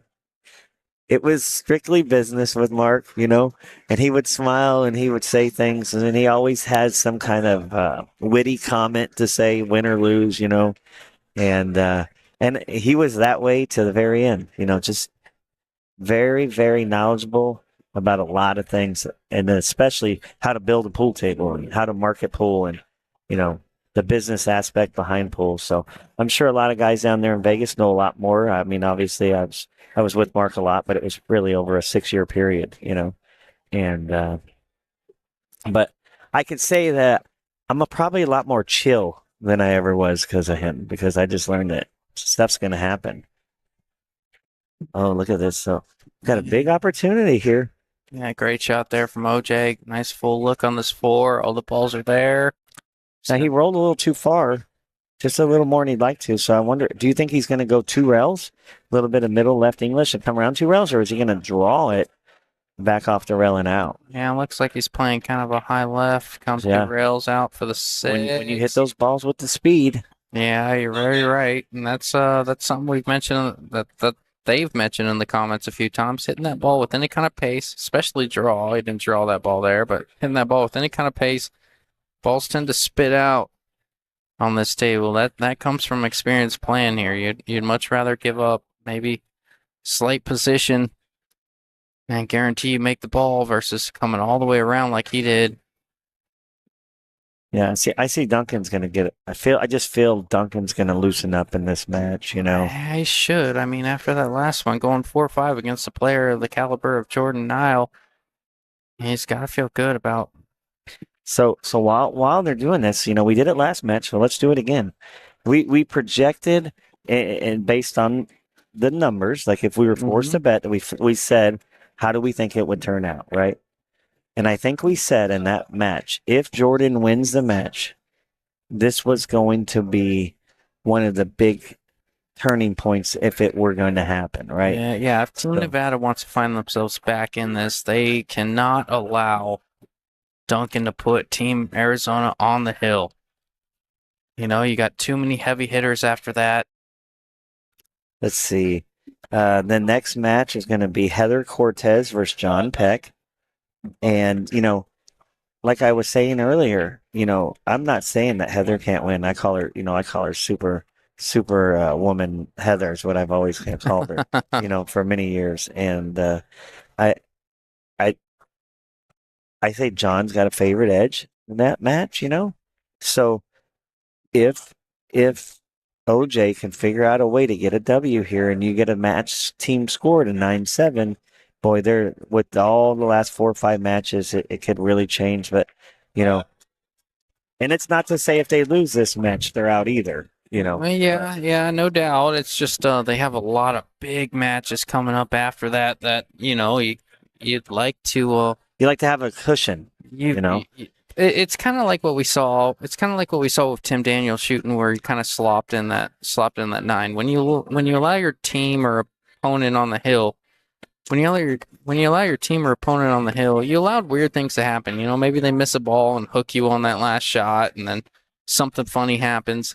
That's kind of the way I see it. Even in the team structure, or even in the team overall, you let them on the hill. Maybe you get some weird rolls. Maybe they every time they miss a ball they hook you, or maybe they make a few early 9 balls that kind of flip flops the score a little bit, and they get ahead in a match that maybe they're supposed to win or not supposed to win. Weird things can happen, so keeping them off the hill, I think, is important. A 4-ball on the break. Now, since they got me off subject for a minute talking about Mark and talking about stuff, I got a question for you. Okay. Did you watch Shane Van Boening? This is for there's 300 people. I guarantee if you're watching this, you guys probably all watch it. Did you watch SVB's induction into the Hall of Fame? I did not see. I heard about it and I did not see it. That's a great job. This is going to be fun for everyone.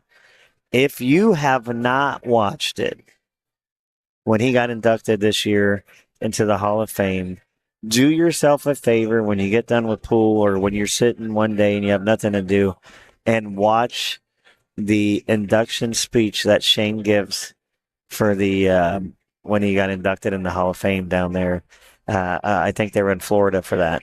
And I can tell you this, if you put your headphones on and block everything else out, you'll have one of the best hour and 15, 20 minutes. You'll laugh. It was that good, huh? It was really, really good. So make sure you guys do that. I'm not going to ruin it, but it was fantastic. And if you know Shane... Is it a tearjerker or is it a funny? No. It's a funny, you know. Okay. It's a funny. You know, Shane's not one that talks, or you see him talk in public, especially at all. You know, I met I met Shane the very first year he went to Reno and played in Mark Griffin's tournament. This is like I want to say 2012, 20 something, way back then, 20 something. I don't know what it was, but this was prior to Shane being a world champion. And, you know, back then he didn't speak very much. He was a young kid. He had just driven to Reno. And his statement was, I'm going to be a world champion. Yeah. And just like the rest of the people, we all said it, right? Yeah. But no, he really is the real deal. And obviously, everybody knows Shane since, you know, what he's come through over the years. But go watch his inductee speech. It is fantastic. You'll laugh. He over and over and over and over and over for the end of it. I'll just give you a little nugget. He says, this is going to be the last thing I'm going to say. Then he'd say it. This is going to be the last thing. So that's all I'm going to say because I don't want to ruin it. But it's great. It's great. It's great. It's a good listen anyway. So go back and do that. Yeah, I love to do it. And here, Duncan is just absolutely taking over the same 9-ball he had, I believe it was the last shot. Yeah, he's feeling loose, and that's, you know. He likes a straight high ball here. He doesn't play too much inside on this one. He likes a straight high ball, pinch the rail, shoot it down. Great shot. You hear the crowd starting to get into it. Yeah, they should. Starting to feel the, you know, they're getting close to the hill. They should. I mean, we're in Arizona. This is Bull Shooters in Phoenix, Arizona. You got a pretty good crowd around us. And if Duncan wins this one, it's going to put Team Arizona on the hill. And the total overall, they're going to a race to 11. These individual matches races to 5. Duncan, you can see he's smiling. He's up moving around this match. Yeah, he's comfortable for sure. He's fist pumping behind the scenes stuff you guys can't see. He's definitely and this, I think we talked about this. You know, him winning the last match is huge, right? Mm-hmm. Him losing the last match, if he got out on a good jump in this match, it's no big deal. So I think even when he got up this morning, he's like, I want to beat Jordan out of the gate. When it's my turn, I want to show everybody. I would too. And that's just the way we all are competitors. We all want to win every match. And, you know, especially on the big screen with all the crowd and a big opportunity. And he had a great fight and just came up a little short. In this match, he's showing that he's in there, you know, ready to roll. But I'm going to say this, and I'll be the first one to say this. George Tiachea said this in the last match. Let's not count OJ out. You know, I think Duncan was down 3-0 in the last match. Duncan's similar spot. OJ's in a similar spot right now. Let's see what can happen from here.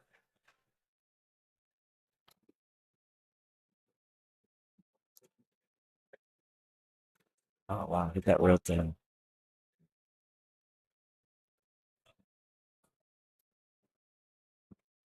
Sorry, I saw a comment in there that said, can someone send me contact info for 3DMU? I will send you his phone number.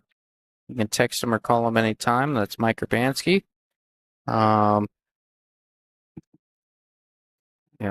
He's actually here. Great guy. Yeah, he is a great He's done guy. some work for me at the bar, you know, helped me do some electric. He's like the jack of all trades, but he's really got into the 3D stuff in the last few years. Yeah, he's done some work for me. I've built a few pool tables, and he's helped us with pocket development. He's incredible.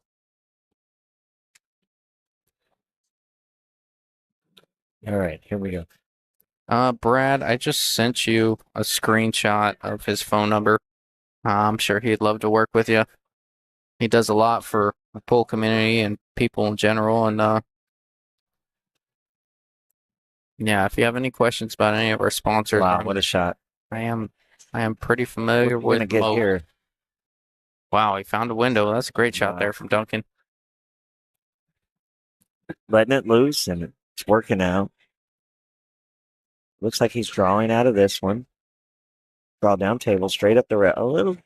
Kind of a little shorter, I think, than he'd like to be, but he's okay. Yeah, he almost felt like he wanted to hit that rail a little bit. I think he had a little left on that, and he wanted to hit the rail a little earlier to kind of help drag that cue ball down there. But Shouldn't be. It's a tough shot. Yeah. Now let's see if OJ can capitalize. If the 5 goes by the 8. Don't really see where he has to do a bunch. Make the 3, come off the rail, shoot the 4 in our bottom right pocket. Hardest shot is probably the 5 to the 7. Mm-hmm.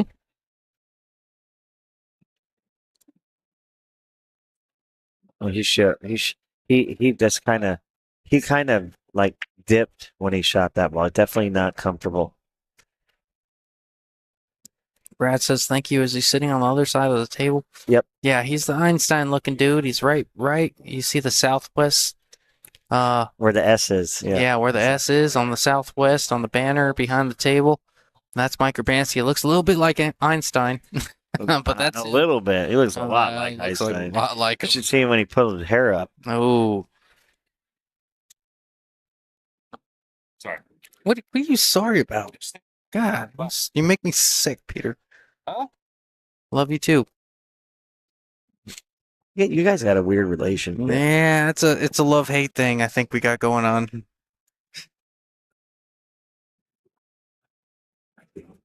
Duncan's kind of in a spot where I think he's just going to have to, a lot of folks want to shoot this 4 and drop back to the rail and back across, but it's like trying to do too much.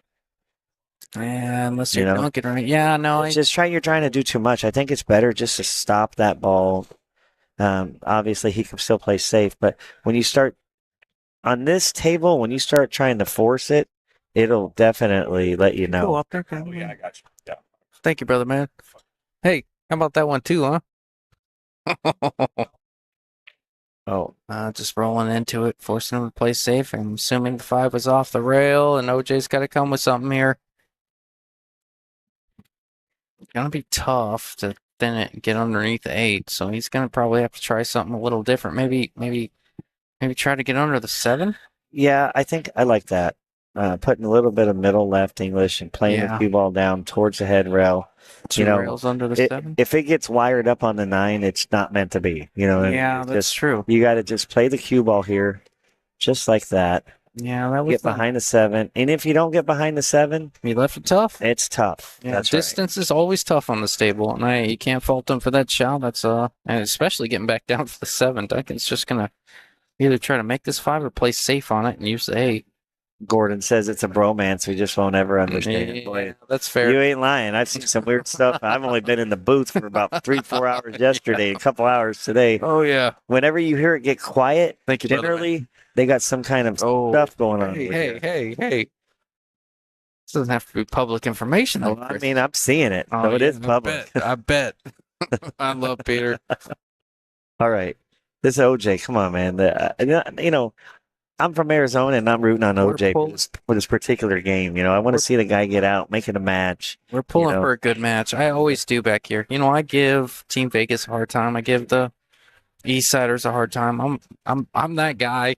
You said it yesterday. I thought it was funny. You're like, oh, you media guys. You're always trying to get a rise out of someone. You're always trying to get something. Yeah, I do that, but it's part of what I do, and I love it.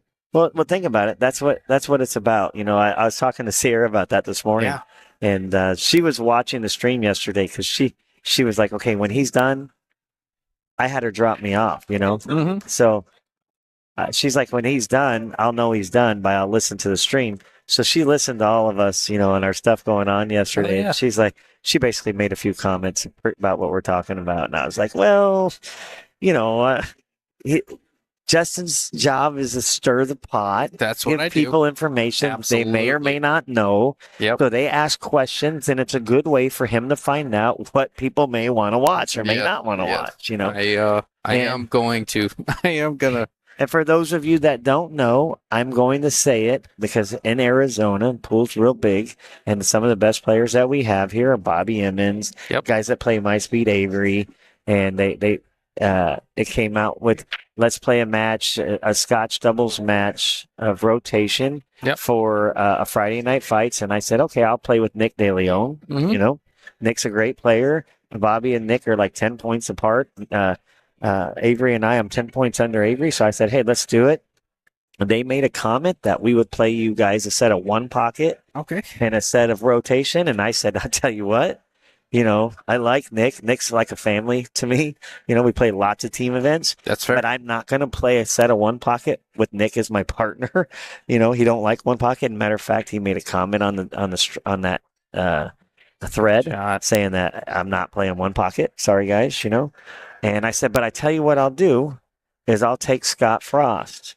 Now, obviously, I didn't call Scott. I didn't talk to Scott. I was kind of talking out of my tail. Yep. And but within 5 minutes, I called Scott, and Scott says, okay, I'm in. Let's do it. Yeah. Yeah. So, I think a lot of people would want to watch that match. Yeah. Why not? Scott and I against Bobby and Avery. Everybody's real close to the same Fargo, and we'll play a set of all the stuff. But at the end, I don't think it's going to happen because Scott's Scott, and, everyone else is not. Yeah. Yep. That's So- fair. That's fair. But since you opened the can of worms yesterday and got me digging for Come the on, last man. 24 hours, I'm not that guy. I would never do something like that. I want to make sure I said it so that way everybody knows it. Oh, now you gave me no ammo. That's I mean, you gave me a little ammo to start that I I won't gave you bring the up. gun yesterday Yeah. and you pulled the trigger. So Oh, yeah, that's fair. I'm not one to stir it up. now, just like we were talking about, don't count OJ out. No, You you're know? not wrong. It's 3-1. We're an exact replica of what happened last match at the moment.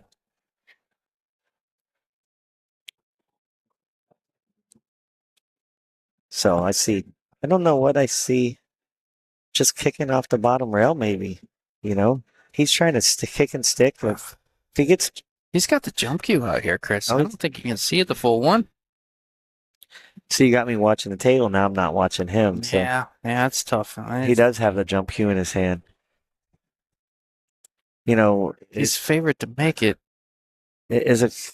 Can you keep the cue ball on the table? I think he can. I think he's only an edge over this 8, so he doesn't really have to put a ton into it. Yeah, What a shot. That's a great shot there from Great Duncan. shot. There's a good shot for everyone watching at home. I said fellas at home.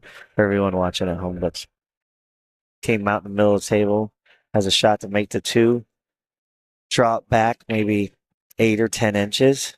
Doesn't look like he can go forward with the cue ball.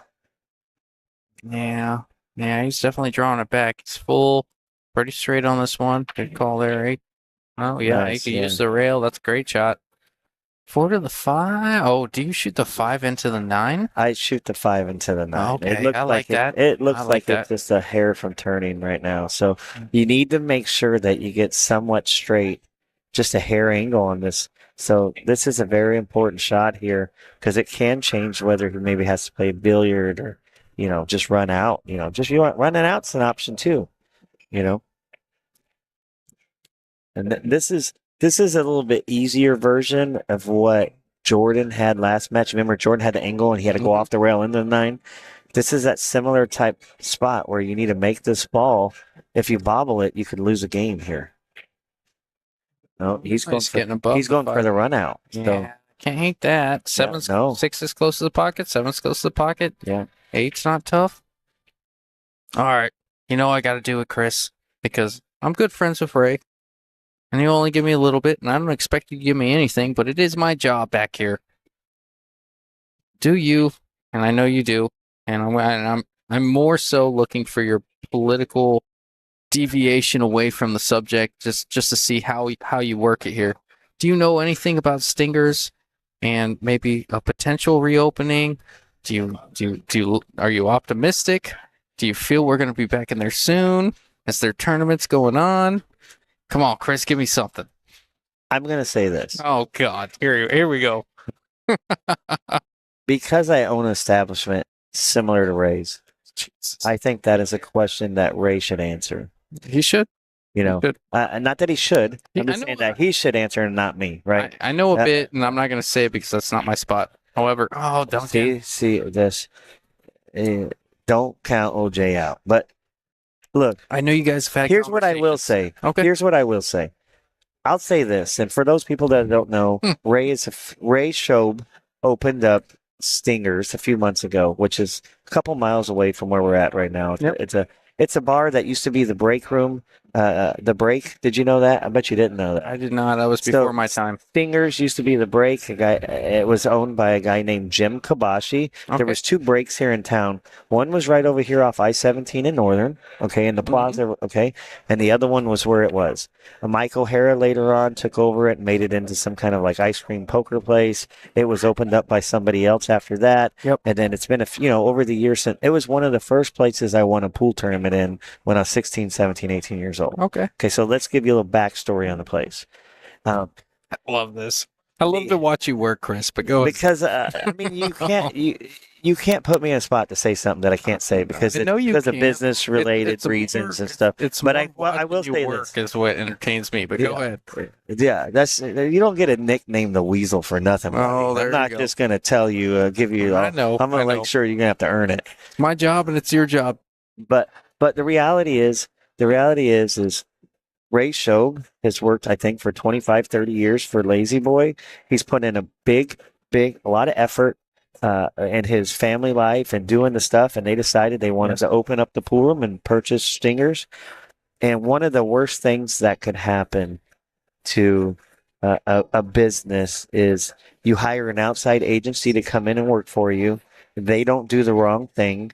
You're in a probationary period and it ends up costing you an opportunity at doing business after all the investment. That's all I will say. Yeah. So I think that's safe that anybody can find that out, and I'm sure Ray would tell anybody that information.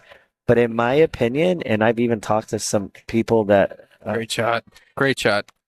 I've talked to some folks that that are in the agencies that are probably not on Ray's side right now. It's just saying how does that work? Overall, when you sell alcohol, there's rules that we all have to follow, no matter who you are, no matter what your background is. Ooh, did you see that? Oh, yeah, I sure did. And unfortunately, it falls back to the guy who's got his name on the paperwork. Yep. And that's just terrible, terrible, terrible, terrible thing that's happened to Ray and his family. And I pray that they can get out of this, whatever I it do is too. they have to. There's a lot of steps, and what a lot of people don't understand is it's hard to open a business, right? Imagine owning a business that you can't have the doors open and bring any business in. And, Yep. you don't wish that. I don't wish that upon nobody, No. And it's not good for pool. It's not good for people in the industry. It's definitely not good for his family. So, when you really want to think back at it, what did he do wrong? He hired a company to provide a service Yep. that they didn't provide, and it came back and backfired on him. Yeah. To me, there's some other stuff that's probably, but I don't want to talk about that. But Yeah. what I can say is that since you made me Hey, have to weasel around a little bit, that's what I like about you, Chris. uh, That's why I'm but, here. But Ray's good people. I'm sure people are going to support him, and he was getting a lot of support for the short period of time that he's open. And I look forward to going back and playing at Stingers when they get open. Yeah. So Yes. that's my answer. All I will say. And I don't like answering that question, by the way. No, I know. I put you on a spot. I apologize. You It is know- my job. Guys that are superstars that get asked questions by big media on ESPN aren't answering that question. I can assure you that. No, I know. They're, I know. So I don't want to answer those questions either. And I'm not nowhere near like those guys. No, but But it's pool drama, man. but I gotta bring it up. love Ray. Pool His committee wants wife, to know. his brother, everything that they were trying to do over there, and I can't wait to see what a shot here by OJ. Tell him, George, I know you're watching. It ain't over till it's over, right? Don't count OJ out. We said that when it was 3-0, just like George had mentioned in last match when Duncan was 3-0 down and came back and made a fight out of it. So, I don't want to make it sound like I'm rooting on Vegas, but I just, We want got a tight match. Yeah. Yes, that's Yeah. what we do back here. And I love that. fantastic hit again. Jump shot again by Duncan, showing that. Yeah, always getting the full ball hit when he wants to. Well, I will say this: I appreciate the response, and I don't mean to come across as that guy. That's what I. Terrible. That's what I do. You know what? That's like a guy saying, I'm I'm not racist, or I'm not this, or I'm not that. Oh, you But called let me me out? tell you a story about something. Yeah, You know, yeah. and yeah, you are. Yeah. You're looking for the drama. I absolutely am. I did it. Ray's a good friend of mine. I know a lot of information about it. I was just So why don't you tell me what you know? because that's not public information. Okay. I'm not gonna make it. Yeah. He's a buddy of mine. Now you see how that little gut check hit you right there? Imagine. It goes both ways, buddy. No, it's more me because you're so good at talking. It's more me. Look, Brian just said the same thing I said. What do you know about stingers? Oh yeah. You know, No, yeah, I, in my opinion, there shouldn't probably be any more conversation. yeah. on I'm that not subject, you know? I'm not gonna have any more conversation about that subject. And, I and just that's not because I don't want to put Justin on the hot seat. I think the respect for Ray and his family go a lot Yes. further yes. than what the conversation's Well, really nothing about. bad. You know, I know you're really just trying to see like what's going on and what do you think's going to happen, but you know, I think Stingers will open again. I think it's going to take a little bit of time, and I will be a customer. How about that? We'll say that. His family is amazing. Ray is one of my favorite people on the planet. I'm playing on his team over on Mondays on the 9-foot tables at Metro next season. He's always been one of my close friends. My dad worked close to him at Lazy Boy for the better part of 10, 15 years. He is a good friend. I played on pool teams with Ray. I've played with Ray. He's supported my business over the years, and I got nothing but good things. And I just feel like he kind of got a little bad end of the stick. He got a raw deal for sure. You know? That's all I will say. You know, it's a tough business. You know, everybody knows that my place I thought was going to be a pool room. When Mark and I opened it, we thought it was going to be a pool room with 8 tables, or we actually had a 9-foot table and 6 bar tables. We're going to sell alcohol and do that. I now have like a West Side, pretty much. I don't want to call it gangster, but you know that's the vibe. A nightclub, and wow, he hit that ball so thin it moved over only about an inch. Tough to do. But you know, I got up yesterday and went to work at 6:00 in the morning. I got home. I came here about noon. Yep. Commentated with you guys till 5 or 6. I went home for a couple hours. Went back to work till about midnight. Left work at midnight to a phone call that something happened at the bar about 12:45 a.m. I went back to the bar. Was there till 4:30 this morning. Yep. And it was something that was not even in my control, you know, Yep. and it happens, and we just have to deal with it on a daily basis. So, Yeah, that's you know, it unfortunate. wasn't like as anything that was happened at our business, but it just happened to be a patron did something somewhere else and carried it over to our business. Yep. And part of owning a business like that, you have repercussions, and one of them are you're not going home, you know. Yeah. So it's a tough business. It can be fun, but you know, like I said, I thought I was opening a pool room with Mark Griffin, and never knew that we were opening a nightclub. You know, and when you have businesses that cater to DJs, kind of like Ray was doing and we were doing, Mhm. There's a lot of manipulation that people try to do because, you know, and there's a lot of trust that has to go into what we do Yep. and the people that are working for us to make sure the right things are done. Yep. And unfortunately, just like your whole life, there's pressure and peer pressure that gets people to break. And, you know, it is what it is. Oh, wow. Do you think he's playing the 5-9 here? It's very possible. My gosh, if the 5 putts, I almost like that more. For the folks at home, I'm looking straight down the barrel between the 5 Just a little cut. and I think he's playing the combo here. Oh, that was a good effort there. Yeah, I couldn't tell if it went. It was one of those shots. You know, I used to believe this. You guys are going to laugh at home. My buddy is Ken Gusso. You guys know the Goose. Yes. Yeah. Okay. Another 3D printer guy. Yeah. Yeah. Goose does it all, man. I grew up with Goose. I used to live with Goose when I was a kid. And he got me one of my first real jobs. But anyways, I used to tell Ken, he'd ask me how I made a ball, like when it was tight and it went by a ball. And I'd shoot the ball about Mach 7. And you guys are going to laugh. He goes, how did you make that? And I would tell him, it's kind of like a drag racing tire. The harder you hit it, the skinnier it gets. And it would go right by him. And it was funny. Like, and he'd look at me, you know, he's an intelligent guy. And he's like, I don't He's like, see "That's that. not- I that's don't not see that true." working. I don't see that. That doesn't make sense. But yeah, I used to think that's what it was. So when I get a shot like that, whether it's my eyes or not, I just hit it hard and just Yeah. hope it fit in the first place. Yeah. No, my brother tricked me with that early on. That's funny that you said that. My brother tricked me that. If you guys don't know, my brother's about a 670 Fargo. He's Jared Ray. When I first started playing with him, when he'd shoot a ball by another ball or shoot a ball between two balls, I was like, "How did you make that?" And he's like, "Don't you know when you hit a ball hard, it turns into an oval?" I'm like, "What?" And I was like a 490 Fargo That's at a the great time. shot here by OJ. I think Yeah. he's gonna. I think he's gonna. Mail Can he left see it. the edge of the ball? I think he can see enough to make it here. He's looking at it like he can't see it. I know he can't make it. I don't think he can make it. Yeah. I was under the impression that these ceramic balls turned into an oval.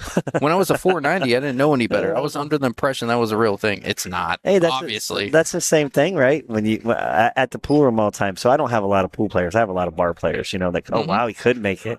What a shot! Mm-hmm. Come around 3 rails. Now he can really, create a little gap here and get a 4-2 lead.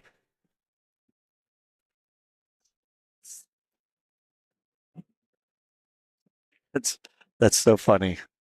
I can't believe somebody else told that nonsense story. I did it years ago, so I can't even take credit for telling Justin that. Yeah, that's or not funny. Justin. Sorry, Jared. That. Yeah, that's hilarious. Yeah. No, we were like 2021, just I- getting into pool. I have so many good stories from being in the military and playing pool. I have stories about Scotty Townsend. I got stories about Eddie Taylor. For those of you guys that don't know Eddie, Eddie was what? Oh boy! Careless mistake. It sure Let the was. cue ball go. Looks I like think a there was 3-3. enough speed on it where it still was going to be a little bit tough. Oh, I have a story. So for you guys that don't know Eddie Taylor, he was one of the best. He won the Jefferson. I think it's Jefferson City. I don't want to say it wrong, but way back in the day, they had all the big championships, and he's pretty much known as the Knoxville Bear and one of the best bankers and pool players, one pocket players of all time, right? And so I've been so blessed being in Texas in the military and being around big action games that back there everybody plays even. You guys hear the stories. There's no handicap. When you hear great pool players talk about it, but that's where I think a lot of that comes from.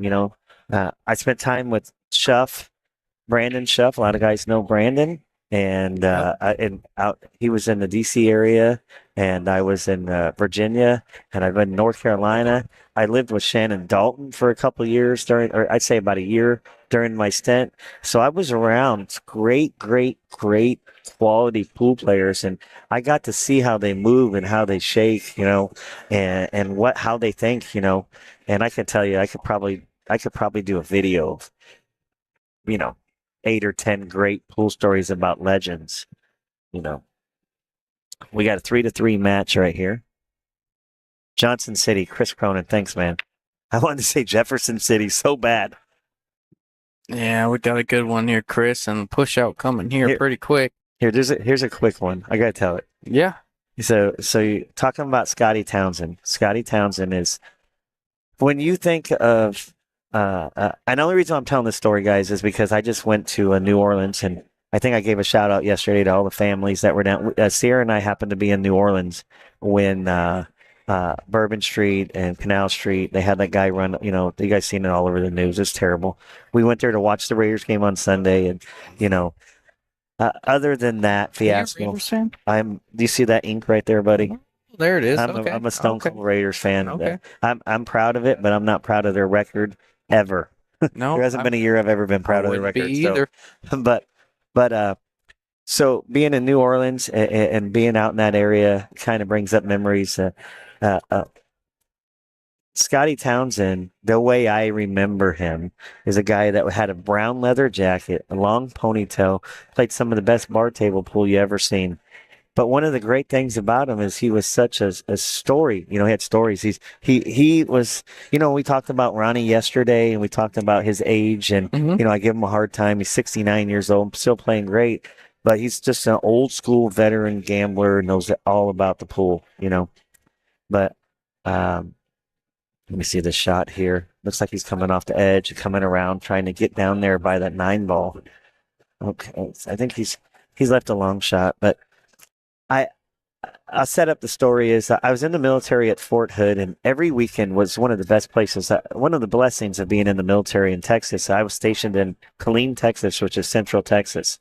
Well, I would go play in these tournaments, and there was a bar table tournament in Scott and Tyler, Texas, and I'll never forget it. My first big tournament, I bought myself for not my first big tournament. I played all these tournaments a lot, but my first big cash, I bought myself for 20 in the Calcutta. And to give you an idea, first place in the tournament would be like $900, but first place in the Calcutta would be like $11,000.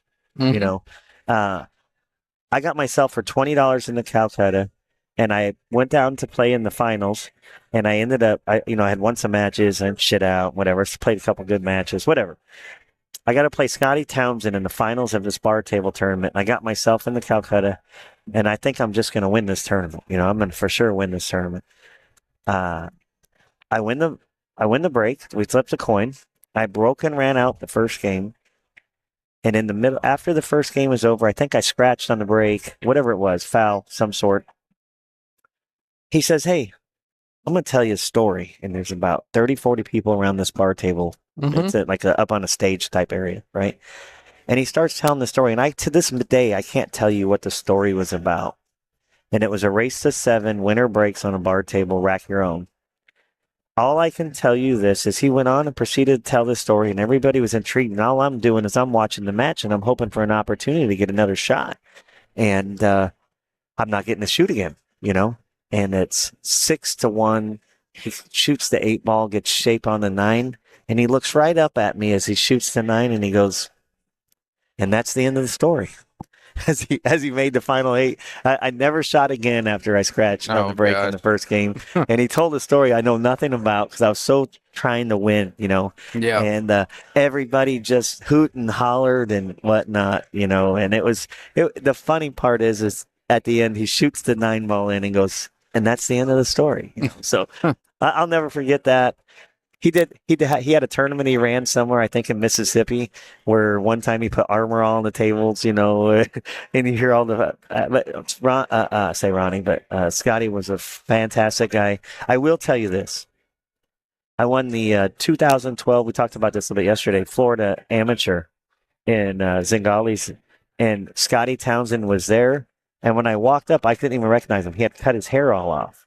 Yep. And basically, as I got to the end, he says, I think I was playing in the semifinals or something. I walked up on stage. I didn't even recognize him. He goes, "Hey, you're hitting them good, kid."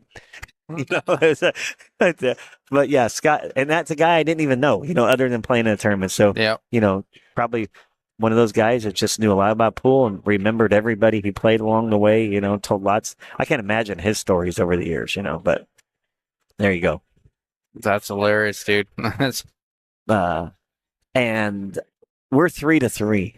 We are 3-3. Jason says Scotty was a legend rope player. I never lost. I just ran out of money a few times. Dana says the stream is blurry. That's got to be on your end. Sometimes internet quality comes into play. We're still pretty clear on our end. Yeah, real clear. Yeah. Scotty, one of my biggest inspirations to the game. Ray. Commentators are all over the place. Yeah, when you do this for 12 hours at a time, every 2 minutes, sometimes 2 minutes a day, we get a little off track because it's 12 hours at a time. Uh-oh. But no. Love to hear stories from Chris. Wes Taylor, Chris, who do you think are the top 5 one-pocket players in Phoenix? You want to answer that?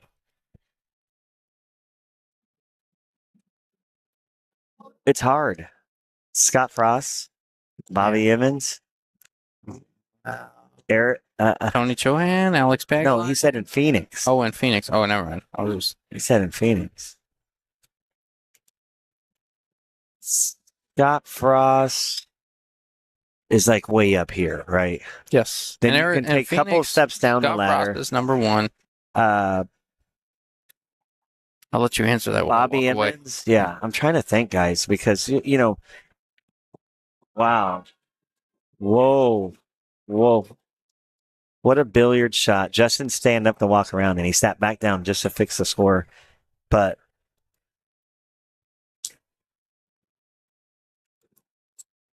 you guys remember that shot as we get this day gets going deeper and deeper and deeper. Remember that shot that OJ played here after being down 3-0 and now taking the lead up 4-3. So Wesley, so check it out. I'm trying to commentate a little bit and answer the question without Justin being here. So, and I don't know how to operate the score, and I'm trying to do my best. So give me a second here. The hardest thing is that there's only a handful of really, really good one pocket players in Arizona. The Eric Youngs, you have Bernie Pettipies, you have Scott Frost. With Gus Prasino living in Texas now, we don't have Gus anymore. With Mitch moved to Florida, we don't have Mitch anymore. So when you look at one pocket players in general, there's not 5 elite one pocket players in Arizona. There's only a handful. And when you get down to the rest of the players, most of the other players can probably get, 10-7 or 10-6 from those guys. From Eric Young, Manny. I don't think Manny, I love Manny. I don't think Manny is up in the and Eric. I don't think they're in the Bernie, Bobby, Scott, right? Because there's a handful of guys, the Mannies, Avery, Eric Young. I think you can put Nick DeLeon around that type in that area. Brett Huth is a great choice to put in there. But when you're talking elite guys for a game that we're not obviously playing right now, there's only 2 or 3 here in Arizona at the moment. So there you go. No, Mike says Chris Adams plays. No, Chris Adams used to play good. And I don't even know if I played good. I just have a lot of heart. Let's just say that. Let's get back to the match. It looks like OJ. I kind of like that name.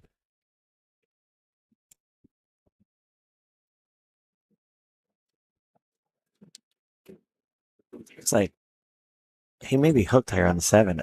If not, he can maybe see just the inside. But that ball, like earlier, is real deep in the pocket.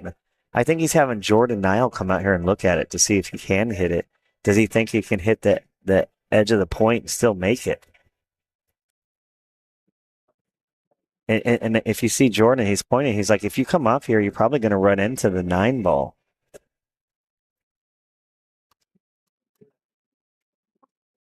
You know what? Mike says that Nick doesn't play a good one pocket. Well, I think Nick plays as good as I do or better one pocket. So if you think I play good, then he plays better.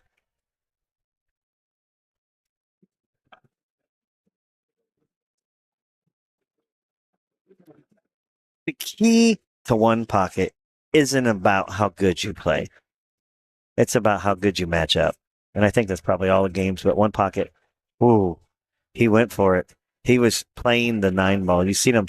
I don't know if you guys could see him in the stream. I don't think so. But he actually jumped as it came by the 9, he had that little leverage and a pep in his step thinking he was going to bump into it. Oh, so there we go. You see it 4-3. Was he looking at rail first? He tried to go 9? Rail first into the 9. Okay, yeah, that's what I saw Jordan pointing at as I was coming back. I was like, man, he looks like he's trying to go rail first, hit this full, run into the 9, and make something happen. Now he's a little awkward on this 2.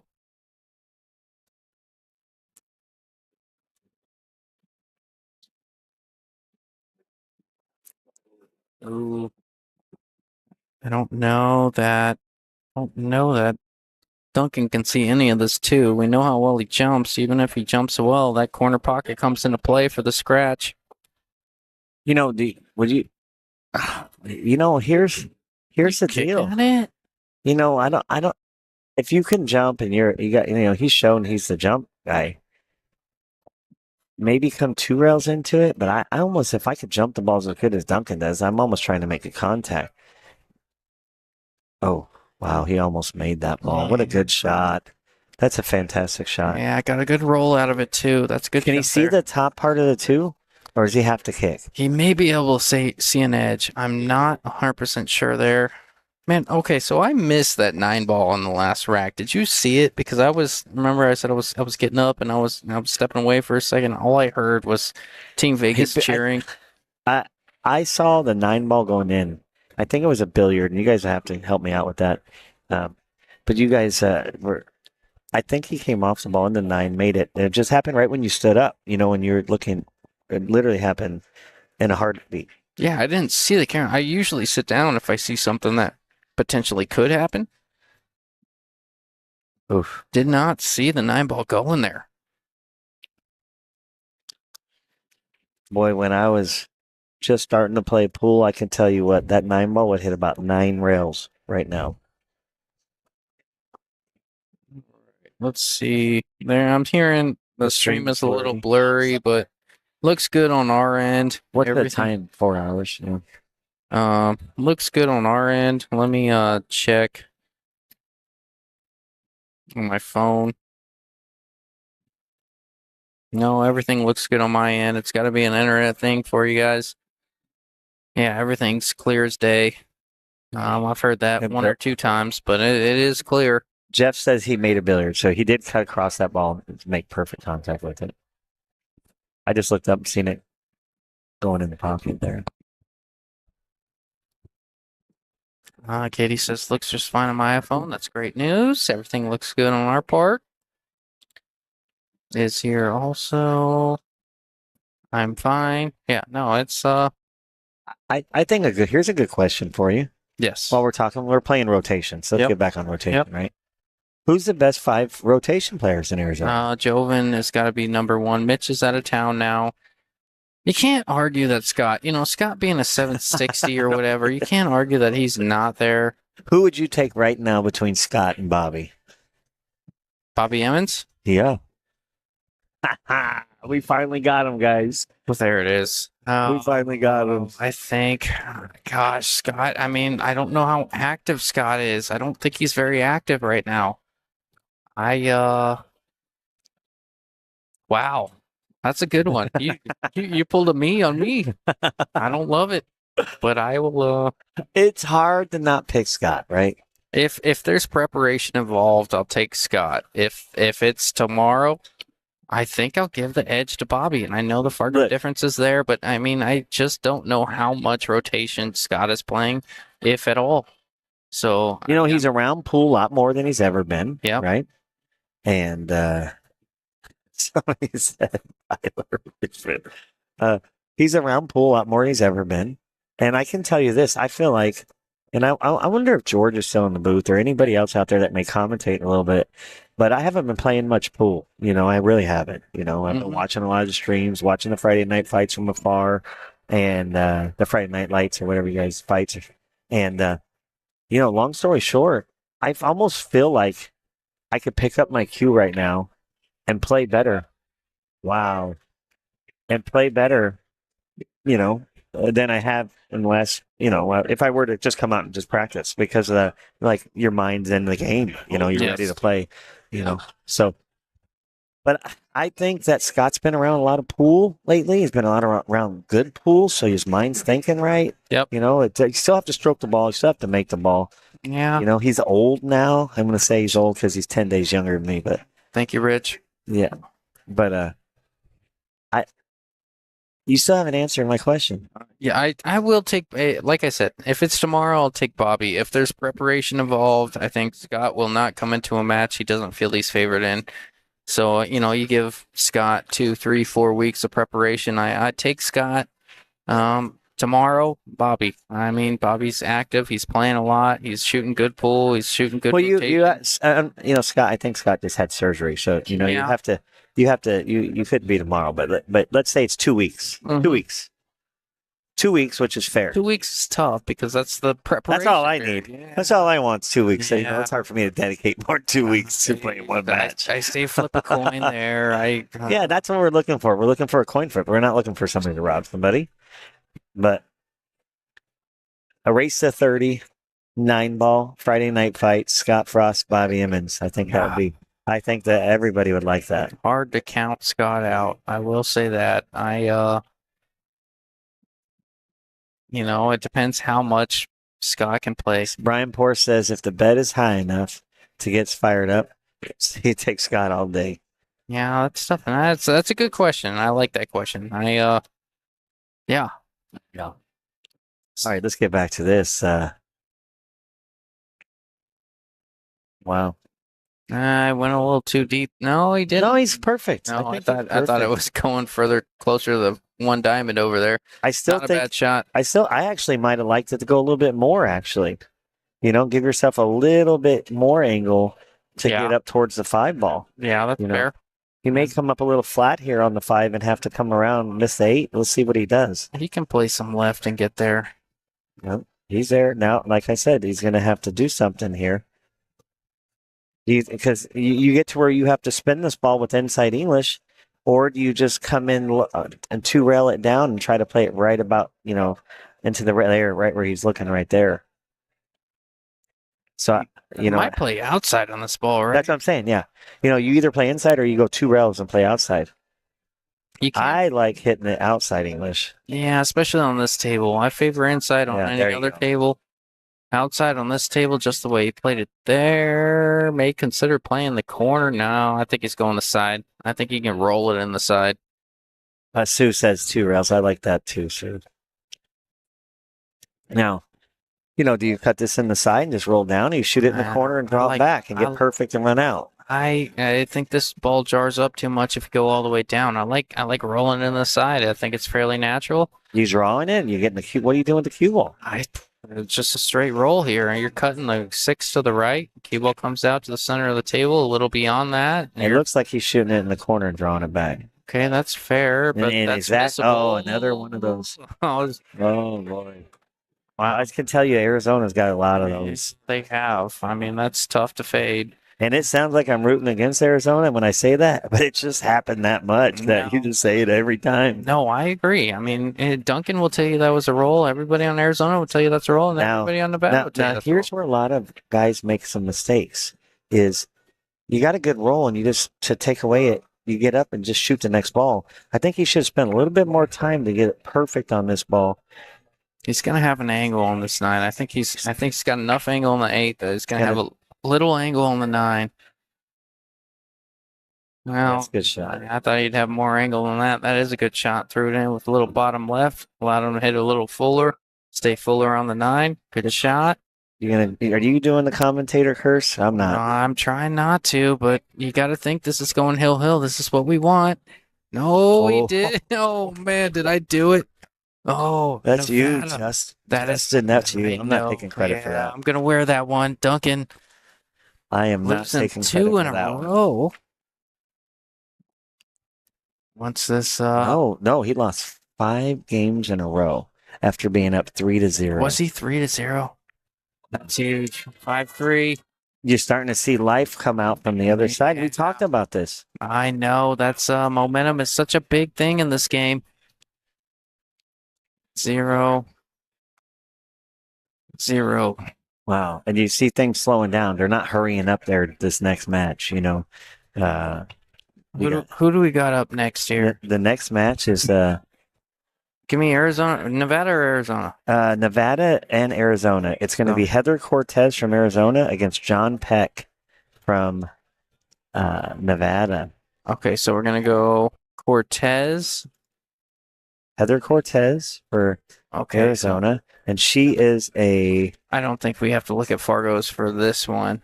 Okay. She's a 594 when it happens. Cortez / who? Heather? Yeah, we just do last names on the Scotch because No, it's not Scotch. It's a single. Okay. It's Heather Cortez versus John Peck. Yeah. Heather Cortez. Who? 594? Yep. Okay. Against John Peck, who is, I believe, a 627. I think I saw that yesterday. 625. John Peck, 625. John Peck, 625. He's way behind us. He don't know. Yeah, he has no idea. You got an extra letter in there. Oh, okay. I'll be back. Johan Peck. That's what it is. You just moved his Fargo up 100 points with one letter. Yeah, any Filipino. You want to hop in for a minute, Pete? You want to take a break? I mean, I don't have to, but if you want to. All right, Heather's breaking the balls. Looks like we're switching out. It looks like we're switching out Justin for Pete.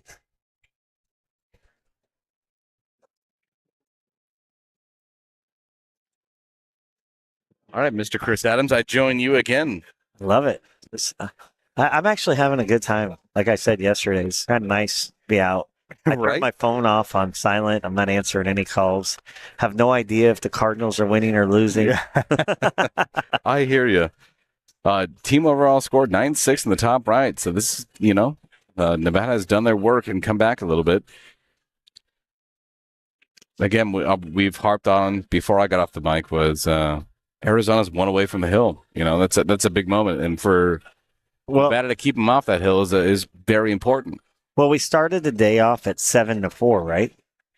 Yeah, We played 4 matches, Yep. and way early matches could have went one way or the other, but Yeah. it's 2-2 on the day.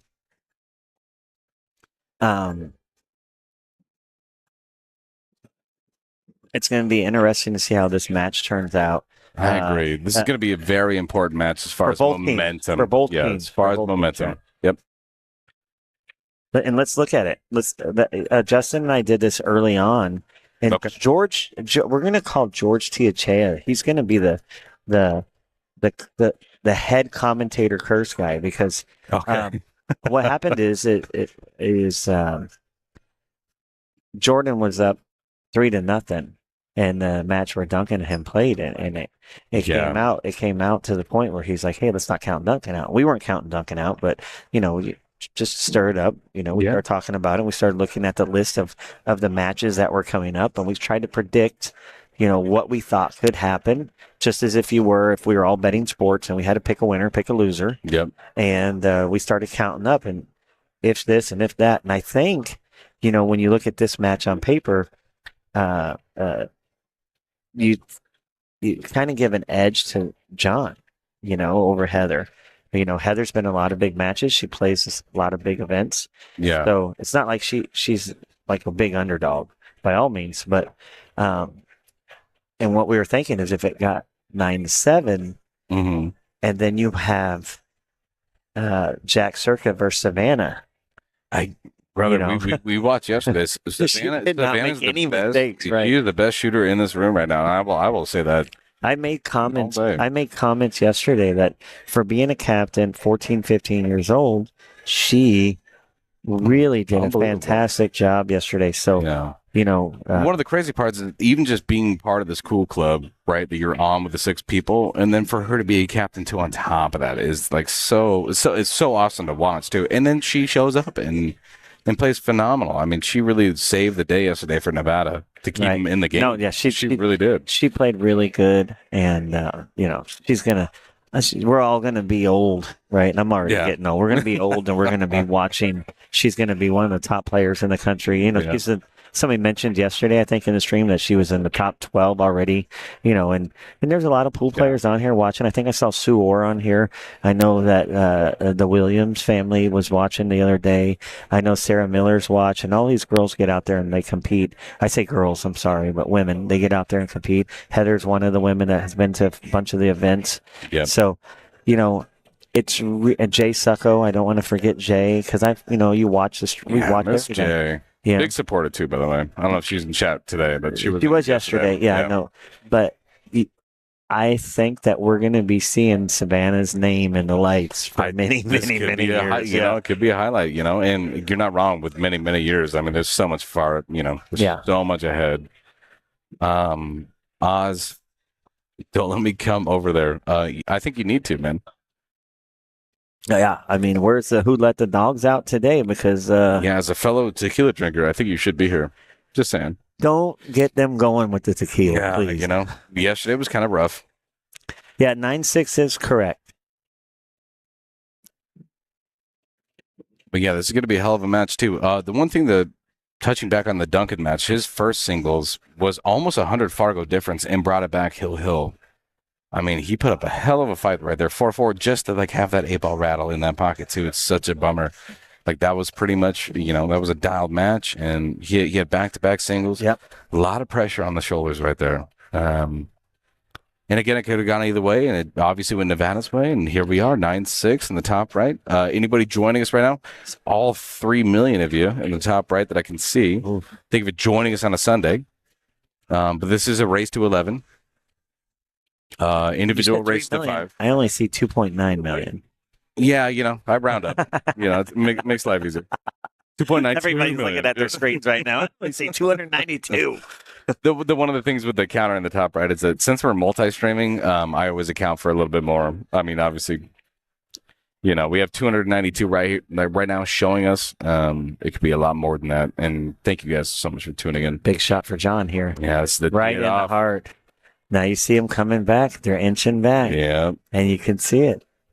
You're starting to look over on the rail, and Ronnie's getting a little dip in the shoulders. Yeah. Tommy DiLorenzo's talking to him, and you're starting to see the Nevada players heading over to practicing and trying. You see it. So There's some energy coming back. There's man. definitely something. Totally.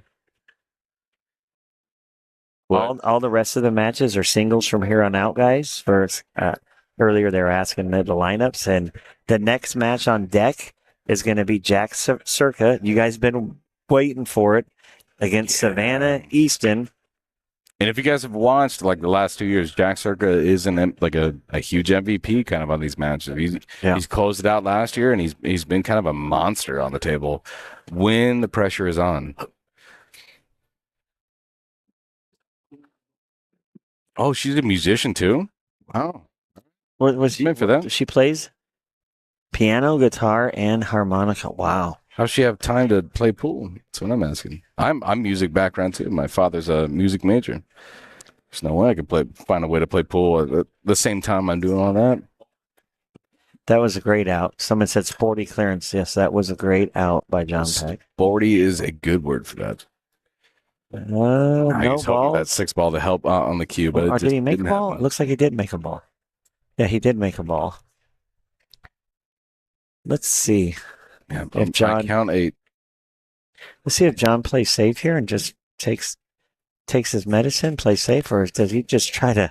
He That 2-ball is makes- kind of sitting in a good position right here to go vertically and kind of go at this 1-ball, right? I almost just like banking the 1 ball down towards 2 rails, playing the cue ball over here, but towards the 6. Behind the 5-6 and getting the ball down there. The only thing you could get real unlucky is if the 1 sets up on the 1-9 combo, but it's just a risk you take. Yeah. He's asking for a coach here too, by the way. Just looking for reassurance. I think he's asking, does he have a extension? Yeah, he's giving him an extension. So I think we're having a Q sub, Oh, we got, a substitution Q coming into play here. Yeah, that's the what. extended driver. Yeah, and a chalk. And he said, "Give me your chalk too." So, hey, what do you think about that? What do you think about going across the room and grabbing a Q from another guy? I don't mind it. I don't mind Okay, it. I thought he was going to scratch, but in other words, we're hitting the 1 down by the 9. Yeah. Here is she. I think she can play a billiard on the 9 ball here. I don't think she's completely hooked by the 8. I can't see it. I don't mind. I don't dislike the shot too that you're talking about. If she can see enough of this 1 ball, this is kind of a little bit of a stum with bottom, and a little bit of pace too. I think I put the curse on there because I was. You mentioned it. Then. Now it's out there. It's out there. When I said don't, it'd be terrible luck for you to leave the 1 down. Yeah. Jesus. Probably in the most prime position, right? It'd be terrible luck if somebody in this room won the lottery tomorrow, just in case. Yeah. Golly. After we're done, I'm going to put down the headset. I'm going to go buy too. I should start a pool right now. If I sell much. She gave it a good go. Yeah. Caught the 1 ball a little bit too full, I think, on that. Let's see. Looks like the 1's on set up real close spot there. Oh, yeah. I got a little love. This is where Got the a little magic rack love at on the magic table is rack. so unfortunate. Yeah. You got an Just extra. wobbled its way over there, just sticks. he looked at it. You want me to take that rack off now? That Yeah. Now that it's done doing its thing. all right. So let's see here. Yeah, I agree. And welcome to the chat. We were just talking about you, Jay. Your ears must have been burning. No. It was having a nice Sunday on the couch, and since we call her out, got to pick up the phone now and comment. Oh, he tried to. Yeah, I think this is gonna be a safe if that was intentional. I almost thought he was trying to go for it, but it came out real good. What did you say before here? I'm trying to read. Jay, I totally agree with you. And I think that's one of the things we're harping on is that Savannah in a singles match right now is the best looking player out of both teams. I'm sorry, Yeah. it's just how it was yesterday. Now today's a new day, Today's a new day. yeah. but she is so she's so mature and well disciplined. Yeah, I don't think the match earlier where they played the doubles match is going to affect her ability of what she's going to do in singles. So I'm going to be real excited to watch Jack and Savannah in the next match. Those are your. You guys can't tell. Justin's back riling up Pete. Pete's riling up Justin. No, we found a pool bag this morning, and no one has came to found it until now. What's at 4:15? It was Jared. It was Justin's brother.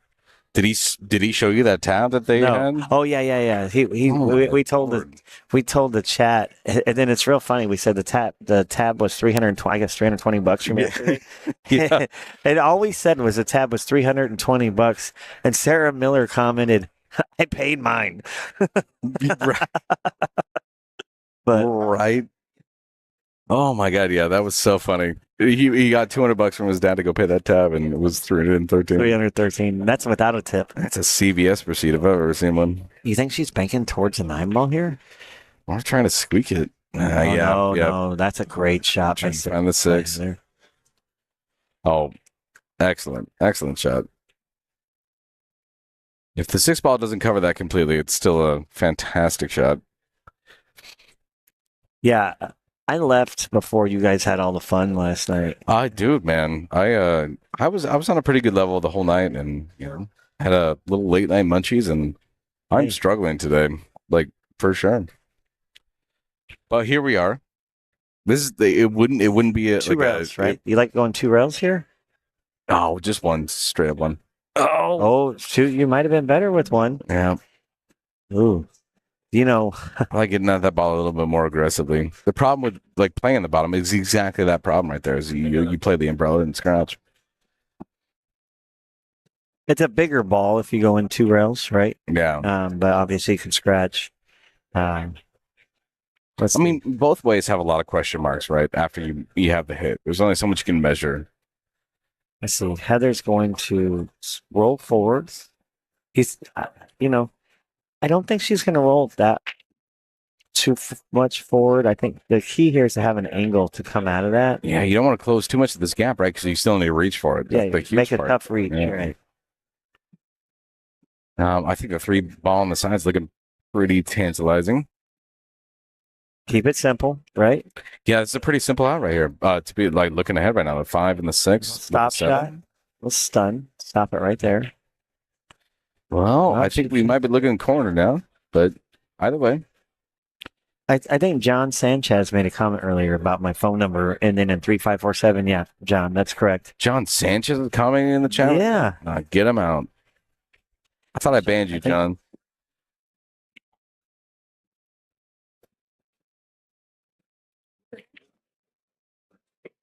Yeah, it's going to be a tough shot all around. It's a lot of distance on that table, and maybe trying to hold that ball to center table because she is sitting pretty damn good on that 5, and I think we might have thought a little bit too far ahead on that.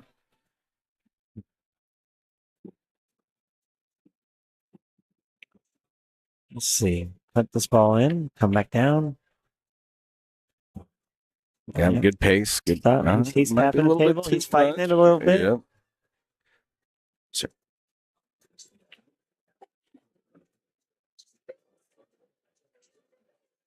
He's fighting it a little bit. Oh, gotcha. All right, Oh. I'm on it. Thank you so much, by the way. I think there's an issue here. Keep going. You're fine. Uh, so John just had a decent shot at that 5 ball. He missed it. He overcut it a little bit and came up and tapped the 6. And Heather has a chance to take control here and get back 1-1, or take control of this game and get the match squared at 1 apiece. You know, I like the way she's getting around. She's trying to create a picture in her mind of a good spot on the table, which gives her the best option, probably somewhere out right across the middle of the screen, right middle of the table. Sorry. There you go. It's rolling. She got a little angle. That's perfect. With where the 9 ball is, you don't have to do a ton here to get to the 8. You can just go forward, come out to the middle again. Looks like she's might have to get a bridge. She's looking for a bridge, I think. I think she rolled maybe for herself 1 or 2 balls too far, or not far enough. Give me a second. Okay.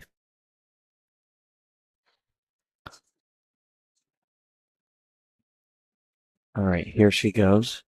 She's on the ball. Oh, she missed it. I think she left it tough for John. Ooh. You know, I'm looking at it, and it's where he can cut the ball, but the cue ball is going to get loose. And when you back cut this ball, you tend to put a lot of outside English on it, which will check the cue ball up. And if it misses a 9, it could scratch in the pocket down by where the 8 ball is. And it looks like he's going to go ahead and cut at it. So let's see what happens here. Big match, obviously, for Arizona to get to the hill, or Team Nevada to keep the run alive. All right. I never thought I would see the day, but we have our first ban for life. Get the hell out and all that jazz. Thank you, Team Nevada, for pointing that out. We are back.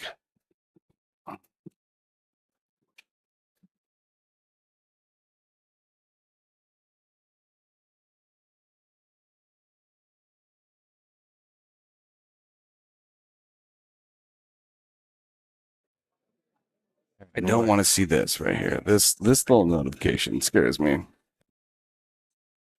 Yeah, we're still good. We're back. All right. So Heather's in a spot. She's calling for coach, which is a good idea, or Captain Tim Daniels, and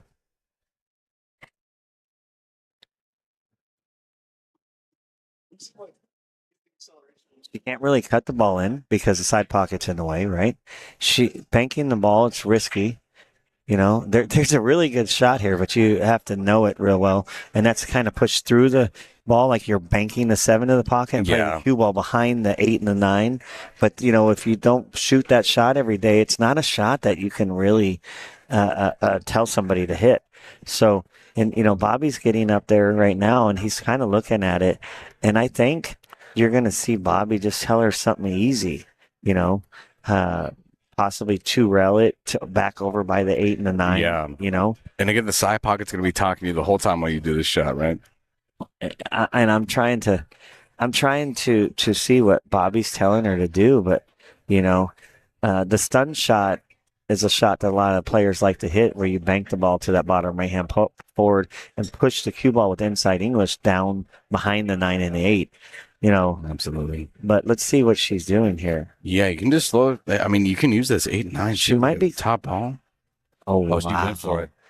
That was a hell of a try. You know, I think she had to overcut it to miss the scratch. Yeah. But you know, now she's put this game into John's hands, and he's got an opportunity here just to bank the ball straight back over here to the diamond where his hand is about right now on the rail. Yeah. And then lower the cue ball right behind the 9 and 8. You know, those are 2 big monster balls right now. I agree. John Peck, I should call you John Peck Jr. I was dealing with stuff on the stream, so hopefully it's not laggy anymore. Oh, you see what he did there is John let up. So, you know, in his backswing, when he went to follow through, he didn't get it. Got off the gas pedal a little almost bit, like a bunt, you know. Yep. So You're almost better off just kind of running into that 8 ball, just kind of for like insurance purposes, right? Of hiding behind the 9. and That's it what wouldn't we're hurt going for, even if right? you bump the 9 right into the 8 and tie it up Mhm. a little better. So you make sure you hit it with enough speed to get it there. The most important thing when you're shooting a shot like that is to get the object ball to the rail on this side of the table. So you can take away an easy shot. Either Yep. whether, and I say easy, this isn't an easy shot by all means, but you take away the risk of selling out an easy shot. Heather can cut this ball on the side and come back up table, which I see her doing more than I see her jacking up and drawing that ball back Yeah, on this table. absolutely. So it's a center ball. You don't even have to use a lot of inside English. You can just make the ball, let the cue ball do the rest of the work. This is going to be a hell of a Oh, shot. she overcut it. She put outside English on it. Looks like she may run into those balls. No, Yeah. she didn't. I think maybe the idea right there was to kind of get behind the 8 and 9 too as well, and just maybe it was a little kind of Now- a pace issue. Now, from our angle, we can't tell if you can draw that ball back, but it's almost similar shot to what Heather just played. He's looking at it down in the corner, and if he, this is so tough on this table. He's loading up on draw, so he's going to be bringing the cue ball back towards the rail on the top end there. Look at that shot. Oh, what a shot.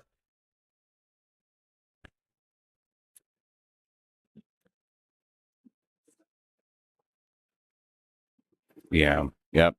Fantastic shot. That was a long rack, sir. Yeah, that was a long run. But you know what? You're starting to see the rail get active over here Yeah, for yep. Nevada, and it's starting to create. We've talked about energy, man. And If you're in Arizona or Nevada and Yep. you're nearby, something tells me that we're just one match or two matches away from seeing it really, really tight game. Yep. And with the matches on deck, and I only told you who was next, so let me tell you. Yeah, so I can let's put play- that on board too right now. So Yeah, we have the why- lineup. Yeah. So and I'm going to read that out from so you guys. Yes, can we're on match number 16 on you guys' screen, so you can Okay. follow along. The next match is going to be Jack Circa versus Savannah Easton, followed by Tim Daniel and Josh Kondo, two great players. And then follow that match is going to be a rematch from a Hill match yesterday. Yeah. Bobby Emmons and Ronnie Wiseman. And then another fantastic match with Eric Charlton and Jordan Nile. Any of those three matches can go any way. Absolutely. With that being said, in the event that it does get 10-10 and Hill, Yeah. they're going to play it's a hell of a lineup. it's going to be a race to 9. And I can tell you this. If John figures out a way to win this match and Savannah beats Jack and it gets to 9-8, you can do, everybody says we can all do ifs and Yeah. but let's just say if that happens, it is going to be a long night for Team Arizona, where they have been sitting 2 games away from getting a win, and the pressure builds up more and more and more the closer you get. After you've already started out strong, too, right, on a 2-0. Yeah, Putting you in having 9, a 9-4 lead at one 9-4, point, yeah. And Absolutely. there's a possibility of just looking at it. We're not taking any credit away from Heather, and we've said it about Duncan. I said it about the last match about OJ, and I'm going to say it about Heather. Just because she's down 2-0, she's not. Or what? I think it's 2-0. Oh, did I not it's change it? 2-0. Sorry, guys. Yeah, Everybody watching. I think she's down 2-0. Just because she's down 2-0, she's not out of it by all means. So let's let the matches play out. But there's a possibility. You guys remember this, that we could be seeing Team Arizona at 9, Team Lenore, I got Nevada at 8, and I can assure you, as we get to these tighter matches, everybody's going to be feeling it. And Heather just left a billiard on the 1-9 here. Looks like. I don't think I'm shooting at the 1-9 combo. Maybe he is, but yeah. So I'll say out front right now, I've gotten multiple messages and stuff, and we keep it positive here. We're already banned, and don't worry about it. I'm top of it. Yep. So we've done 50 streams, and it's taken one person to do it. After 50 streams, that's pretty embarrassing. So we're here. This 9 ball is huge. Huge. That's A quick put him on the 3. 3-0. And every time that Nevada makes a 9 ball, you see I mean, I've said it 2 or 3 times in the last 15, 20 minutes. Their rail gets louder and louder and Yeah. louder, Yeah. and they're starting to wake up. And I think they're doing what we're doing too. You know, you guys at I home, think you're 100%. the team Arizona's over here, and look, I've played in a lot of these events, right? Yeah. I played in 3 of these events. I played in the Swirl Cups. I've done it. If you're not at home and you're not looking at the matches and doing exactly what I'm doing versus just commenting on here, oh, if this, if that, you do the same thing that we're doing. We all get into it, and they're Yeah. over there in the back, and they're looking at it and saying, hey, you know what? This is going to come down to the Tim Daniel, Josh Kondo, Bami Emmett. The hardest thing to do. Right. You're away right now in a hostile bar, right? You know, Right, and, right. and getting that energy and getting. They're all doing it. They're doing it right. They're now. all Like, doing it on we can both feel it. sides. We're doing it. Yeah. It's not like we're trying to will something a certain way. Yeah. It's just how it works if you play team pool. And, Yeah. you know, you guys That's have been what at this home. format creates, though. We talked about this yesterday, right? And it's so early on, it's like so easy to kind of make comments. But now we're getting to the late game, and now you can really feel the energy on both teams, and it's the amount of people that are looking around and cheering on. It at the end of the day, like it's Wow, he it's rattled the hard one with and the Nevada. two on the side. coming out here and doing this. So Yeah, it's you guys do it from morning till night. I've only done it for 4 or 5 hours yesterday. I'm with you as long as you guys will Yeah. have me today. And I can tell you this.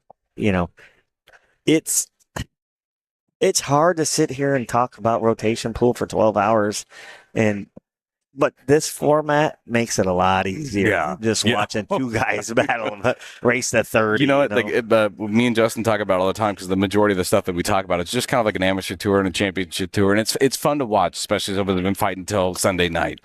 Right. This is kind of like watching the championship match every round since yesterday, since match 1 or during the team event. It's the same thing. Like it makes our job easier. It's another thing. I think, in my opinion, it's one of the best formats when you get a crowd of support this big. Absolutely. And John played a great shot. He put the cue ball behind the 7 to make it a very difficult shot to hit. And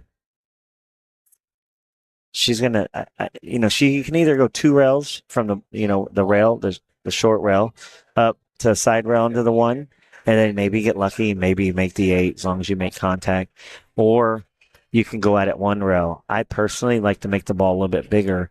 If you go to 2 rails or 3 rails into that ball, and I like this too. If she can, she's gonna have to load this up and spin it. Wow, what a hit! Great shot. Nice shot. Fantastic shot. That's a good shot by Heather, and she. It looks like you can see it, but from our angle, I just want to see him kick the ball in. You guys can see the same angle we can. I just see him kicking the ball in, but I think that would. But all right, Look out, cue ball. he already fouled. Turn over. He already- Oh, okay, gotcha. So, that's what you get for trying to do 6 things at one time to keep everybody happy. Peter's over here, guys. So you don't know. I'm trying, Peter's guys. on I'm so YouTube sorry trying to right check now. the stream.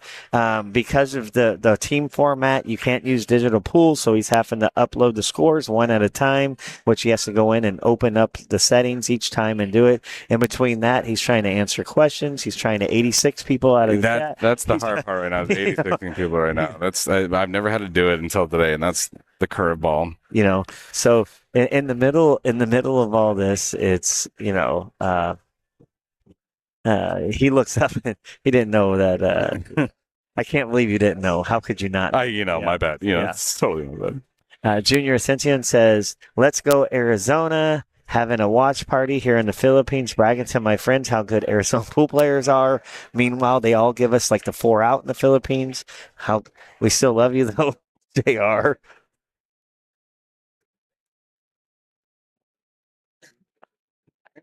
Well, apparently that's restricted. Let's see. I'm Jack back. I'm Murray back now. says, "Let's go Nevada." I think in parentheses we can't see it, but it actually says trader somewhere over there. I don't know. Okay. I don't know. I can't Yeah, tell. right. Yeah. No, I'm just kidding. That's up to you. Jack, you weren't here earlier, and I gave you a lot of props, man. That uh, being from Tucson area, being a huge. I'll tell you this: there's not much bigger Wildcat fan than Wildcats. he's a Wildcat. He's one of Okay. them guys. Let's live up forgive in him Tucson. eventually. That's maybe why he moved to Nevada. So he could be a Raiders fan. Oh, that Mark Italian jersey yesterday, and I was like, "It's USC. I'm supporting USC." Yeah, no, but Jack is so detrimental to hosting big pool tournaments, and he's also one of the big sponsors. I think we'll probably go over that again here shortly. Go over all the sponsors, and since he's there, Mob Productions. I'm trying to think about some of the guys that've been in the chat. That's easy to contact them while they're in the chat. Jack Murray's with Mob Pool Productions. Yeah, I was gonna say everybody in chat speak up when we talk about sponsors and stuff. Well, absolutely. John Sanchez with Qualtech, and you've had Mike Gwynn. There's so many sponsors here. It's almost hard for me to. I will say, Dogging It, Pool Player Podcast, Donkey Pool Production, excuse me, Big Time Threads, and Adam Kroll, Griff's Billiards, which supports Team Nevada tremendously. Obviously, Mark, we talked about Mark earlier. You guys got me all emotional. Table 34 and I don't know if it's Bramare, and I'm going to say it Bramare because it sounds Italian, and I'm probably whacking. I screwed it up earlier as well. I think it's D'Amato, right? Okay. So, on your board right now. Constantine. Yep. And these are all on the board right now. Fowler Electric, Las Vegas Q Club, Jam Up Apparel, Sin City Roller Derby, Mike Urbanski's 3D Graphics. Who am I missing? There's so many. X Game Systems, AZ Best Billiards or A Best Billiards, which is Craig Herman does a lot. And I mentioned Mike Gwynn already. So, and then I don't think you can, Lacassi, I don't think the biggest one of all, and we said this, is being a room owner. I can tell you firsthand that a lot of the times. Oh, you mean that minor sponsor, Lucasi, over there, being like some of the best playing cues? The room owners sometimes get left out. Well, we always talk about bullshooters, and everybody, Jamie and Mike on a different kind of level than these guys. The sponsors. Mike's been through some health issues, so prayers for Mike to get better. Oh my I saw him gosh. here a couple days last week, and then Jamie just had a baby, and here this place has just around this table right now. There's over 100 people between the circle. It's a huge circle. Yeah. So if you're here watching the stream and you know what I'm talking about, for just allowing us to impede kind of on their business, right? Their Saturday and Sunday, for us to allow them what we're doing right now is pretty phenomenal. That's a great hit by Heather. So Jack Murray says you are saying it correct. Bramare. So it means I got it correct too earlier. Yeah, we got it right. We got it right, but I think it was a weasel roll. I haven't heard that. I haven't heard that reference in years. Hey, I quit playing rotation. Yeah. It just doesn't. But yes, shout out to Jiggy Jacks too. Here we go. Here we go right now. Now check this out. Well, I was Sierra asked me because we were talking about this, and she says, "Hey, I didn't hear your business name on the sponsors," and I said, "You know what? I don't think anybody ever asked me." Yeah, you should always shout out your stuff. Well, I would do something. I don't know if I can do it like these guys over here. They're the big boys. Mike, and these guys, they can do it. Do it right. And the pool community here has been, even when I was running pool tournaments before I met Mark and before I opened my bar. A lot of people don't know this, but I worked here with Mike. Yeah, with weights, right? Yeah, and I did a lot of pool tournaments. And when I was going to say that was a hell of a steep angle to take on that 7 to off ball hand. But it was a good looking at the shot, I want to talk about the shot first. Yeah, you got to get back on the 8 ball, and it's practically straight in. It's so hard to go forward with the cue ball. And your Yeah. mind says you want to load up with a bunch of inside English and kind of go rail first. But with the cue ball being so close to the rail, you almost, if you guys can't see him, but he's kind of doing the side eye. Yes, thank Like, you. like, Yeah. I can't, well, I don't know what to do here. Well, and that But seven's also tucked, so you don't have a whole lot. I think we're going to see him get down and just try to draw this ball and hope for the best. He's got cueing to low. he's got to stay down on it. He's got to lead, so he's not. Hopefully, he'll that's stay good. down a little better. Big Let's see. stroke. Look at this. Look at that. Look at this shot. What a fantastic shot. You have so many options here too. That 8 ball is in such a prime position. If you were flat on that, you could take rail first in this 8 ball and get down for that 9, no problem. But he's got enough angle. He's going to take this with probably, I'm assuming, top inside and come down 3 rails. Oh yeah. He's setting up real nice on this 9 ball to get a 4-0 lead. Did I hear Joey from the Dog in the podcast? Is Joey Ryan on that podcast? Because that would be hilarious. I know, I'm on it. I'm already on it. Yeah, it's already dealt with. It's What? already dealt with. I'm telling you, that is one of the best shots I've seen today. Jacked up on this table, drawing the ball. You think about it. He drew Fantastic the shot. ball about 13 feet. I say 12 feet, 11 feet. Yeah. Because he drew it all the way back off the rail, and he got perfect. You got to give him a lot of props. That was a full table draw right there. I mean, that was the prettiest looking shot I What think a we've shot. had out of the 2 days. One of them, at least. And here it is. You watch it. I don't know if you guys see it, but I don't know what happened, but it looked like a bus just flew in. You know, I swear, Because and Nevada's stacking up over here. Yeah, absolutely. Oh, I got to change the score here, right? So it's 4-0? Yes, Nevada? 4-0. Justin, I'm going to stick you on the mic right now. I got to deal with admin stuff. Yeah. Yeah, bad. I'll be, thank you guys for everything. It's going to be Chris Adams and Justin. He disappeared. It's okay. I think he had to get a shot of tequila. I've been watching how these guys work. They work a little differently than I've seen.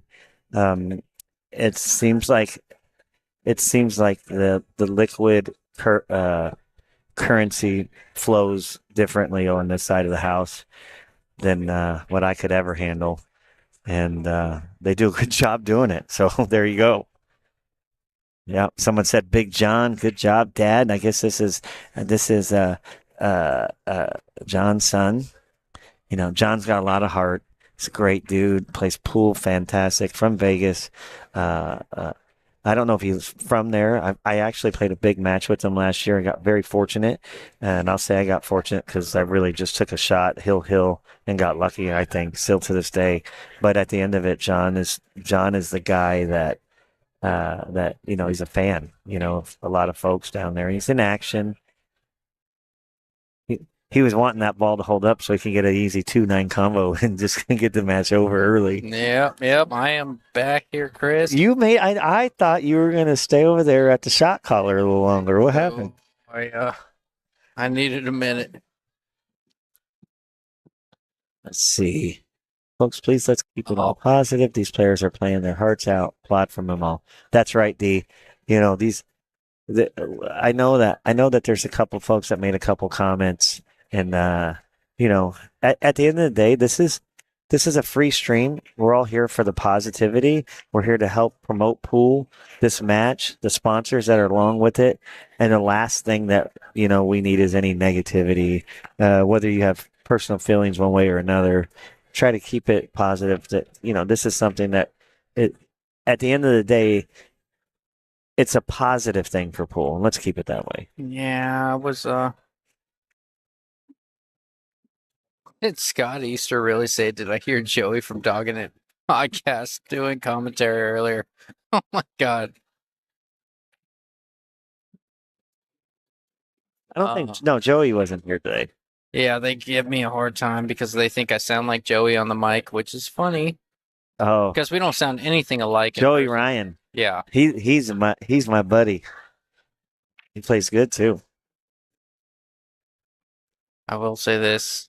I don't know. I don't know what I should say. I was asked to Peters, Peter is trying to remove a negative comment, I believe.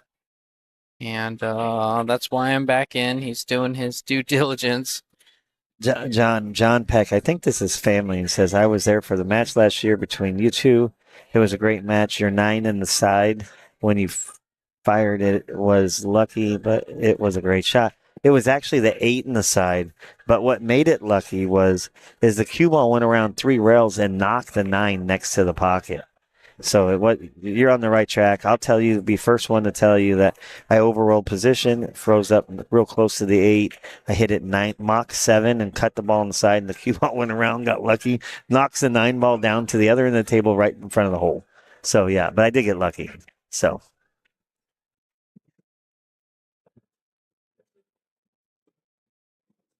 There's the old saying that when guys get lucky and they don't want to take credit for it, they're like, "Oh, I'd rather be lucky than good." I'm not that guy. I got lucky.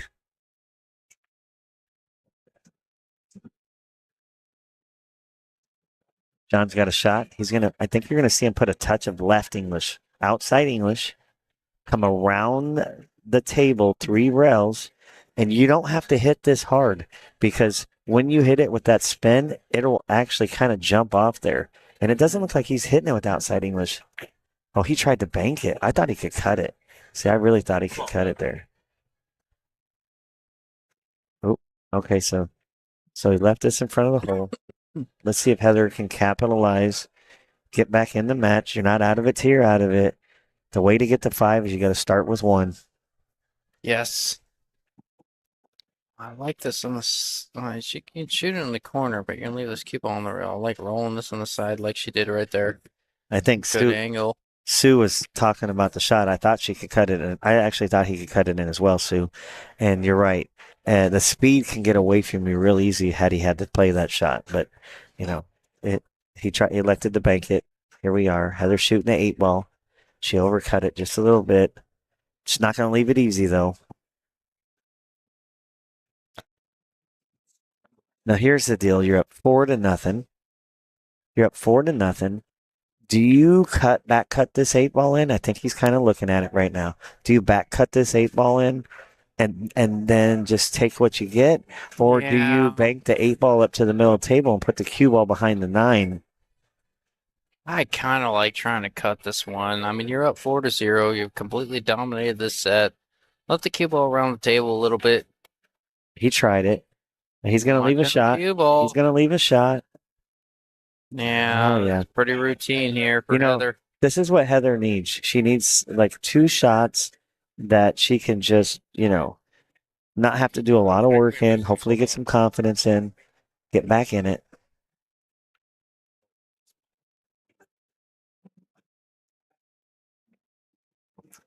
And then here it is right here. This shot, it's not an easy shot. People at home are probably counting this game. I think she's going to make it. Oh, it's just such a tough shot that you're 8 feet away. You're down 4-0. You're playing into pockets that are super tough. Like a little left on that 8 ball to get a little closer to the 9 to make it more comfortable. That's a lot. Just now, we've talked about this. I don't know if we've willed it in. People are going to say it's our fault, but it's now 9-7. Team Nevada has won the last 3 matches coming in. Arizona started off the day, and now is where you're going to get to see it. Ladies and gentlemen, you've been asking for it for 2 days to see Savannah get up there and play. It's her match next. If you want to help us out, like and share the stream, and let everybody know Savannah's going on next. She's going to be playing against Jack Circa, another local favorite here in Arizona. Played a lot of big team events. Nick, somebody just asked me if we put any nicotine patches. I was like, no, we're good. I'm good. And Jack's, a lot of people call him Straight Bat Jack. I've heard Silver Fox. And looks like Savannah's going to win the lag. And here we go. Before they start, I'm going to take 1 minute. Yes. Yeah, sounds good.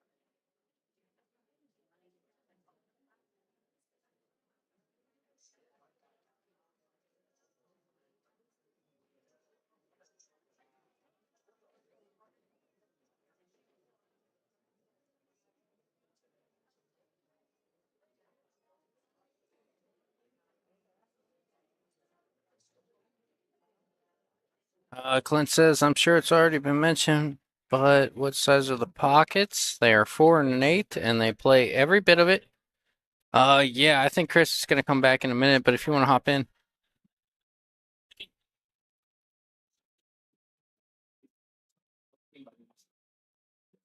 Um, RJ says, let's go Savannah. I mentioned a little bit earlier. Let me move Savannah's name here.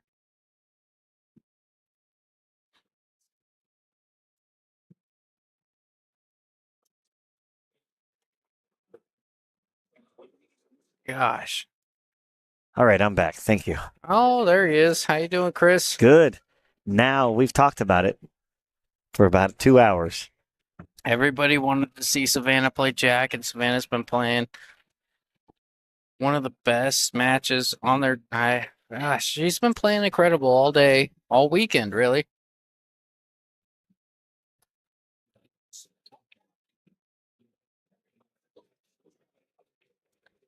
She, we, I, I'm real anxious to watch. You know, you're gonna see her test Jack.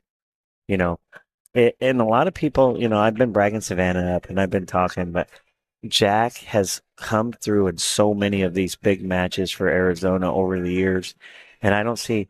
You know, I think this is just going to be a true gritty match. I don't think anybody's going to win 5-1, 5-2. I think you're going to see a really close, tight match, and I think the outcome of this match is going to go a long way for the outcome of the end of the result. So, Jack has played in a lot of high pressure situations, Savannah as well.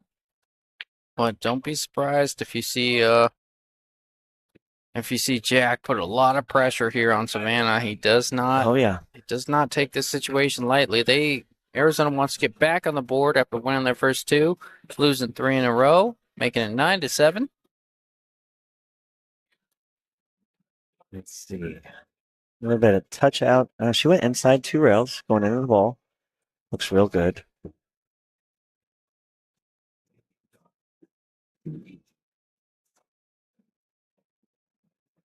John Peck says, let's go, Roadrunner. It's hard to pull against her. Beep, beep, beep. That's all I got to say. Beep, beep. Yeah.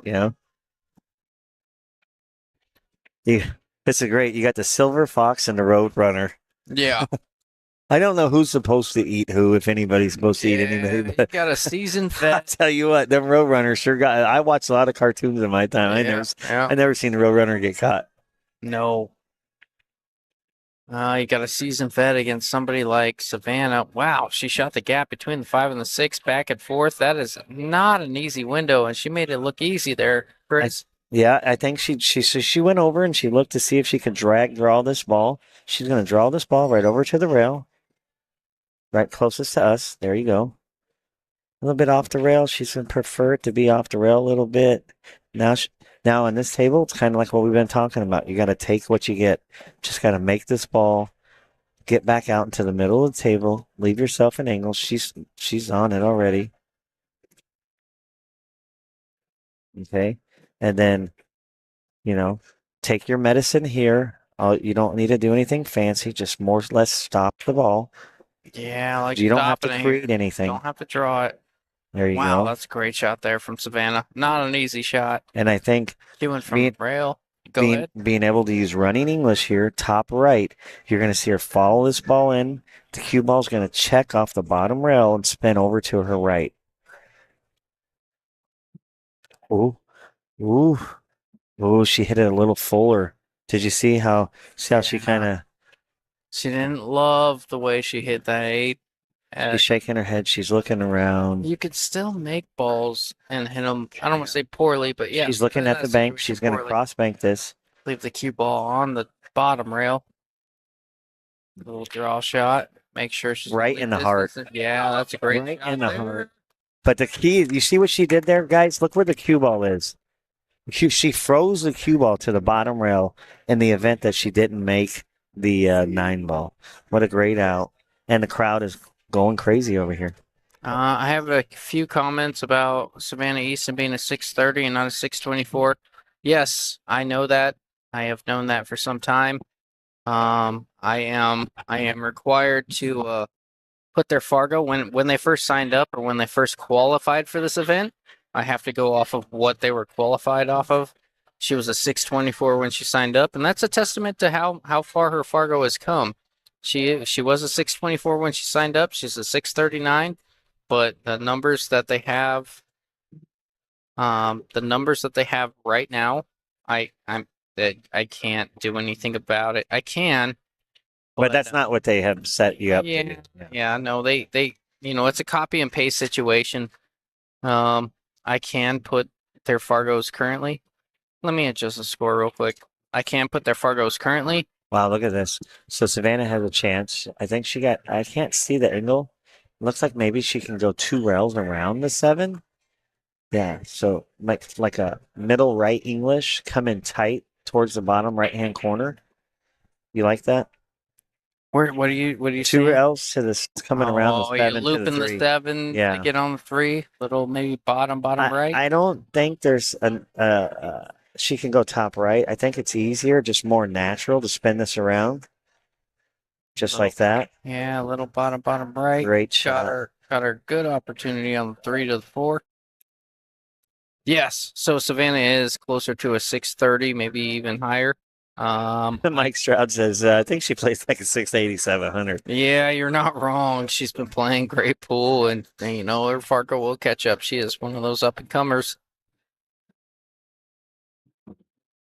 But as of right now, yes, I am required. I'm not required. I can change it, but they gave me a list of players' names and Fargos, and that's what I put down. It's just when they signed up. Let's see. I apologize, but does she get 2 straight here? It's just one of those. See, this is I think she got very straight on this 5. Right. She may be forced to take your medicine. Take your medicine. Stop this and take a longer shot. Maybe punch it a little closer to the 6 if she's got the angle. No, just stop it. Yeah, easy little stop shot there. And from big shot here. Big shot on this table. This is the shot of the rack. Because she knows what to do no matter what angle you get on the 7, if you make the 6, no matter what angle you get on the 7, you need a slide angle on the 8 to get to the 9. She knows that. I know that. You know that. Yes. Everybody in the room knows that. Now Jack's going to be hooked, but Jack being a good 1 pocket player, I think you're going to see him kick to the other rail right where he's standing right now. I think we're going to just see him kick the ball over there. Good kicker, good banker. He's a good banker, good kicker. I don't think I don't think he's going to mass it. You think? He's a tall guy. He's probably like 6'1", 6'2". He might. I don't see him jumping this ball. I just think it's such an. He's looking at spinning the ball around, and it looks like it's tough. It's almost easier. Very tough. Edgar says it is what it is. AC, you haters, it's on now. I love the passion. Oh, I really do, Edgar. I'm in the same boat. It's all in good fun, and it's. I think if they really thought so, they might think I'm rooting more Nevada today because I'm not trying to be biased. Everybody's a Savannah fan. We want to see her get it done. And I do too. And I like to talk a little bit trash because that's who I am. But that's I'm going to tell you this: I'm a Jack fan and I'm a Savannah fan, right? Yeah. But what I'd like to see is a tight match and a good match here. Yeah, she played that perfectly. Left an angle on the 8 to get down for the 9. Perfect shot for Savannah. Center ball. Yeah. Running English. Look at that. Just like it. Maker says all good. Yeah, no, we're just messing around back here. If anybody takes anything I say personally, I apologize because if I ruffle your feathers a little bit, I take that as a win. But no, it's all in good fun. We all know that. All right, Savannah going up 2-0. Didn't you hear how he had me on the hot seat earlier? Meanwhile, he knows all the answers. You talking about me? I'm talking about stingers. You know all the answers. Oh yeah, stingers. No, I know exactly. You probably know more than I know. No, I know exactly what it is. I just you didn't want to be the one saying it. I told you, you're such a good talker. It's more me. I'm kind of psychoanalyzing the way you deviate the question. I love the way that you can misdirect, and I was seeing how you did that more than I expected an answer.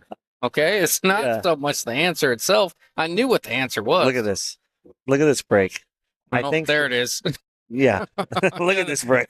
Good Look at this break. 2 balls down. job, Chris. Yeah, you see how this is such an easy game when you can just go back to what you're supposed to be doing and talk about the match. I can get away from any question at that point. Yeah, that was pretty good. Yeah. I appreciate that. Stop shot right here. Yeah. And this is a similar shot that she had on the 7 ball in the last game. You just want to make it. I think that she can cut that 3 ball in from pretty much anywhere. And the way the balls are set up and her confidence is just picking up by every single shot right now. Yeah. Yeah, it's a great shot there. I mean, Savannah's just really making this game look easy. Yeah. You can tell all those practice hours, all the time she's put it on the table, all the WPBA events she's played in. We just don't want to get behind the 7 here. Yeah, inside, made sure she avoided it all together. That's a tough shot to pocket with a lot of inside. I think she would have been a little better if she could have got like a half a more ball, so she could just have an angle to get to the 7 to the side, But I think she's either going to have to draw it back or she can punch it over. It's a little more dangerous to punch it. I think you're just going to see her back it up a little bit. Yeah, she's back it up a foot. That's what she's lining up to Oh, do. she bunted. You see, she didn't. You could see her let up. Yeah, a little alligator arm stroke is what they call it in basketball. You Here, let off of it. Here's what I like here. I like to go ahead and she's gonna cut it. She's looking at the side, but I like shooting it down in the corner and drawing the ball back 2 rails backwards. JT, my man, what up, Justin and Chris? How you doing, brother? Mark Smith, what is the overall viewer count on both platforms? So we're not entirely sure this is completely accurate. Oh, wow. But as of right now, You made it way easier than I would. Yeah, Sorry. she made it look easy. That's the truth. Right now we're showing 342 active viewers across both platforms, which is incredible. Always is. And Savannah off and running again. This is going to be 3-0. Oh, you hear it? Can you guys hear the background? Let us know if you can hear them. Oh, Earlier on in the day, you could hear like pin drops in here. And now, not only has Team Nevada started picking up, with the cheering after each game, it's gotten louder and louder. And somehow they went out and recruited 40 or 50 people more on their side. It's just packing up. Seems like it. Yeah. Seems like it. They were awfully quiet to start the day, but you're seeing that from the other side now. Yes. You're not hearing any who let the dogs out. No. Where are you at, Oz? We need a little Oz's in here. Yeah. Jack says can't really hear the background. That might have something to do that with was muscle. a break and run. That's awesome. We tend to lose that a little bit. Bullshit says cool. That's awesome. 4 or 5. Here Hey, she is. there's her. Look at this, another opportunity. If you want a guy that can commentate or curse anything, just ask me all day. Oh, I was like, I don't think we're going to see this runaway. I don't think, she's just making it look easy right now. Yeah, I know a lot of the Arizona fans are probably a little hungover this morning. They went a little hard in the paint. I don't know how they did it. They were going all day. It was loud. Yeah. I mean, some of them they could even talk today. I had a little family included that went a little hard in the paint. I won't go too into detail. I won't mention it. I'll tell you this. I seen the tab that you talked about early on in the stream. It was $320, and that wasn't even your tab. So No, that was 2 people. I mean, obviously they bought shots it wasn't for others. 2 people, yeah, but yeah. No, it wasn't 2. That's a guy in the bar business saying you don't like saying that. No. they did not serve 2 people. Yeah, it wasn't that. 25 Now, shots. that was 2 people buying drinks for everybody and having fun. Yeah, absolutely. Creating chaos, I call it. 100%. That's exactly what happened. She got jacked up over this ball here. Tough to get on the 4 from here, being jacked up on this 5. Do you think she can get on that? She might just try and make this and get a look on the 4. Look at her. John. She's asking for help. That's perfect. Such a veteran. Has the opportunity to say, what do you think I should do? Yeah, going to the 717 and Jordan Isle saying, what is the shot here? maybe just cross over the ball, bank the ball to the other side, and let the cue ball go off the top rail back down by the 4. Yeah, Jordan's not going to tell her to go for this ball. There's no chance that Jordan tells her to go for this ball. She's going to say cross it. She's She going can to say 3-rail it. bank it a few rails up.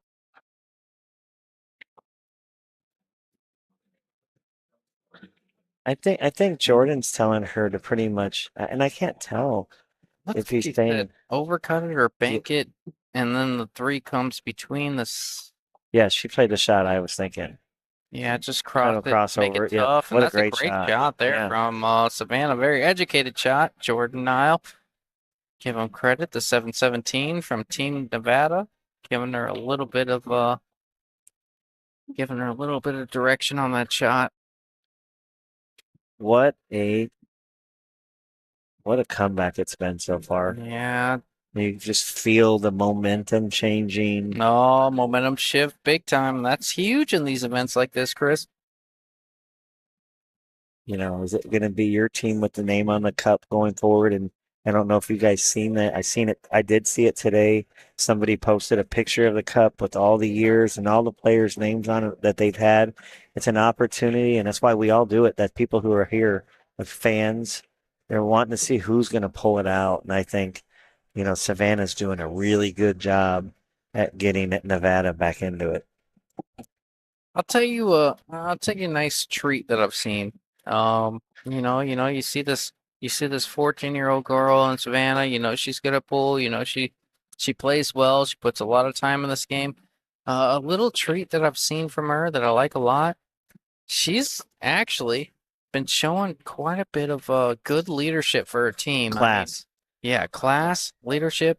I mean, I've been over there, because of you. I've been able to sit next to him a little bit. She fires up her team when they're down. She takes accountability when she misses. She's 100% all in. And I'm watching her right now, and you guys can't see her at home. Mike but Stroud says 15 years old. Somebody said 14 earlier. I apologize. I think she's in between. Mike, she may be just turning 15. We have to ask her because for 2 days we've been butchering 14, 15, 14, 15. So, but that's a great shot. But here's when she sat back down Great right now shot. after she hit the shot. That's a good shot by Jack. Really good shot. We've been giving Savannah all the credit, and here comes Jack with just a fantastic shot. I think she's going to have to spin towards the side pocket towards us here, towards the bottom of the table. I don't think she needs to go 2 rails, but maybe she likes this. I think she has to, as close as she is to the 9. I think she's a bit off there. Yeah, it's okay. Now Jack has a good opportunity to get him a W. Get him back in the match. He's got to get that goose egg off the board. 3-0 is a big deficit. You could run out from here. It makes a big statement for Savannah. I'm sitting here. Guess who just walked up to me? It's Bobby. Bobby Emmons has got a smile on his face. And what was the comment you made? He says he might get to play. Let's see. I'm going to tell you right now. I guarantee if this match continues the way it is, we are going to see Tim Daniel versus Josh Kondo. So, first off, and Bobby's on Team Arizona, so I'm not talking smack. First off, this match isn't over by all means right now. It's 3-0. Anything can happen. In the event, though, that it continues this way, it's going to be 9-8. That's going to guarantee 2 matches. And Bobby's here having fun with it, saying, hey, I might get an opportunity. I want to get in the box.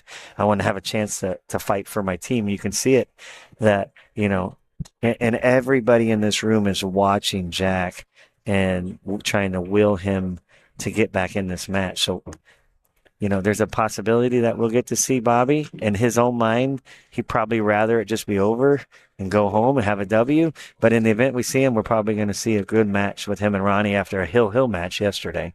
Yeah, got a lot of key matchups coming up, but we'll get there when it happens. Paul says, no, you can just say it's over. Yeah. I'll address a few of these comments real quick. Mike Stroud says 15 years old. Sounds like Mark Smith says 14 years old. 15 next month. Yes, is what it sounds like from the comments. Luck. Almost I don't like scratched. Savannah in these places. It's conditioning her to play high level pool, playing in high Well- pressure situations. Well, here's the deal. Her parents are with her at, I think, almost every event, right? She has good leadership. There's a lot of discipline. And it's not like she's just being out there left in the pool room. So that, me when I was younger, my parents let me go, and then half the time I snuck out. You don't see that with her. She's got very good leadership, a lot of discipline, Yeah, and they a seem to be lot of with her a lot. big names and sponsors behind her. And I think you're going to see her go a long way.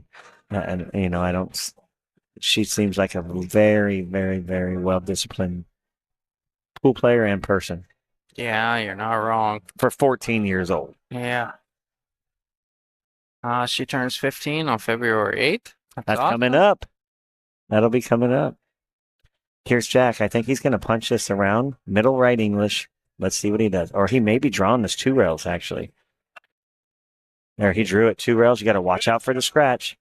Watch out for the scratch. But he hit it good. Yep, there you Great go. shot there from Jack Circa and trying to put himself on the board, get rid of that goose egg.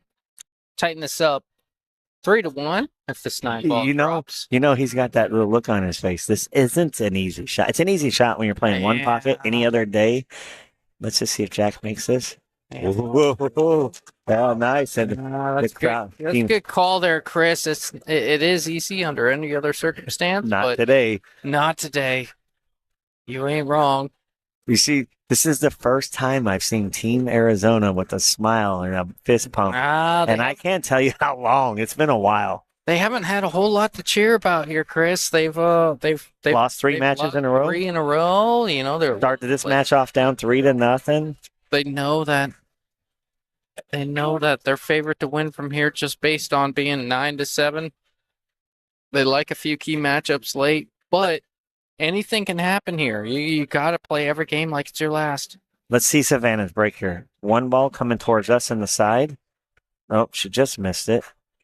Leslie Webb says race. The current race, the match races are races to 5. So where you see it says 3-1, that's a race to 5. Total team race. It's kind of Moscone Cup format. It is a race to 11. Team Arizona needs 2. Team Nevada needs 4. And Jack's thinking shot after the break, and there's just nothing easy. He just, when it's rolling tough and you're behind in a match and you think, oh, they didn't make a ball. I can see the one, and it's just not easy to get out here.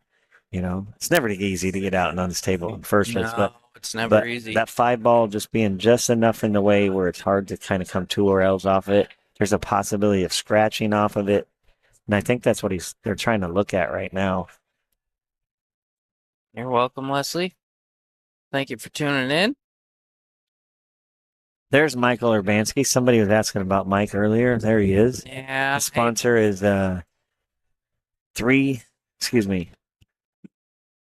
MU for Mike Urbanski, I'm guessing. 3D.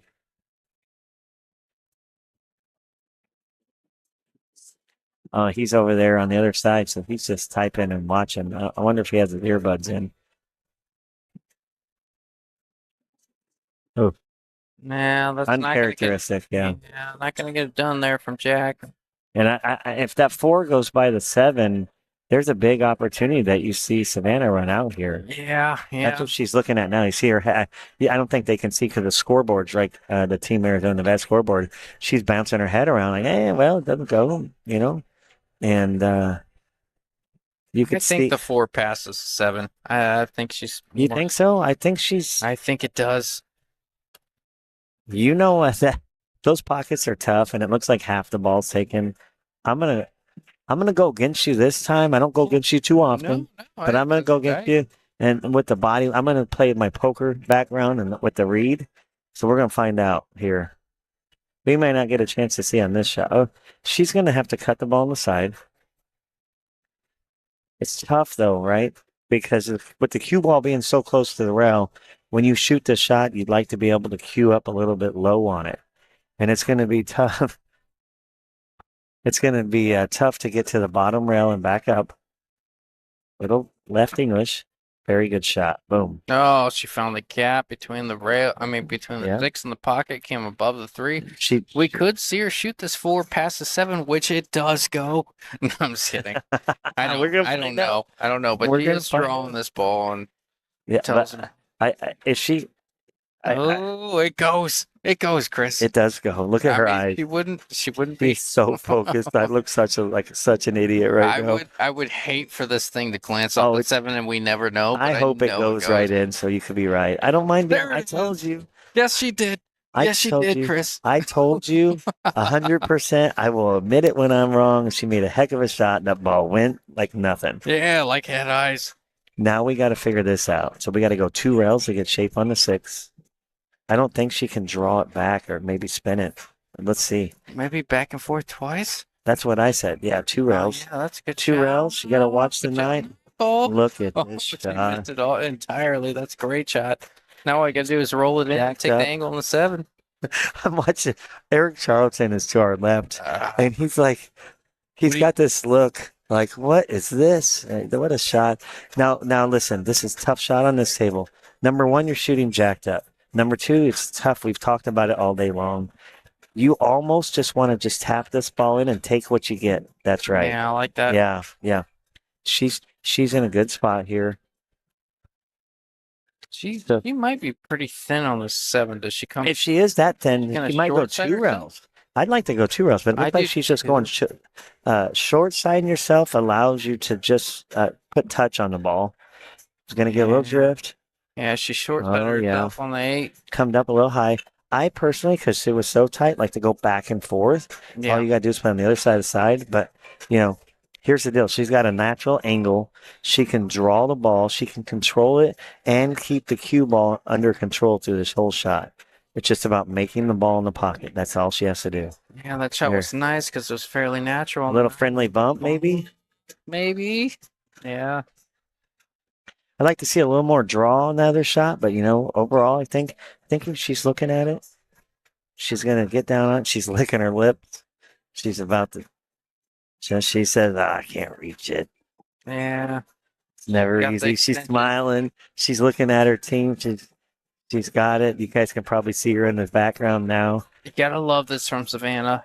She still loves the game. That's why we all first started. I think her bottom part started to come unloose, so she's fixing it. She's like, "Hey, what the heck here?" But we all started playing this game because we loved it. And then after a little while, we just became competitive and the fun became a byproduct of the game. What we're seeing out of Savannah, I think, is she still really enjoys the game. She's young and she loves it. And I absolutely, it's inspiring to me, to be honest with you. Look Great at this. shot there. Oh my God! Can't do that. I can't believe it. Oh, that is a brutal roll. You can't shoot the cue ball in the That side is pocket it. from where that went in. That is a humongous roll for Team Arizona. That makes it 3-2 right here, Chris. And Jack asked her if she wanted them to shoot it. She did say no. For all you folks at home saying, Jack's just jumping up there. Assume it, no. Jack asked her if she wanted him to shoot it. She shook her head no. I cannot believe that ball scratched at that angle. I've seen that ball scratched a million times, right? Where you hit it soft and That it's angle. rolling that angle. Yep. But with that speed to fall in there on as tight and tough as these tables are, that's just a tough roll for Savannah. Especially with that pace. I mean, how do you scratch on that side with that pace? That's tough. Loaded up with inside. Somebody said, well, Savannah overrolled the 4. She did overroll the 4. She got herself in, and regardless of overrolling the 4, you could say whatever you want. That's just a terrible scratch. A little bit brutal there. But, it's 3-2. Jack's back in the match. Got a lot more life at 3-2 than it is 4-1, And, Jack wins these. Jack does grinds being a one-pocket player. Let's see. Yeah, I can't say it enough. That's about as brutal roll as they come there, Chris. Personally, I don't even think that's a mistake. I mean, there's a mistake where you think she can't overrolled the ball. shoot the cue but- ball on the rail. I mean, in the yeah. side pocket from there. I just think that's just a tough roll.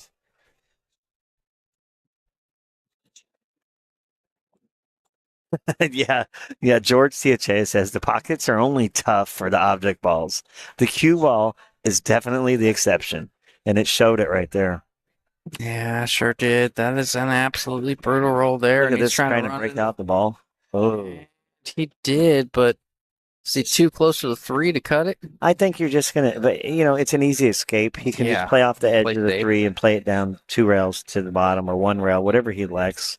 The biggest key here is not scratch, right? Yeah. George, Yeah, let don't us know the scratch. cue ball will try to find the hole. Yeah. Shoot the 3 ball, maybe use the 9 a little bit here. I'm still kind of flustered. I can't believe that ball it is. I am too. You cannot scratch on that shot, even if you tried. You could shoot that shot 50 times and not scratch, especially with the pace that she played. And that's an important element for me. I mean, if you play that rolling, sometimes it catches the point, goes in the pocket. With that pace, cue ball generally tends to jar up a little bit.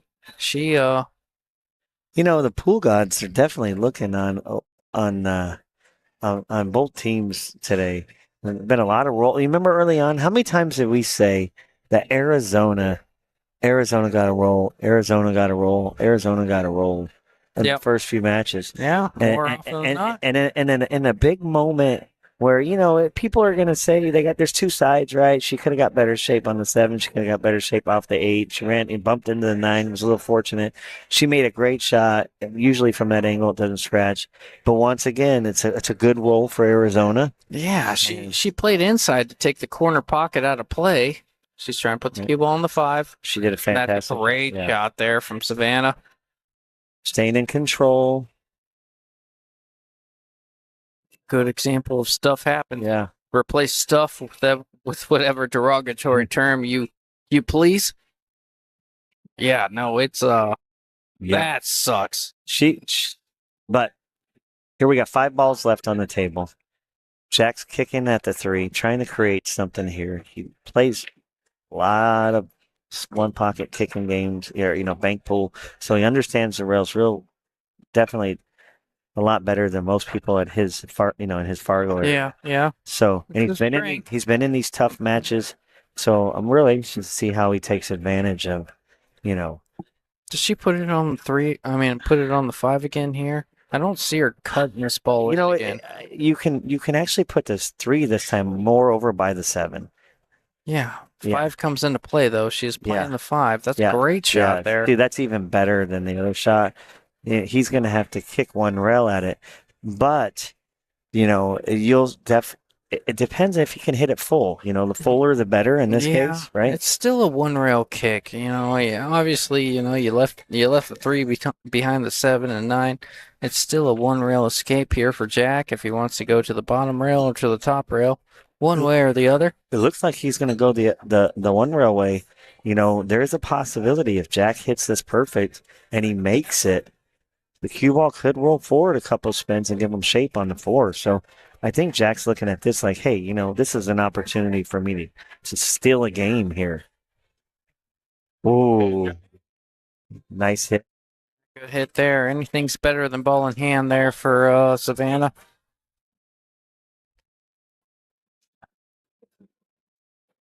Mike Navarez, I wish the match was being played on a Contra River table. Yeah, we got a few available. Thank you for the comment. Mike Najarian says beep beep. Yes, a lot of people pulling for the Roadrunner. Yeah, RJ says if anyone's going to forget about that scratch, Savannah, it's Savannah. She's already moved on to the next shot. You're not wrong. She's, that's part of our when we get to play in when we're younger. Yeah. Whatever happened 3 minutes ago is over. Yes. You get older, you remember what happened. Oh, yeah. You remember what happened 3 minutes ago. Yeah, you remember those. But you can't remember what happened 3 days ago. Yeah, that's true. You remember that undercooked bacon you had for breakfast. Look at this shot. Oh, she can't hit it better than that. She honestly can't hit that ball any better. No. And then she just rolls this 4 in. You'd like an angle from the 5 to the 7. She's got a lot of options. There she goes. If you look at the way she gets down on the ball, she didn't like it. She got right back up. Great form. Angle for sure. Looked like she let up a little. She overcut it. She let up a little bit there. That's the first weakness I've seen in any of her strokes. Yeah. The pressure, they got the old saying, I heard it from all the big time gamblers. Pressure will burst pipes, but let's see. You know, we don't. I like that comment. Pressure will burst pipes. That's it. Pressure burst pipes. Yeah. Even if you can hit this 4, I think Bobby might say kick from behind it and 2-rail it, maybe get behind the 9 ball. I don't know that he's going to say that. I don't know that that's the right shot, but I think Bobby may say kick from behind it. Scotty White says, "Are there any youth billiard organizations?" I believe yes. That's a yes. And I think Savannah. I think she was runner up this year. I'm 90%. I'm not. You know, guys from Vegas will probably be able to answer that better. But I think Savannah was the runner up this year to the maybe George Ciachea may know the answer to that. Is I think she got second place or runner up this year.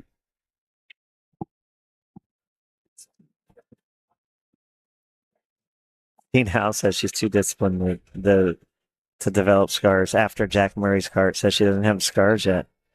Steven says, I like that. That's a great comment to my pressure burst pipes. Pressure also makes diamonds. You're right about that. yeah, I can see it 2 ways. He's going to go 3 rails safe. Yeah, that's a great shot there from Jack. If that was his intention, and if that was Bobby Emmons' advice. I think that they were trying to kind of, we've talked about 2-way shots and stuff. I think that was the one of the real, causes of a 2-way shot. Worst case scenario, the object ball is going to be on the bottom rail. Best case scenario is you make the ball. We're shooting a tough shot on 5. Here we go. You're going to get to see her moving the cue ball again. Well, she got a little double kiss there. Seen a little bit of Savannah letting up for the first time in this match. We got a few comments here coming in. It says, second in Junior World Championships, George Teixeira says Savannah runner-up to Sophia Masson and Hill Thriller in New Zealand for the World Junior 10 ball. There you go. And I think that came in. Somebody says, it's Scotty White. There's your answer from George. Thanks for the answer, George. All right. Playing safe, I almost just like banking this ball across and putting the cue ball behind the 9. But, we talked about Jack being a bank pool player, and there it is. Yeah, 2-way shot there from Jack, banking the 4, leaving the cue ball behind the 5 just in case he missed. Love the effort there. This is a shot where he needs to force follow the ball and maybe go up to the top rail. It's not easy just to jack up. You almost have to be careful for a double hit on this shot. Yeah, absolutely. Because you want that ball to go forward, and it's so tough to get the cue ball with momentum going forward. Yeah. That I'm wondering if Jack's looking at this. I'll shoot the 5 in the side and then bank the 7 in the side, and just take my lick. Because let's see if he cues up for a draw shot here. Yeah, I agree there, Chris. I think if you're going to take this 5 in the side, the forced follow, you got to have an abrupt follow through to avoid the double hit. I think you're going to see Jack just take a bank on the 7. Yeah. He is. That's a great call there, Chris, because more often than not, you see most players try to follow that ball. They either double kiss or accomplish what they're trying to accomplish or short stroke it because of that abrupt follow through. Jack's nickname here in Arizona is Straight Back Jack and the Silver Fox. And I think right now he's thinking, this is my time. And this is the easiest bank that you can get. You don't have to do anything with the cue ball. He came up short. And you hear the oohs and the ahs, and Savannah's got a great stroke for this ball. Savannah doesn't even. Here it is. She's looking at her angle. She's going to try to draw this ball back a little bit or get on that tangent line that she just made. She just had a little bit of bumps in the road the last couple shots. Let's see if she can get out of this. Ooh.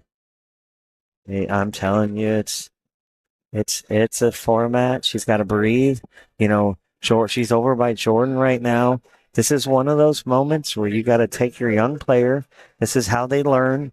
You got to make mistakes because if you always just get up there and win and win and win, oh, look at this. I don't know Talk about about that pressure. 50-yard This line here on This the is not 9 ball. easy. This is not easy, but No, he's got to cut this. the best way for a young player to learn is you got to have a couple of mentors around you explaining to you that you have got to forget about it as hard as it is to do and just focus, breathe is very, very important.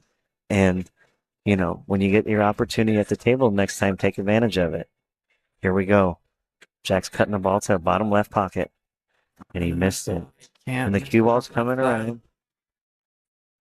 Guys, I'm going to tell you this.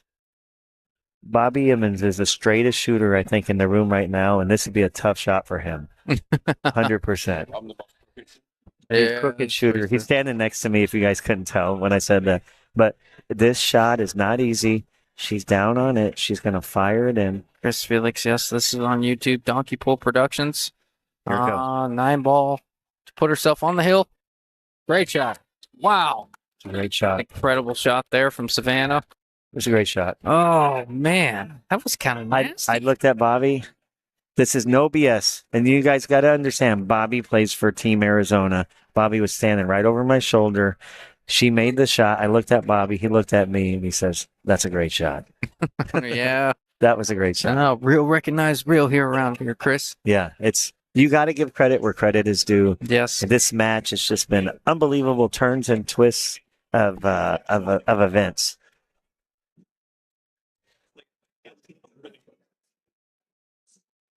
Oh, man, that is such a great shot there from Savannah.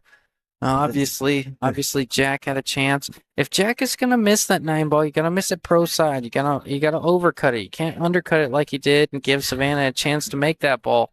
You know, we talked earlier today that I think Sue Orr, if I remember right, and I don't know if Sue's still watching, but she made a comment about these tables being too tough. And we talked about one of the things that's great about having tough tables is you leave a match, especially the guys that are playing in these matches today, knowing that you had an opportunity.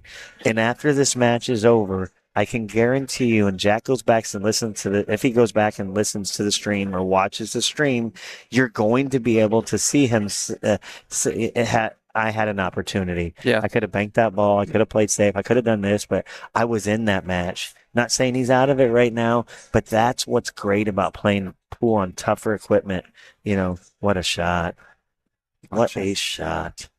Just to cut you, I don't mean to cut you off real quick. Just have a comment, a question. Chris Felix says, how do I find it? On YouTube, you can go to Donkey Pool Productions, like George Stachio said. Donkey Pool Productions on YouTube. It'll be live up there. You can check us out there. And go ahead, Chris. I'm sorry to cut you off. No, that was it. That's really it. You know, in my opinion, this equipment, tough equipment, and they have tough equipment at Griff's too, you know, it's the best way to hold these matches. And it just creates an exciting environment. And you see it right here. We've watched it for 2 days where it seems like where we're sitting in the middle of the pool room. See, we're sitting about 10 feet from the middle pocket that you guys can see closest to you. So when you look to the right of us, imagine the setting. Oh, that's perfect. Thank you, brother man. Thank you. As Savannah gets perfect, I mean, she got a little angle here on the 6th ball. And I'll get back to it. I want to watch her finish this out here. But I'm wondering if she just goes around it 3 rails. I think she can roll this one. You can come around, and she's looking at getting on this rail. Short shape. Yeah. You can just roll it. We've talked about make it simple. Keep it simple. And I think that's what I think that it just comes up a little longer, you know. And yeah. She's trying to get to the rail here. I don't like queuing from the rail. From the 7 to the 9, I like rolling it just like she did there. Oh, wow, I think she held in more than she could. Yeah, that's a good shot. She initially looked at the 7 in the other corner. I just don't like queuing on the rail from the 7 to the 9. I like what she did there. She just rolled it in, left it for the 7. Now the straight draw back, or maybe even follow if she has to do that. It's just fine.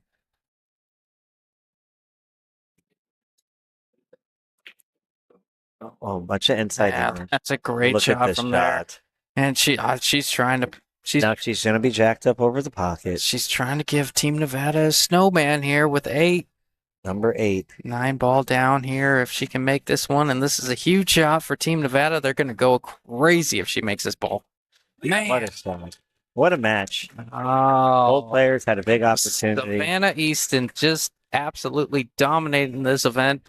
Love to see it from a girl as young as she is, and can't say enough about her. Somebody said I've named this table the Exorcist, and table definitely plays tough. And if you guys, you know, add in the team environment and the Arizona, Nevada, the state, the rivalry, so to speak, and it adds a lot to that toughness.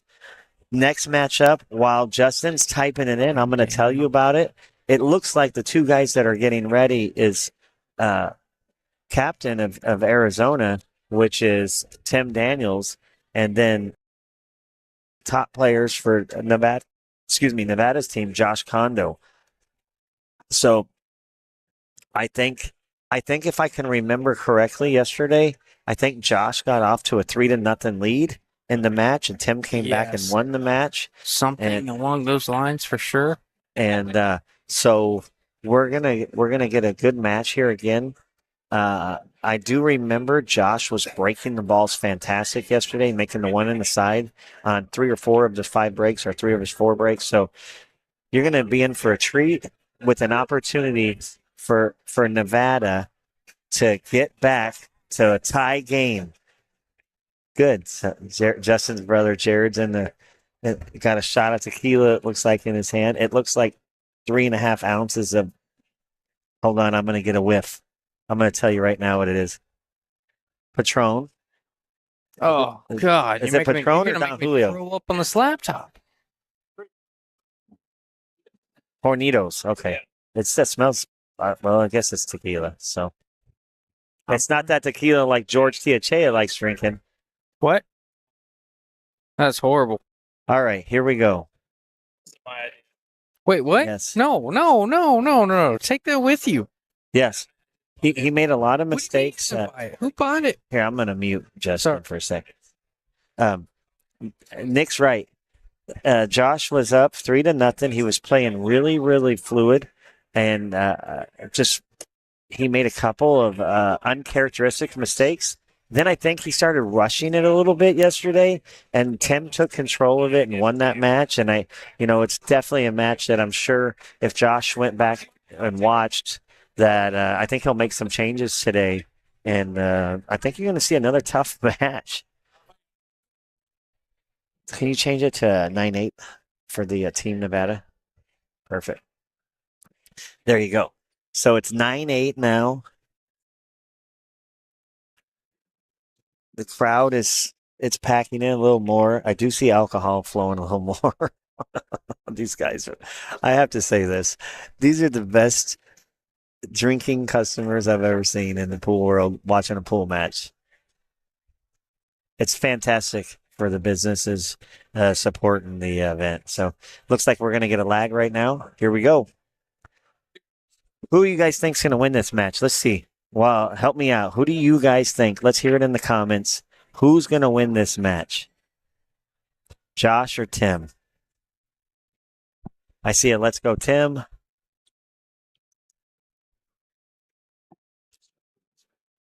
See, a good thing if you guys make a comment, we can go back and hold you accountable. So I won't be the only guy.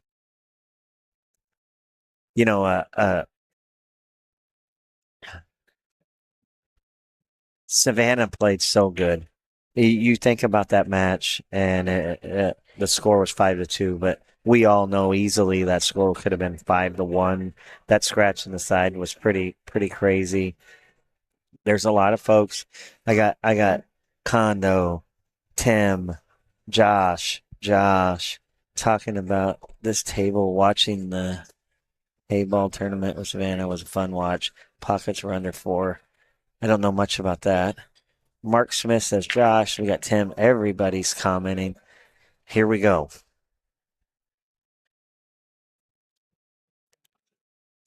Tim's going to be straight in. He's on the rail. The good thing is to shoot this ball, all he has to do is roll it forward. I say all he has to do, like it's easy.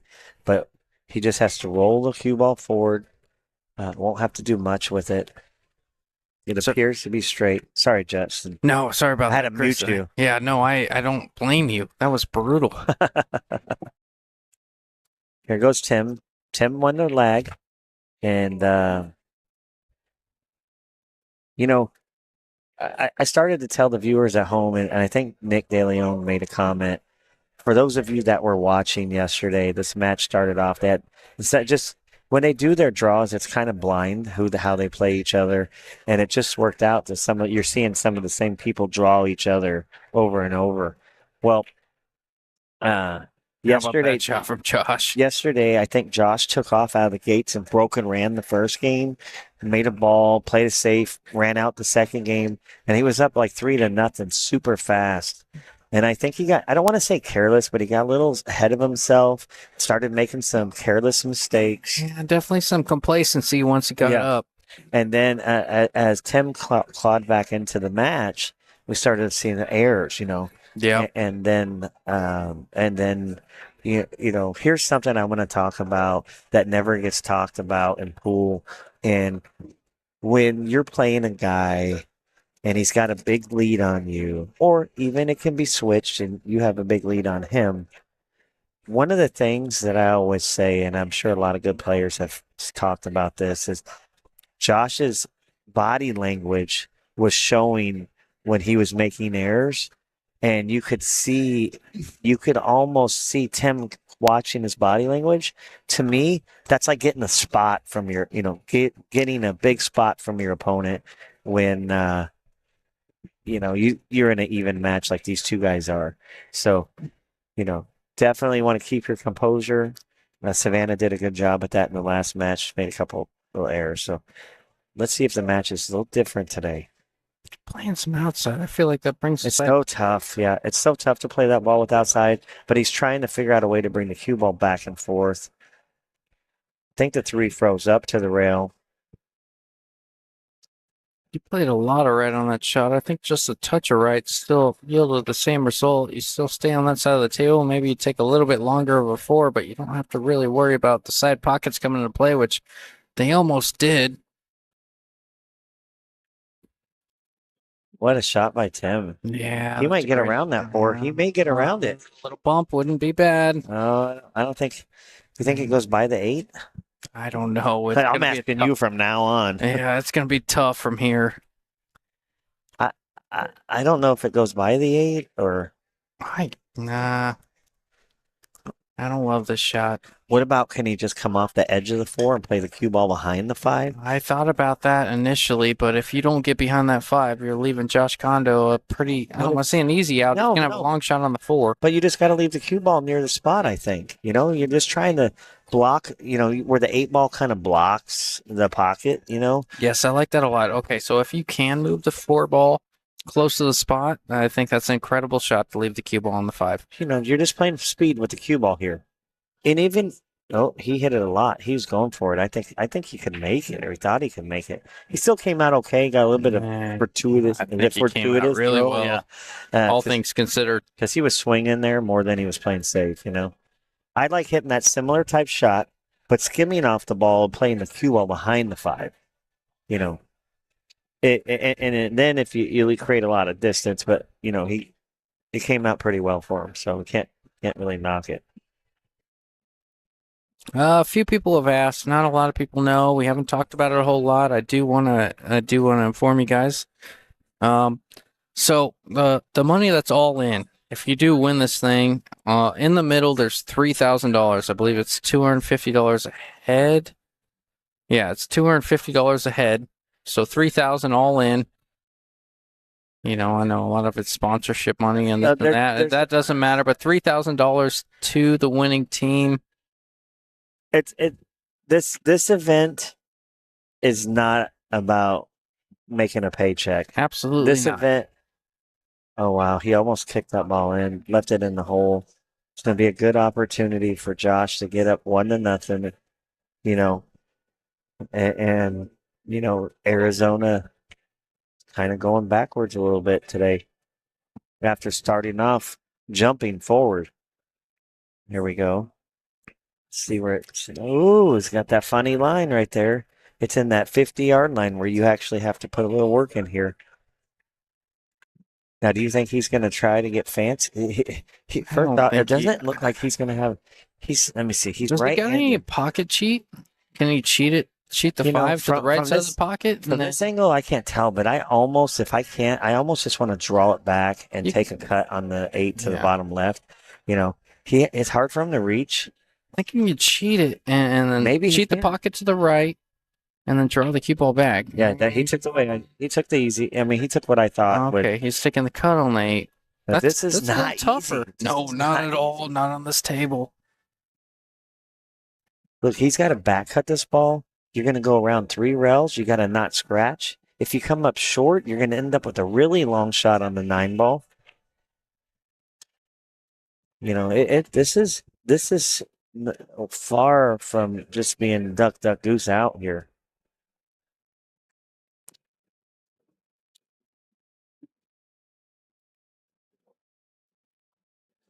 Chris, would it be okay if I go over to Savannah, ask her for a quick 10-minute interview Oh, yeah.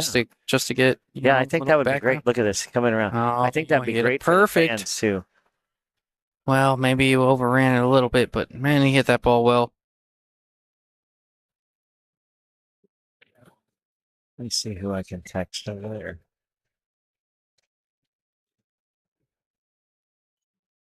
I think it'd be awesome for you to get her in here, ask her some questions. I think it would be great. I would like to know a little bit more about her team, a little bit more about the experience, the preparation and everything. I know Ronnie's a co-captain, so I think she had some help. Oh, yeah, for sure. And I'm going to ask her about that, and I'm sure. Here we go. Is Josh. Ronnie the co-captain? Oh, that's a Oh, great no. shot there from Ronnie. All right. I mean, not from you said Ronnie right now. Josh Yeah. Kondo. Josh going up 1-0. Familiar territory for Tim here. Going down 3-0. Let me go over there and ask her real quick before. I just want Yeah. to make sure it's okay with her. I mean, obviously, she's engaged and she's with her team. So I want to make sure. But anyways, I'll be right back, Chris. All right, you got it. All right. As I mentioned earlier, yesterday, Josh was probably the better breaker of the balls for the whole day.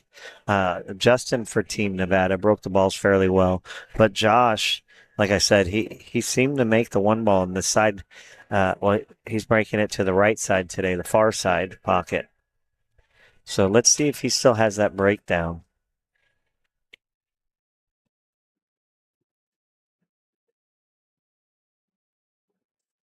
And here it goes. Oh, he came up a little short with the one ball. I know he made a ball. Watch the 2 ball here. See if it gets in the way. I think he's okay. So the key balls being the 2 to the 3 ball in this rack.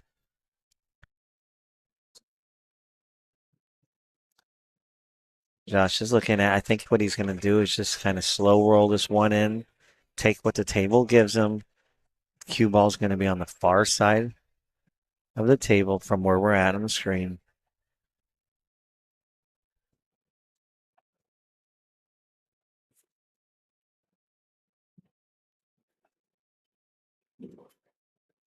All right. All right. So the next game, that was a little loud. The next game, I'm going to get her in here for 5 to 10 minutes, ask Okay. her a few questions, and we'll get you back in the booth if that's okay, Chris. Yeah, that's perfect. I got all kinds of I questions. trust you. Trust me. They would much rather hear some from No. Savannah than me. No, stop it, Chris. But there's a lot of Savannah fans out there that I know want to hear. That's exactly it. I mean it. Yeah. Now, Josh is running out from the. I say running out from the break, but he's got a shot after the break. He's got a tough shot here on the 2. I think he's going to float it with 2 rails position on the 3 into the side pocket. There's 1, 2. Let's see if we can get there. Oh, it's almost perfect. Now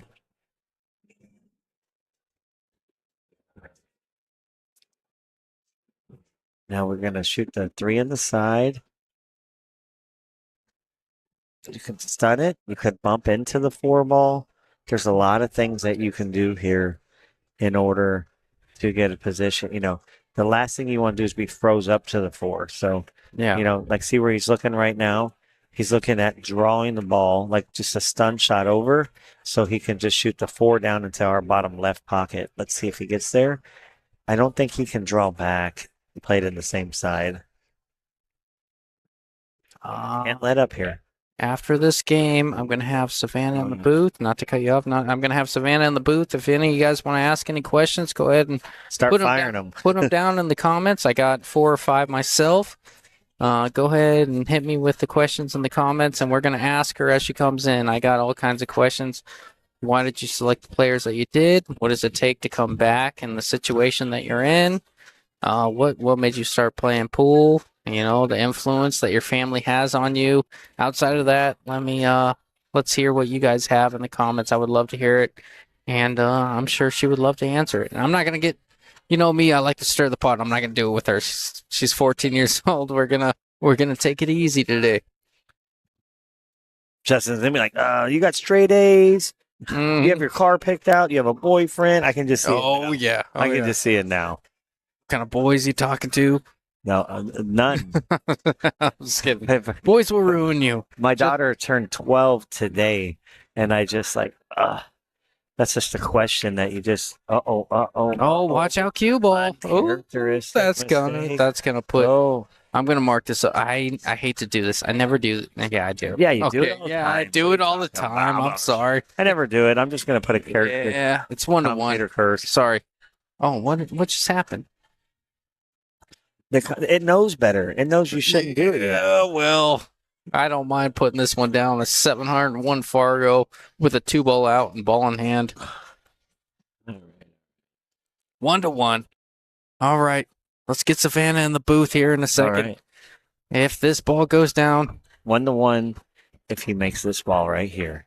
great job. All right, there you go. All right. I will be right back. That's similar to kind of what was happening yesterday, guys. Is Josh put himself in a position to win a lot of games yesterday after getting up 3-0, and then Tim came back and won. So here comes Savannah. I'm gonna let her take over. I'm gonna take a break for a little bit. You guys, hopefully, you have your questions ready, and here she is.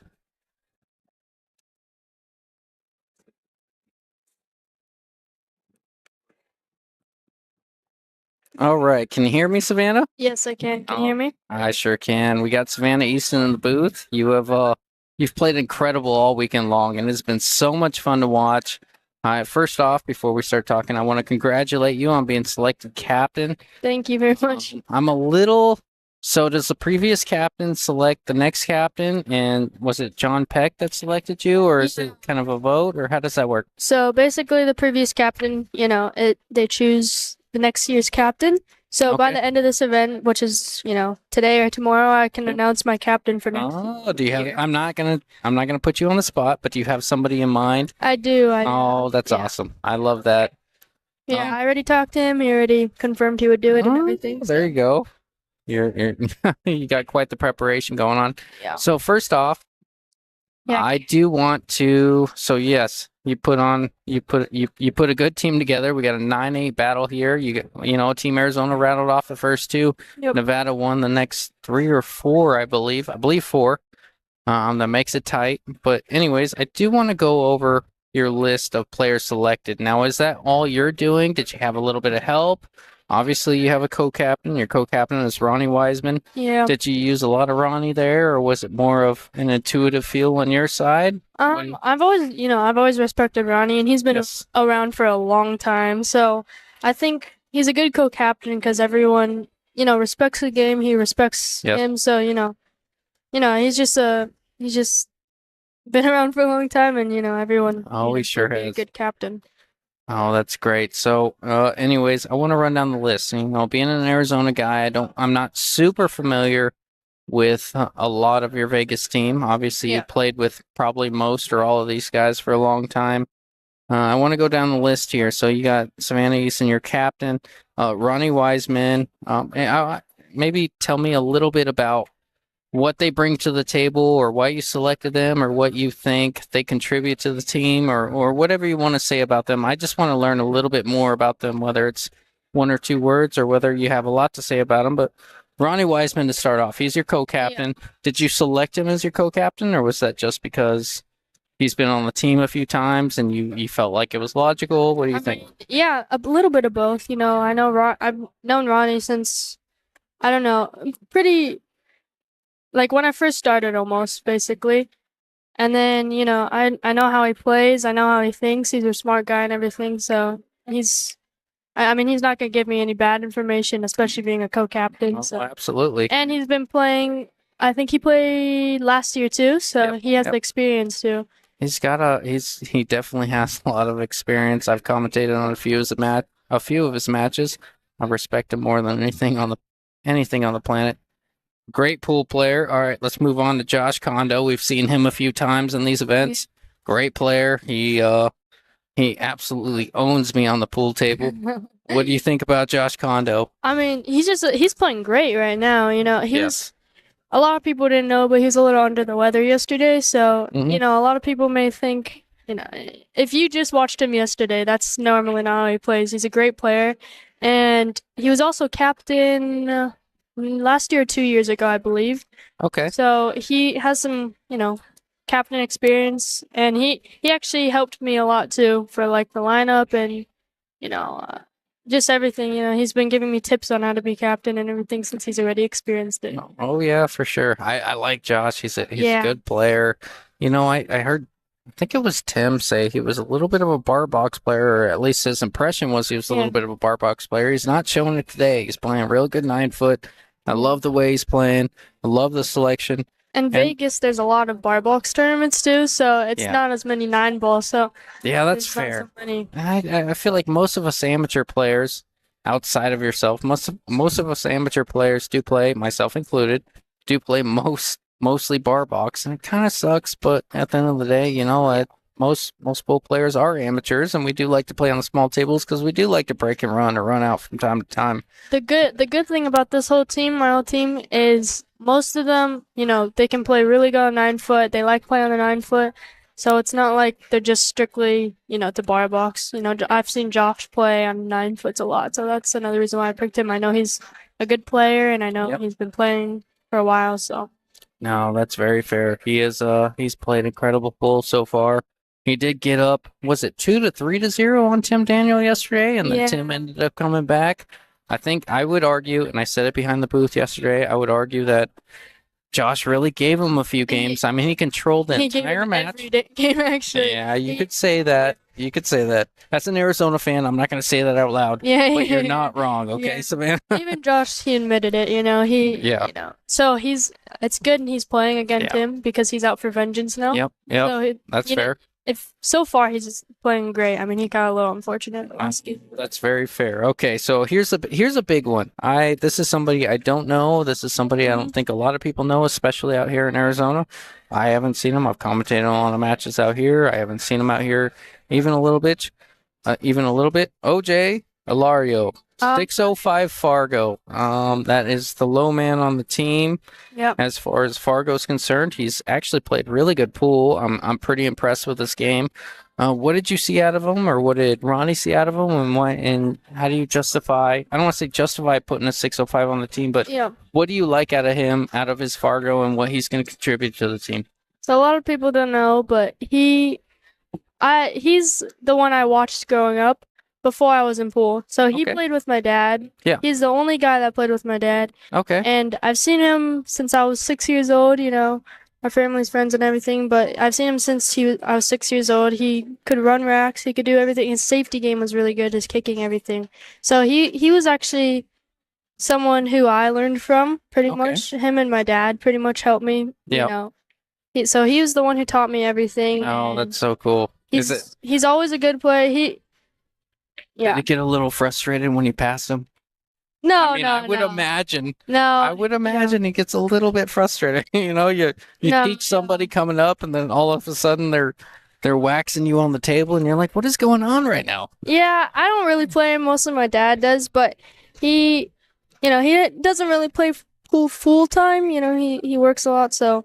But he's a really good player, and sometimes he gets a little nervous, maybe sometimes, you know. But for most of it, when he's comfortable, he's really dangerous. Oh yeah, no Like, doubt. And this next pick, I don't think feels. I really don't feel like needs much of an explanation at all. John Peck, I Yeah. think he's been a captain a couple times when I've commentated, and he's a good leader. He's a Yeah. good guy. He's a good pool player. He's Really? super positive too.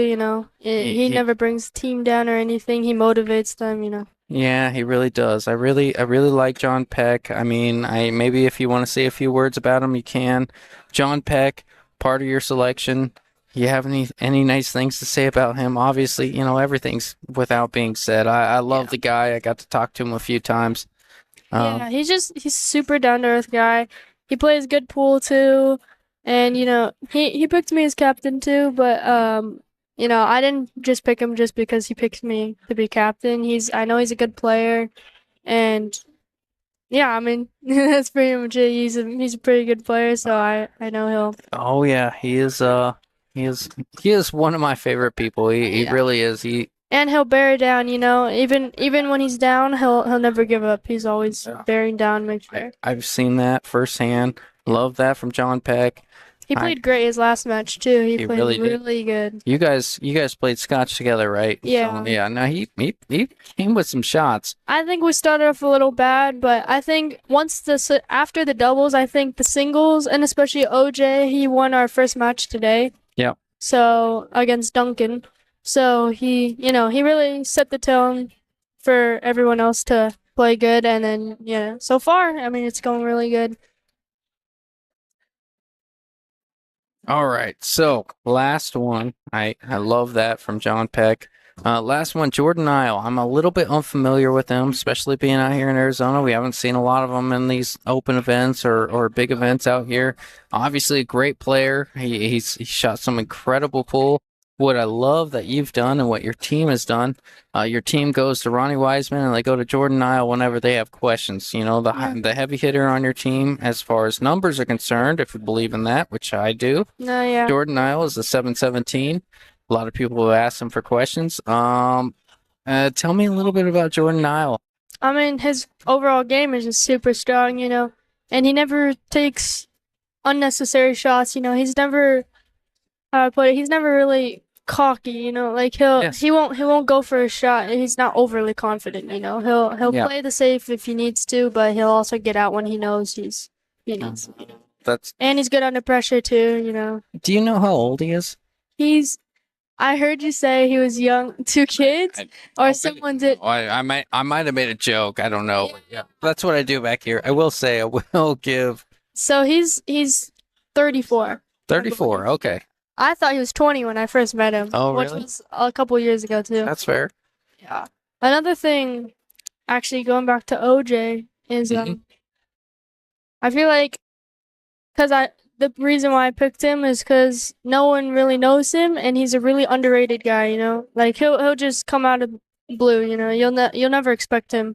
Yeah, The- that was the one thing, and that's why I mentioned it when we went over OJ. I had never heard or seen him play before, but I absolutely love his game, and I Yeah. love the selection of OJ.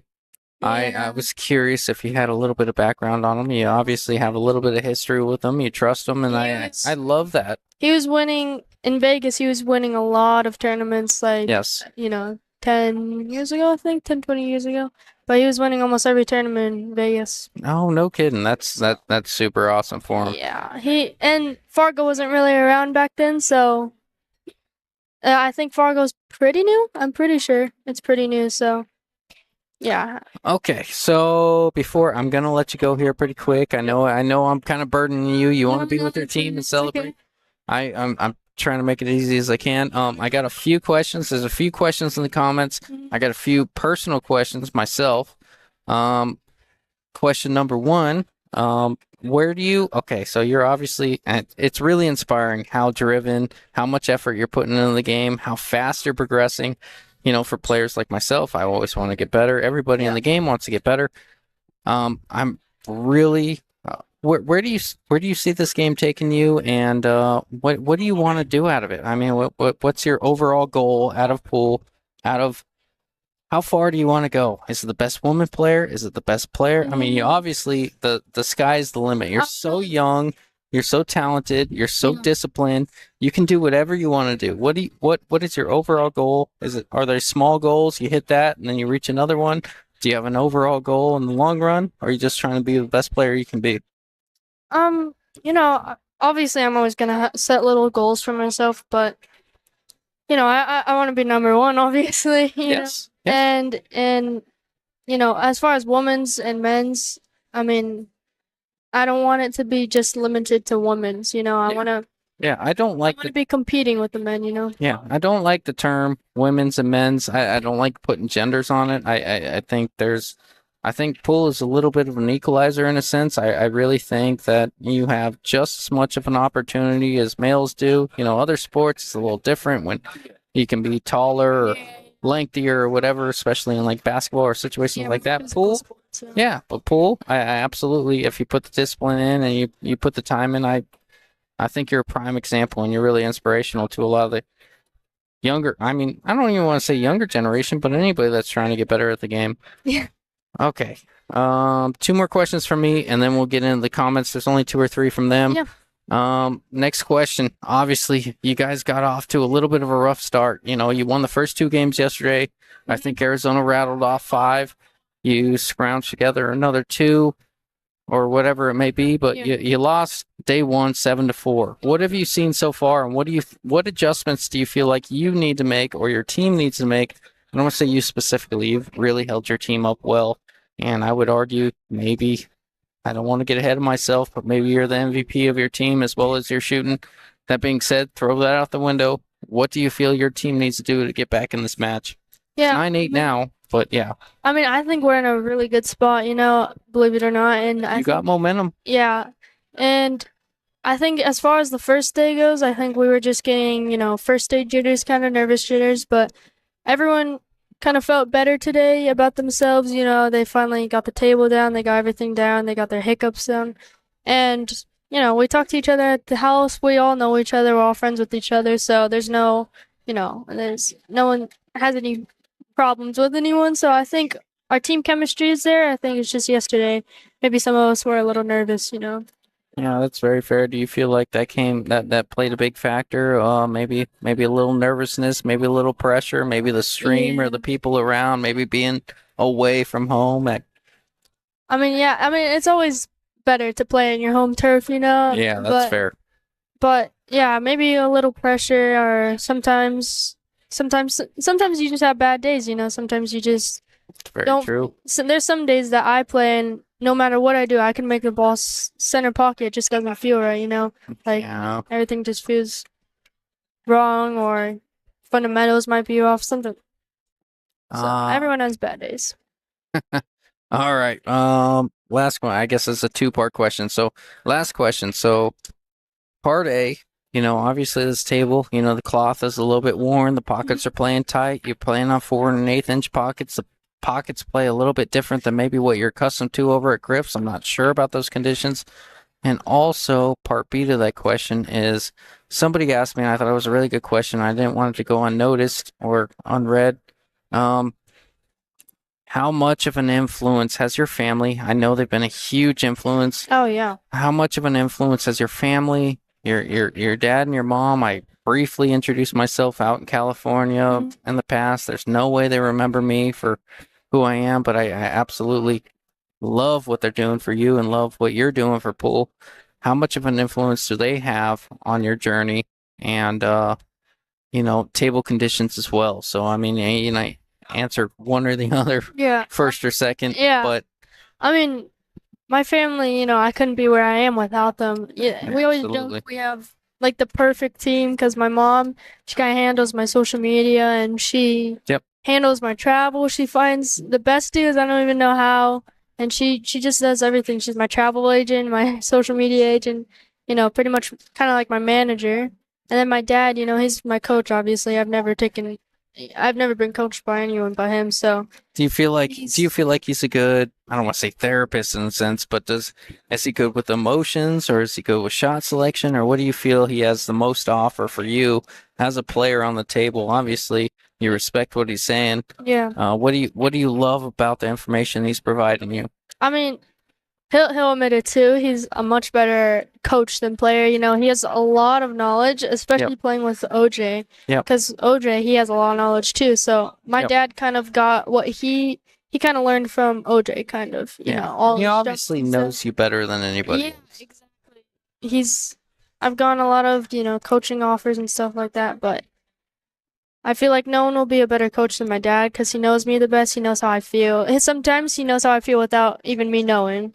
Like he'll know how I feel, you know, in 10 minutes. You know, Oh, yeah. it's pretty Yeah. crazy. He knows how you react to situations. He knows when you're down. He knows when you're up. I Yeah. love that. And he's pretty smart too. You know, that sounds weird, but you know, he is. It's not weird. I know all about it. My dad's my best friend, and I Yeah. love that. Not a lot of people can say that.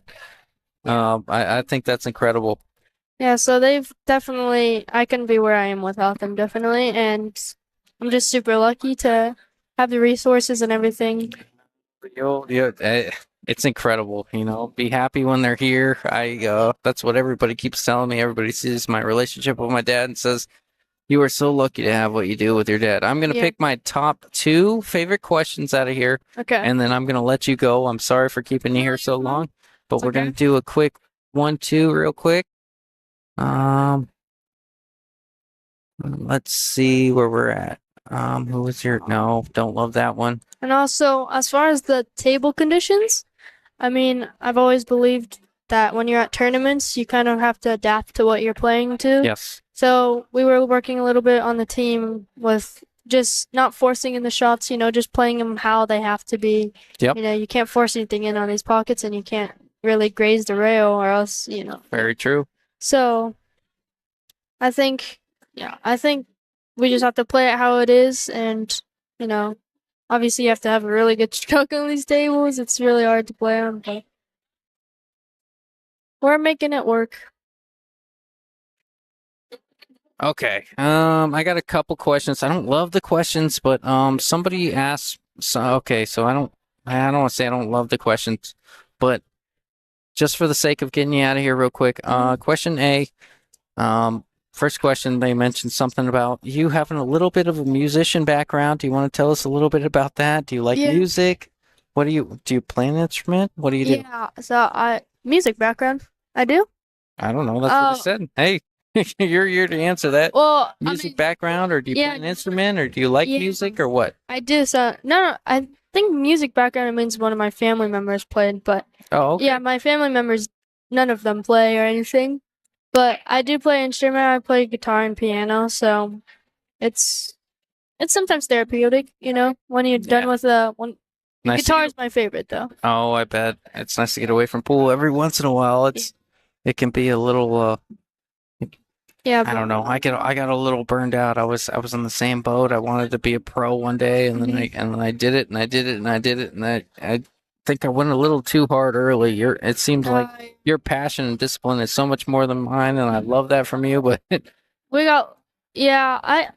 my dad always jokes I was kind of got into pool at the right time because everything, you know, there's so many companies now and there's so many resources, like especially social media. It's crazy how much social media can take off your career. oh yeah, You know, and you know, all these drills that come out and all these information that comes out, everything, it's pretty good timing for my part, honestly. oh yeah, no doubt. All right, I did have one more question. Let me find it real quick. Once again, I apologize for having you here so long. I know okay. people love listening to you, Savannah. I can still watch the match here. So Oh yeah, no, you're here. I want to get you back with your team and your parents. Somebody said, "How did the weather?" I want to go. Gosh, there's been a lot of comments since then. yeah. Okay, we'll give you a basic one that Rick Glasscock says, "What drills do you do to improve your game?" And I'm gonna rephrase that a little bit. What do you find most advantageous towards your progression and getting better? Has it been drills? Has it been practice? Has it been playing in high level events with higher level players where you feel like if you miss, you can't And you can't. Yeah, you can't. you're not getting back to the Yeah. table. Is that what situation do you feel has been most advantageous to your Fargo progression and your development in general? Honestly, I don't run that many drills. I probably should, but I don't really. So I think to get where I am right now, I think just watching players. I know that sounds simple, but honestly, just watching players and playing so many tournaments. Like right now, I've been playing for 3 years, and I got 6,000 games in the system right now. That's awesome. So that's about That's 2,000. good pace. That's about That's good pace. 2,000 a year. Hey, So I've been playing. Yeah, I've been playing a lot of pool for 3 years, and I mean, even so, I've seen some people, who have been playing 10 years that sometimes Oh, you yeah. can't get that many games in the system because they don't have time or they have to work or whatever. So I think I'm lucky with my starting at my age, and pretty much my only responsibility is pool. That's pretty much my only responsibility right now, and school, obviously, school yeah, too. yeah. Obviously, that comes first, and your parents will tell you that. And, Yeah. obviously, you know that, but. Well, anyways, I really appreciate your time, Savannah, and we are super. You don't realize it now, and you will in a few years, and I know you've heard it a hundred times over, but us pool players are super inspired by what you're doing, and what you're teaching us is it really just doesn't matter who you are, your background, or where you came from, your age, gender, no matter what.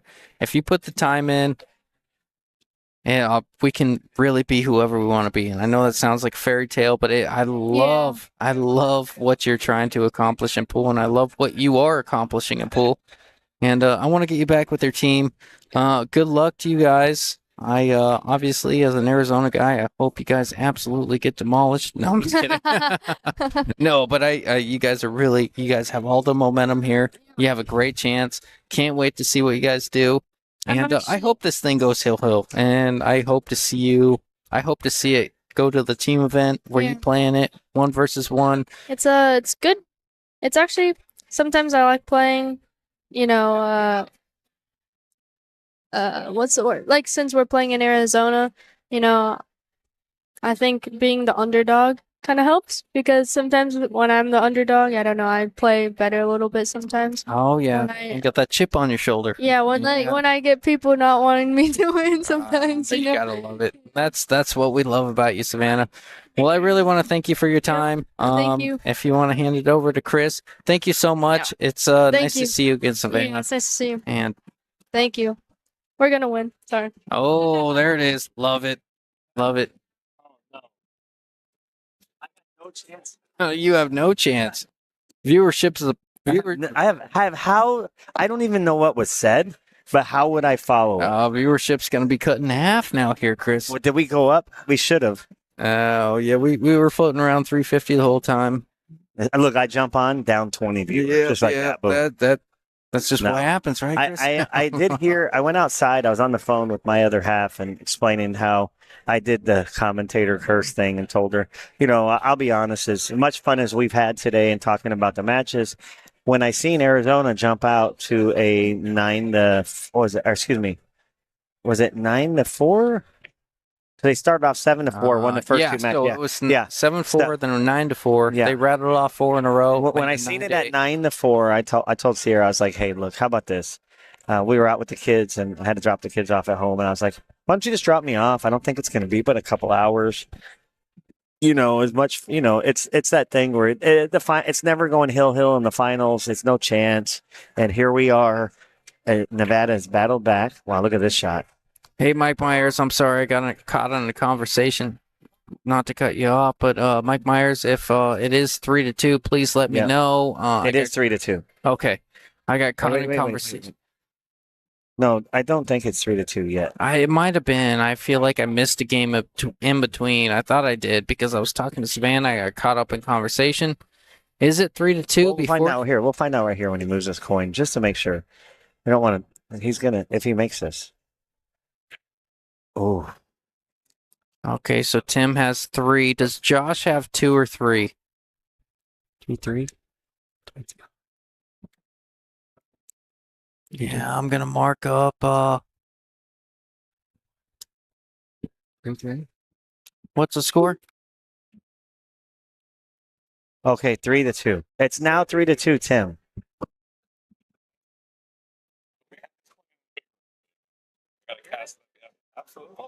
It's so the score was right the whole time. Justin, you were right. It's 3-2, Tim at the moment. Okay, so they were up 3. The other team's at 2. Yes. Okay. Yeah. So that was just a forecast when they said 3-2. Yeah. Josh does not have 3. We're looking at his coin right now. His coin is on 2. And Tim just moved his coin. Yes. Jack, I wasn't really trying to hex. I was just saying we'd see when he moved his coin. But geez, I mean, if you want to talk about the ultimate, as I was telling a story about putting the curse on Arizona, all I had to do was just say, once Josh moves his coin, we'll know exactly which side is where his score is. But Justin, you had it right. It was 2-2. It's now 3-2, Tim. Okay. Josh made a ball in the break. We talked about this too yesterday. Josh is up there laughing it off and he's looking a little giddy.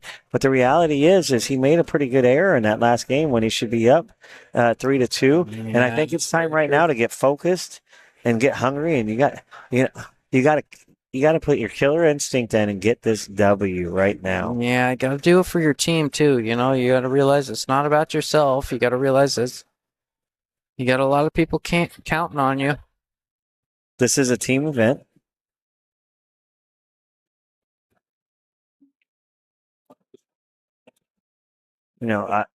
It's hard for me. I just came in, but I know a lot of people are saying it's 3-2. It's 3-2, but I can see the coin on the other side of the table. Josh's coin is on 2, and I know that Tim just moved his coin to 3. So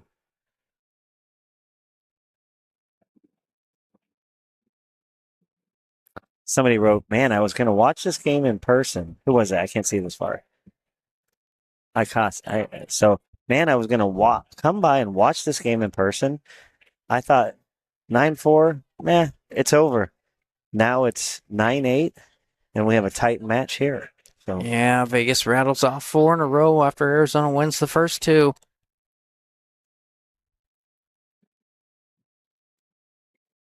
I think Tim can hit this one ball here. Tim, I'm not going to lie. He might fire this thing. No, he's definitely. Well, I don't know.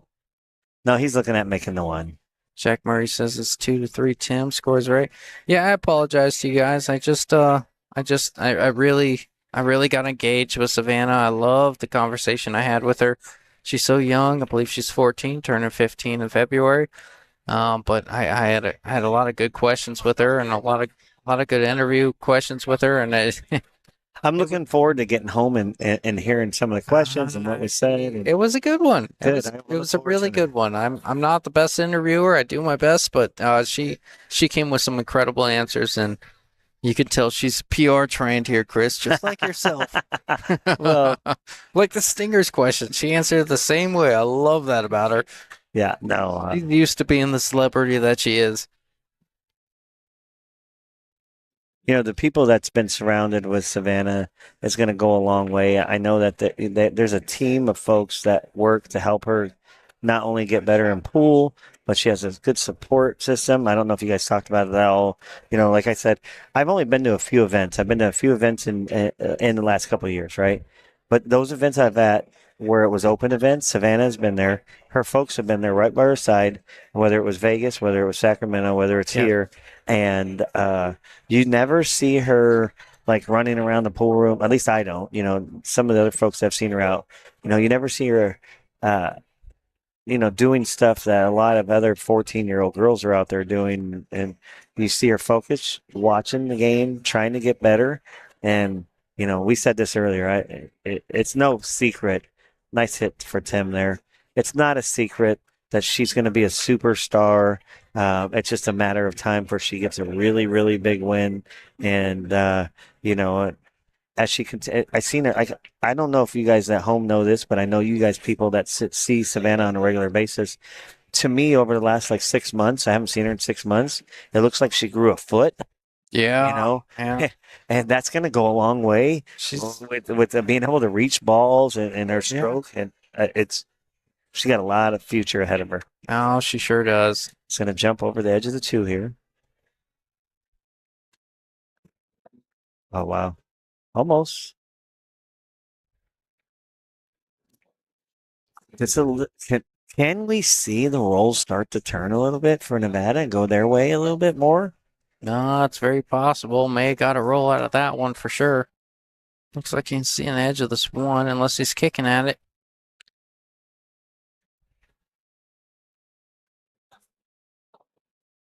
Yeah, This cue ball's going to come back up right behind. yeah, good I think he got loose there though.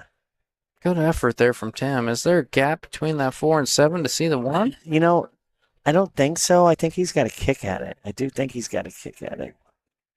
I think the 4 and the 7 are just the late. I don't know. Is he kicking? I think yeah, he's got to go up to the top rail. Or should I say side rail's top for us?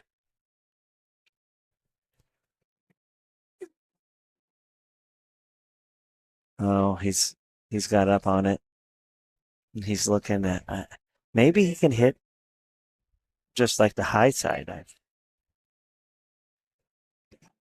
If he can, you got to be careful for the kiss. But if he's kicking, I think he'll be okay.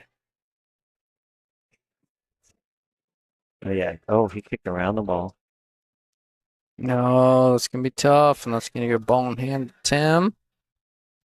3 passes a 6, 2 passes a 3. Everything. Does a 2 pass the 3 in the bottom right hand corner? Or did he have Yeah. to shoot it in the side? No, I do believe the 2 passes the 3 for sure. If you look at the camera, it's a little bit more clear than the table. I'm looking at the camera. That's the problem. Oh, okay. Mm. No, 2 passes the 3. No doubt in my mind.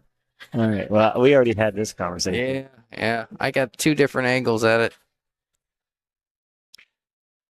I'm gonna step away from you for 1 second, Chris. All Be right. right back. I think you're just going to see Tim just cinch this ball. Take the next shot when it lays out. Maybe push it off the rail. Yeah. Got it.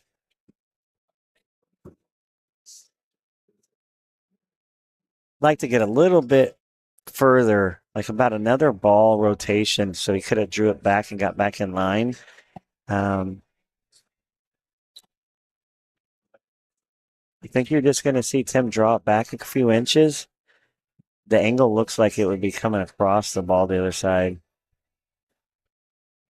Yeah. And then in this shot, he's going to shoot it in the corner, and with a little bit of bottoming, let's come off the rail, like kind of that drag stroke we've talked about a few times, where he's going to shoot it, come into the rail, and release back out towards the middle of the table. So takes the scratch out of play unless you hit it too hard.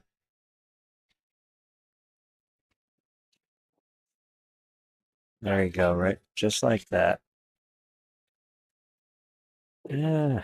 You know, sometimes these balls make it a lot more difficult. Yeah. Looks like he could have got straight in here.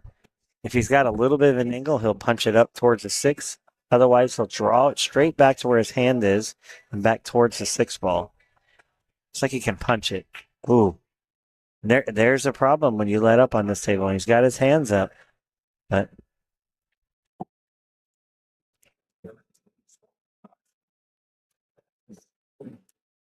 let's see. Last game, Josh made a mistake on the 9 ball, right? And let let Tim back in it. Let's see if we can get this pocket curse. You know, he's looking at it. I think he can see it and make it. I just think he's wondering how straight it is if he has to draw the ball. Preferably like to go forward. And he's cueing low. I can't tell. Is he going rail first? No. He might be. It looks like he's landing up rail first. Yeah, it looked like you couldn't see the full 5 ball there. It looked like he had to go rail first. Well, this is a tough predicament here.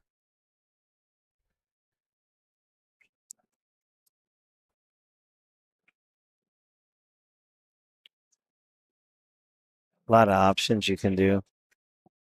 You know, when you're looking at a shot like this, especially when you're looking at table, I'm looking for the path of least resistance. What can I do to make it difficult on my opponent? And I'm probably just banking this ball 2 rails and leaving it down on the head string, on the head rail, the foot rail there to your right side of the screen. Although that's a tough shot, I'm just trying to play more of the object ball than anything. You could bank at this ball, right? But it's risky. Maybe you get lucky and fluke it into the bottom right-hand quarter if you miss the top right. But it's I don't think you can play safe off the left side of the 5. I don't think you can play safe off the right side of the 5 because you come into the 6. So, you might be able to cross it over and leave a bank. Just run the cue ball into the 6. Yeah, that's what I was.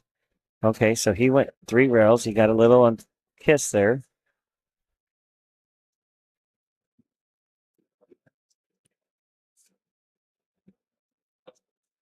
Yeah, Josh has got a real good chance to run these out from here. 6 of the 7's everything we're looking at. I think this 5 ball isn't too far out of his. Yeah. Yeah, you it's see never an you easy see both shot. of these guys just. Yeah, I seen what Rick says. Tim is moving his body slightly when he strokes the cue. I think you're seeing Josh and Tim both moving a little bit. It's a big match for both teams. The one thing I will say is, Tim will take advantage of the mistakes. He feeds off of that. He sure does.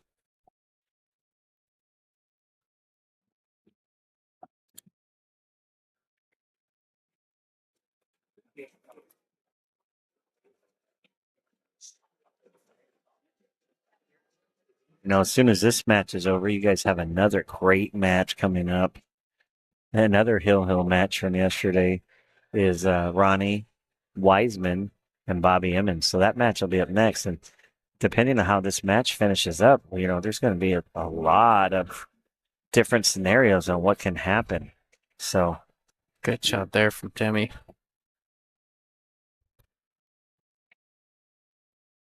this is just center ball. You're going to try to bring the cue ball back out to the middle of the table.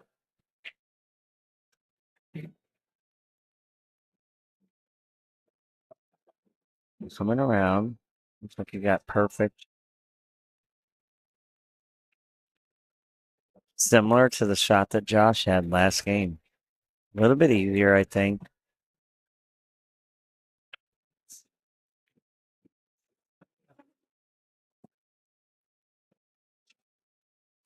Tough shot for Tim there. Both guys with a similar shot, missing the 9 ball, just shows how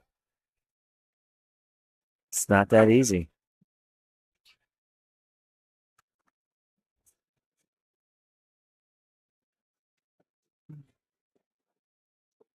Wow. 3-3. It's a race to 2.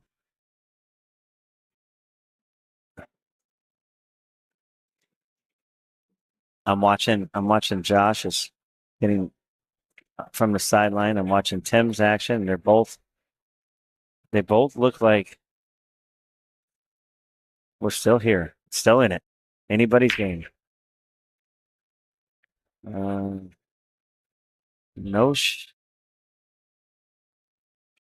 1, 2, 3, 4, 5, 6, 7, 8, 9. All right.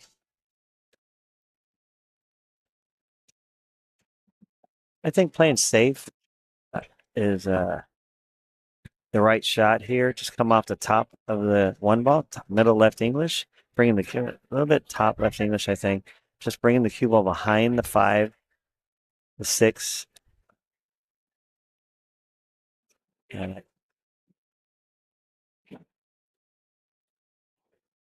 He left a decent shot for Tim, but it's going to be tough to get back on the 2.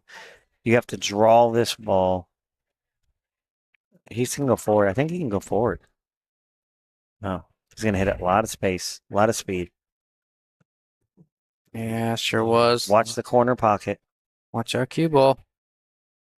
Oh, I was a little But frustrated with that shot. If that right there alone doesn't tell you how tough these pockets are. Yeah, it's tough to it's tough to shoot in that pocket, even when you're shooting a ball in it. The benefit of pockets being so tight is the fact that the cue ball. Also won't fall. Yeah, But, man. George made a comment earlier. Cue ball does fall. And it made him. It says, oops. Oh, they're talking about Savannah. What position? What, Yeah. Yeah. I think they're still touching on the interview I had with her. She had a lot of success on the WPBA. Does anybody know what her best finish has been? Did you ask that question? I did not. What I kind of know. A No, I'm horrible just kidding. interview, I'm just kidding. apparently. I'm just kidding. I'm just giving you a hard time. No, that's fair. Good shot by Josh. A little bit harder. And I think is Tim just crossing over and bringing it back down by the 9. It's very possible. Oh no, he tried back cutting it in, playing safe. Yeah, he's got a Kinda big wall two-way. of balls between the 4, 6, and 5. What a good shot by Tim. Yeah, sure was. Josh is, if he does choose to jump this ball, he's got to jump over a couple of them. He's got to jump over the 5 and 6, get to the 2. Well, I don't think there's another option. I don't think he can kick the 1 rail. He might be able to kick. No, he can't kick 2 rails. There we go, going airborne. Got to jump a long distance here. And watch out, 6 ball. What a shot. Can't hit that What ball a better. shot. You can hear it from the crowd in the background. Yeah, can't hit that ball better than that. Josh had an incredible jump shot. He's going to have to make a heck of a shot here too, Justin. Pretty much straight in. Tough pockets. Yeah. High score. The good thing is he doesn't have to do much with the cue ball. I think he's just going to have to roll it forward if he goes for the shot, He's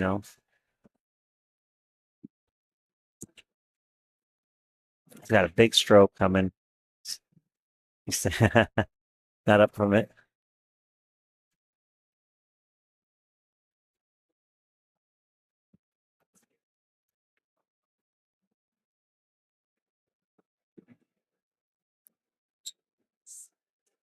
Maybe stop shot. I like following it just about a foot.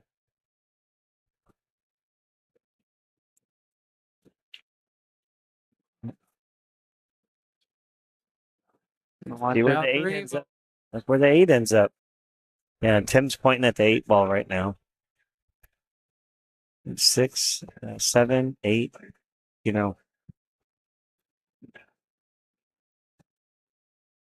The 4 is not easy, coming around. Even if you hit the shot to come around the table, you got to hit it so good to come around 3 rails. Yeah. Starting to see a bunch of, small mistakes. Yeah, you're not wrong. I think this 3 ball does cut between the 4 and the 5. It's obviously really thin, and I don't know if you go for it. I like safe, but just tap the ball and put the cue ball behind the 6 and the 3 ball over by the 5 and then get out of this inning. It's not going to, unless the ball wires up, it's not going to leave you a shot if you do get a shot in the next shot. So the good thing there is, Tim's already down there looking at it and spinning, but you could also, I think, go 2 rails in the corner. Got to play some right English to run on the 3. Good hit there. No, I don't think he left a shot, did he? Appreciate Perfecto Diaz in the comments. Feel free to send money for awesome commentating and stream. Thank you, Justin Ray, Peter Sullivan. Can't thank Nick Klein and Chris Adams enough for giving us a little bit of a break from time to time. Thank you, guys. Who is winning? Team Arizona is winning. Scott Thomas. They are up 9-8. They were up 9-4, and then Team Nevada rattled off 4 in a row, making it 9-8. They got all the momentum out there. Wow. What do you think here?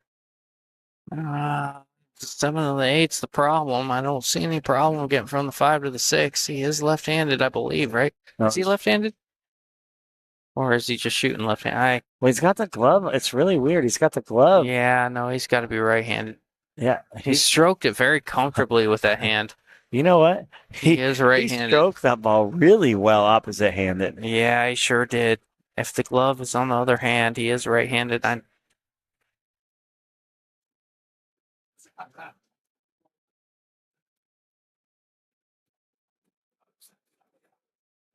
You know, Justin, this table's so tough. It really is, man. That- I don't love it. I almost would have liked to come back a little bit more and Play three rail the 7 Stop around the and cue stop ball, the cue ball. Yeah, I Because agree. Because this 7 is so tough. he might still shoot that shot. Yeah, he can come back and forth for the 8. Yeah, the big key is the cue ball here. Not as Yes. much as it is the 7 ball. Yeah, that cue ball is way, or the 3 ball, excuse me, the 3 rails on the 7 is natural, but getting that cue ball behind this 8 ball was, Yeah, from that distance. yeah. Now, that's a great shot there from Josh Kondo. I Kind of think, jack up Massey kick at the 7. can he hit on this side of the side Probably. pocket? It looks like it. If he can, he's going to be a lot of spin. Oh, he jumped right out of his everything. You Yeah. have to check and see if he still has his shoes on. Oh gosh, there it is. No, I obviously Josh Kondo is heavy favorite to run these 3 balls out. All right, here we go. Josh, 3 balls to take a 4-3 lead.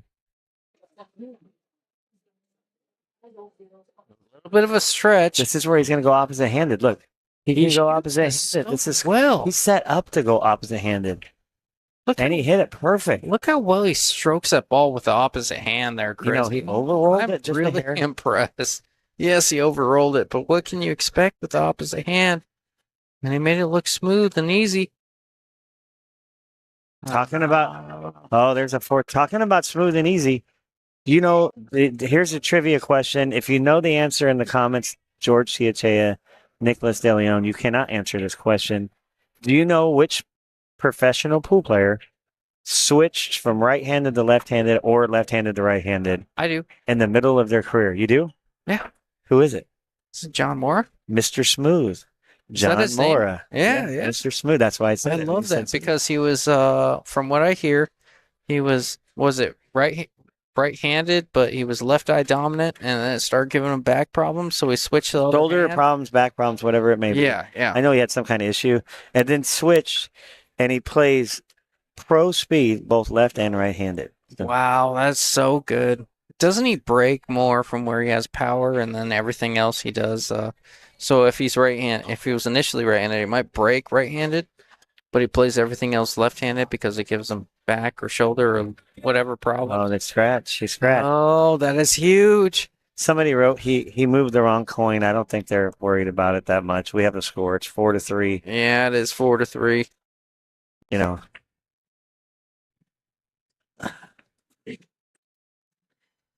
Well, it's crazy for me to see he just jumped down and hit this ball. I like the change. Okay. All right, he's good.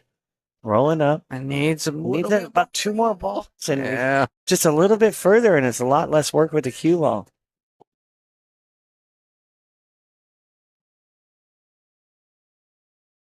Coming around.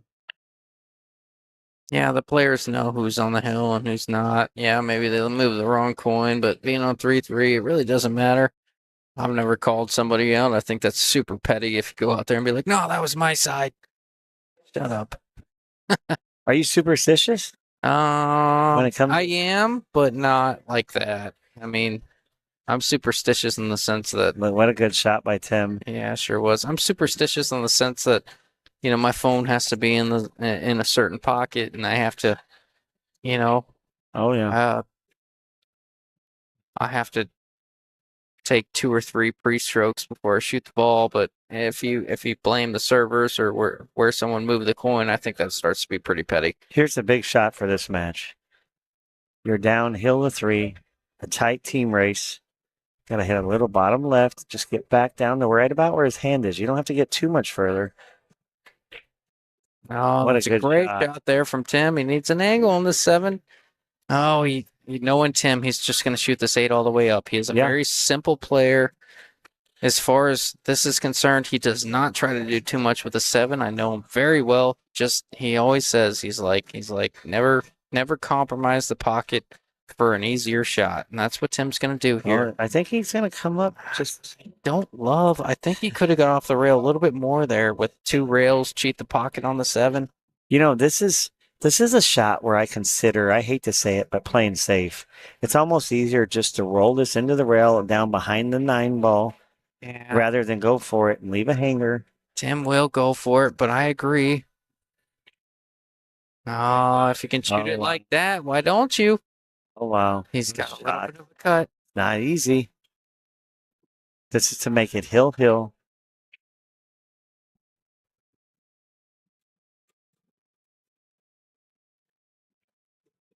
Oh, great shot there, Timmy. 4-4. What an We got a match here, boys and girls, whoever's in the chat. I mean, in the what an out. on the stream. You couldn't ask for more. It's 4-4. Yeah, and 9-8 overall score. I know. I mean, 1 game away from either being 9-9 or 10-8. Yeah. And then the crazy thing is when you look at this, you have Bobby Emmons playing Ronnie Wiseman and Eric Charlton playing Jordan Nile. All 3 of the next matches, depending, no matter what happens here, could be a flip of the coin. So yes, this is far from over.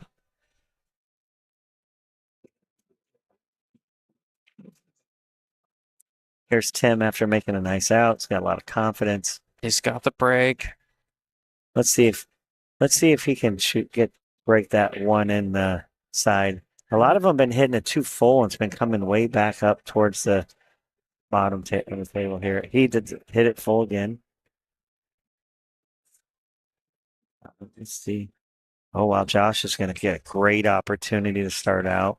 I know he's been shooting both hands, but he's going to have to reach on either hand here, I think. Yeah, I will say this: we got some pretty good viewership here on a Sunday, especially with the Vikings and playing the Lions. Big football game tonight. But I appreciate all 350 active viewers for watching. That's great. It's a lot more than. Now, does this show? Obviously I can see 350. Does that count both platforms or just this platform? Peter told me it doesn't. I think it does. Peter told me it's always a little bit low. He always says if it's 350, it's closer to 400. Right. I don't know. I'm assuming so. Look at this. Got to go about another foot. Is it going to get there? It is. Wow. Josh Condo's got a great chance to tie this match up, and Team Nevada / Vegas, whatever you want to call them. You know, they got a few fans over there. They are absolutely going to erupt if he can run out these 1, 2, 3, 4, 5, 6, 7 balls. What's up, Sully? Here he comes. Nice. It is. Low roll this ball in. Cue ball down by the 9. A little bit further is better. Okay. Man. Now here's where you got to pick a spot that you need to get to that's going to allow you to get shape from the 5 to the 6. Just like shooting the gap between the 7 and the 8 here. But yeah, I mean, what angle do you want from the 5 to the 6? I like just getting past the 7 here. In between the 7 and the 8? Yeah. Or above, he went on the inside of it. Went inside of it. That's fine. I like this is middle of the table. You know, this shot is much harder than the 9 ball he missed earlier and the one that Tim missed. You know, this shot, because you're going to have to put a little draw on it. So you're not going to have too much running English on this ball. You're going to have to hit it clean, and then you're going to have to come back across the table for position.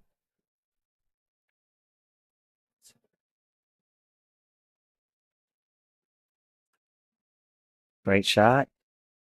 Across the table. Yeah, the rail. really good shot there Great from shot. Josh Kondo. Now it looks like the 7 can go in either of the 2 pockets down below. You can't let up. This is not when you can let up. You need to follow through. Get yourself the best opportunity. Oh, he came down for the side. Wow, Yeah. he's feeling good. He's definitely feeling good. Stroked it well. He went a lot further than he probably wanted. In these big moments when it's hill, it's real easy to overroll these shots for position. So Yeah. let's you want him to make this ball. Gotta make the 7 to the side. Come up and down for the 8 on the other side.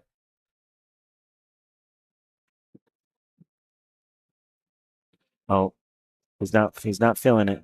Yeah, I like It's all right. That's all right. If you don't feel good, you got to get up, regroup, Yeah, catch your breath. Remember, the most important thing is breathe. You know, I like what he did there. I mean, you see too many players that are a little uncertain, get down on the ball, don't love it, and stroke it anyways. Josh got down, didn't love it, readjusted. okay, made he's gonna it come high great. to shoot the 8 in the corner. Yeah, that's not a bad shot there. So look, here's a great opportunity where a lot of players will try to get back too perfect. I don't think you have to get perfect here.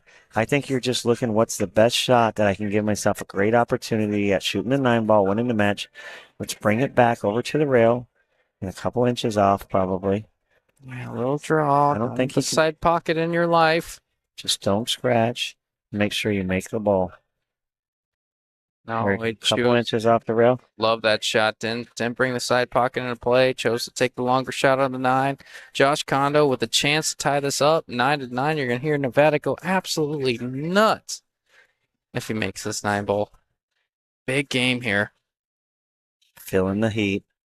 He's made a couple mistakes. Josh Kondo for the win and to tie Team Arizona and Team Nevada at 9 to 9.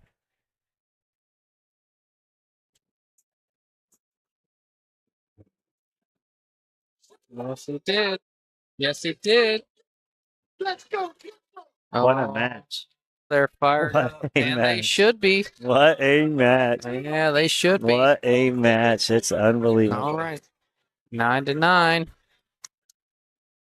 Let's Too bad we can't hear the crowd. Yeah, we do have a noise canceling thing for music, so you probably can't hear them, but if you can.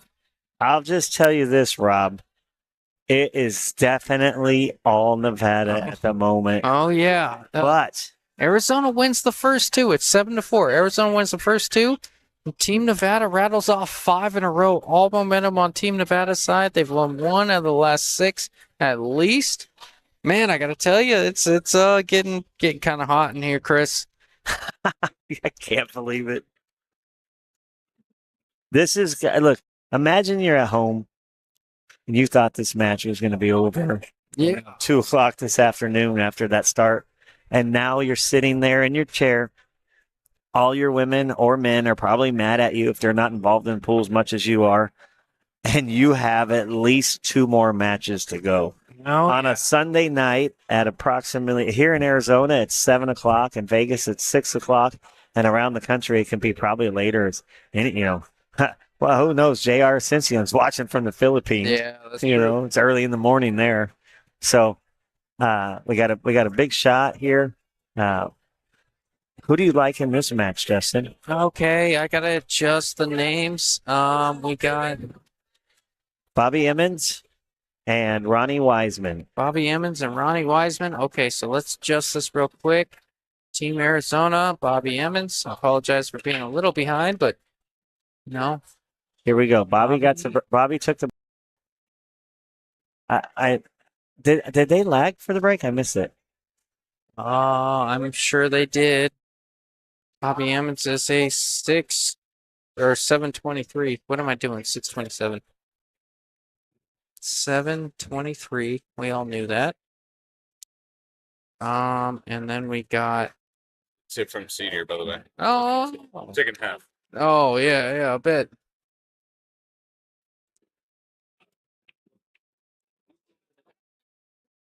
And then we will do Bobby Emmons, Ronnie Wiseman. Did you guys hear that? You guys can't hear that. No, Bobby's in the practice rack and makes the combo, and somebody who probably wasn't paying attention yells, "There it is!" You thought that counted, but it wasn't it. Oh God. 701. I'm sorry, I'm not even helping you. You're all sprawled out, Oh trying to no. update 3 different things. Yeah, we got a lot going on, but that's just fine. That's what we do. All right. I might have Peter in the booth or Nick Klein in the booth for a minute. I'm not sure. I'll let you know here in a second. I will be right back. All right. Wow, guys. 9-9 after 2 days of battling. Team Nevada has showed some heart.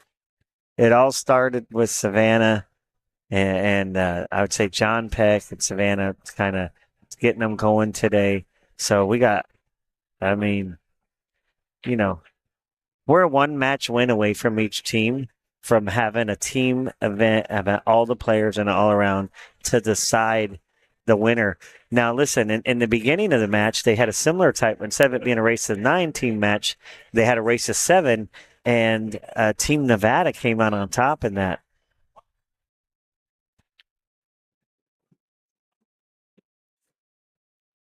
Nick's made a comment that it was Hill last time, and Ronnie had a chance to win and missed the 5 ball, or you know, uh, just like the last match. It was they've had a lot of good opportunities, and I'm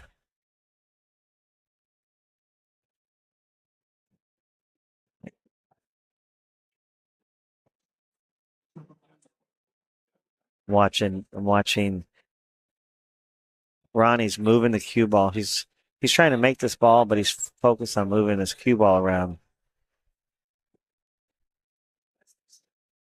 I think we're going to have Mr. Nick Klein coming in the booth. What's up, Nick? Hey, Chris, how you doing? Good, man. I listened to you guys commentate a little bit last night. Looks like you guys are having a good time. Oh yeah, I always have a good time here. All right, it's 9-9. Got Bobby Emmons, Ronnie Wiseman. Big Like- match. Bobby won the lag, Yeah. first to break. I mean, think about it. The day started off, I don't know if you're familiar, started off 7-4 Arizona. Yep. Arizona got off to a big jump in the first 2 matches. Mm-hmm. These guys have heard it. I'm just catching Nick up. And they were up 9-4. Now Vegas has 5 matches in a row. You got 2 of the best players on both teams playing each other at 701 and 723. Yep. But I know Jordan, I believe on their team is like a little higher than that. Yeah, I think So- it's like a 716 or somewhere around there. So when you look at this match 717. and you have a guaranteed next match of Eric Charlton and Jordan, who we're just speaking about, I think, whoever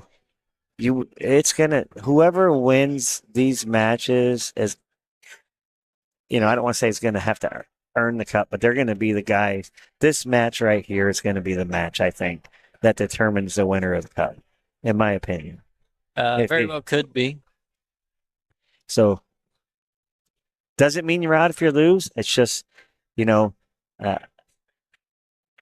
Nevada has a ton of momentum right now. A Yeah, ton. it really does. In my experience with cups, not that I've ever played in this, but when the points come this close at 9-9 in a race to 11, this down far down in the stretch, it tends to go hill. Oh, yeah. Well, it always goes hill. Like I told everybody earlier. I told Sierra today that it was 9-4. I'll probably be at Bullshooters for a couple hours. So we'll do this. I had the kids for the morning, and here we are 5-6 hours later, and it's tied back up. So, Yeah, long way. A lot of pool left to be played. We'll leave it out there on the table. Bobby's making a good out right now. Yeah, from the break. From the break. He's got a little bit extra, a lot more angle, I think, than he'd like to have. Bobby's looking really good. Bobby's playing like Bobby, which is a scary thing if you're not playing with Bobby. That's true.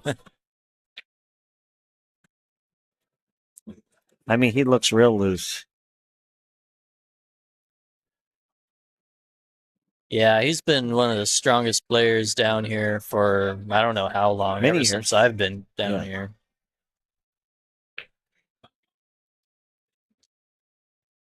Break and run for the first game. Yeah, You know how to do that? not really. All right. I don't know. Yeah, maybe there. No, I don't think so. I think it probably has to be done over here, but No, that's for the team scores. Sorry, we'll get the score updated. We're not the. Hold on a second. what does that do?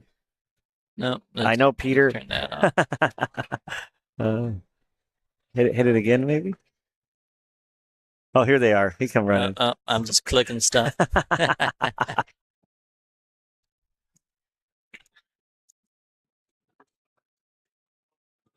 Bobby won. Yeah, Bobby won the first game. All right, we got you. Bobby's up 1-0. Bobby made that first game look super easy. Kind of. It's gonna be this one. Properties. You click on it. Got it. Left Yeah. side wins or right side wins. That's how it goes. All right. I'll do the next one, and after that, if you want to do it after that, we can do it. Go that way. You got it. All right. We're good. All right, here goes Ronnie breaking. Made a ball on the break, I think. Or maybe not. No, he did not make a ball in the break. And the two dressed up in the pocket to where it looks like Bobby can make a combo without really having to do a lot with the cue ball. Yeah, if the one hits the two thick and stops the one ball there. Yeah. Looks like another good run opportunity for Bobby.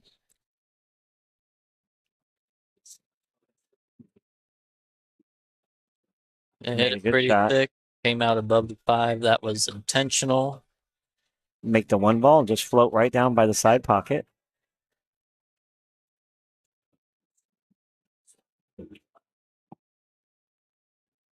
Yeah, you don't want to flirt with the gap in between the 6-9. You want to No. draw this back.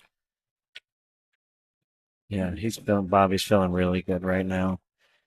Come off the edge of the 4, bring it straight down towards the 8 ball. I don't think he'll draw out of there.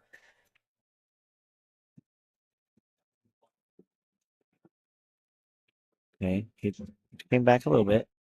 But, I mean, he's playing, like, the cue ball's practically on a string right now for Bobby. Yeah, I mean, there's not much to say here. I mean, he just is making it look so automatic. I mean, kind of is for him.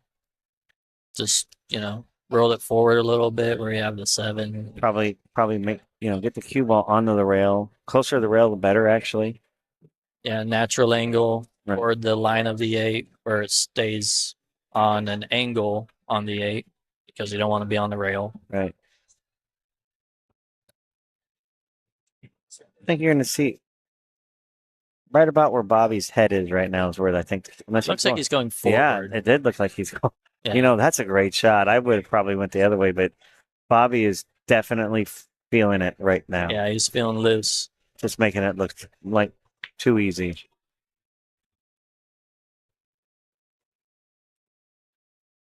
Arizona's getting louder by the moment.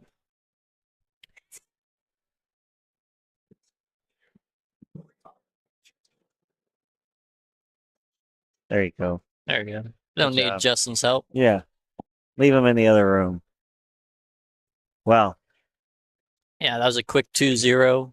I mean, I think the match has probably been going about 6-7 minutes, and you have a break and run, and then break with no ball in the break, and here he is, 2-0, super fast.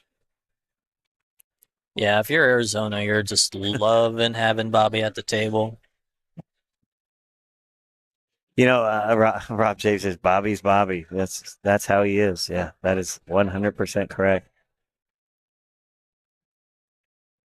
Eric, I wish we could figure out a way to let you hear the crowd, but you can't. It's because they have to cut out the music, so they have it filtered to where you can't. Otherwise it shuts down the stream. So He made the 9 on the break, but it does not count in the bottom 2 corners. So he spots the 9 ball. And since he's Bobby, I guess he just runs out now. right. Let's see. He's got a good. Once again, he's got a great shot to shoot the one. Yeah, good angle. Doesn't have to do a lot with the cue ball. Yeah. Wants to make sure he gets an angle here, which he has. Between. I think it's okay to just go between the 9 and the 3. I don't think you have to go through the 4 and the 9. If you do that, you take a chance of getting behind the 5 ball. Yeah, I mean, you also kind of take that chance by going between the 9 and 3 as well. I think that so he went So he on took, the high side, which is even better than yeah, our play. he completely took out getting behind the balls. That's very good. Yeah.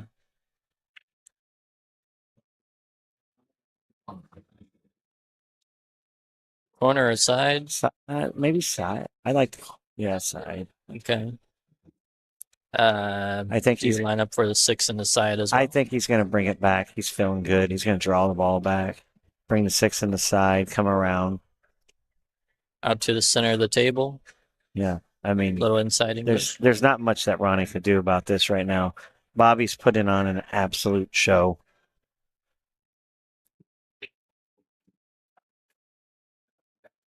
Seems like Bobby likes inside English a little bit. That shot earlier in the first game, I thought for sure he was going one rail, and here you go. Bobby's feeling it so good. That's all I can say. Like, there's nothing else you can do. Yeah, There's no other words that I he's just running out right now. I came in for the most boring commentary ever, you know. It's like another rack to Bobby. 3-0. You know, we've been saying this all day. All day, a lot of the matches have started this way, and then they've tightened up. But I can say this. George Chiachea was talking right now. He's right here, and he's going to laugh when I say it. We can't count Ronnie out of this match. He just took off a little bit. Bobby's on fire. He's making it look easy.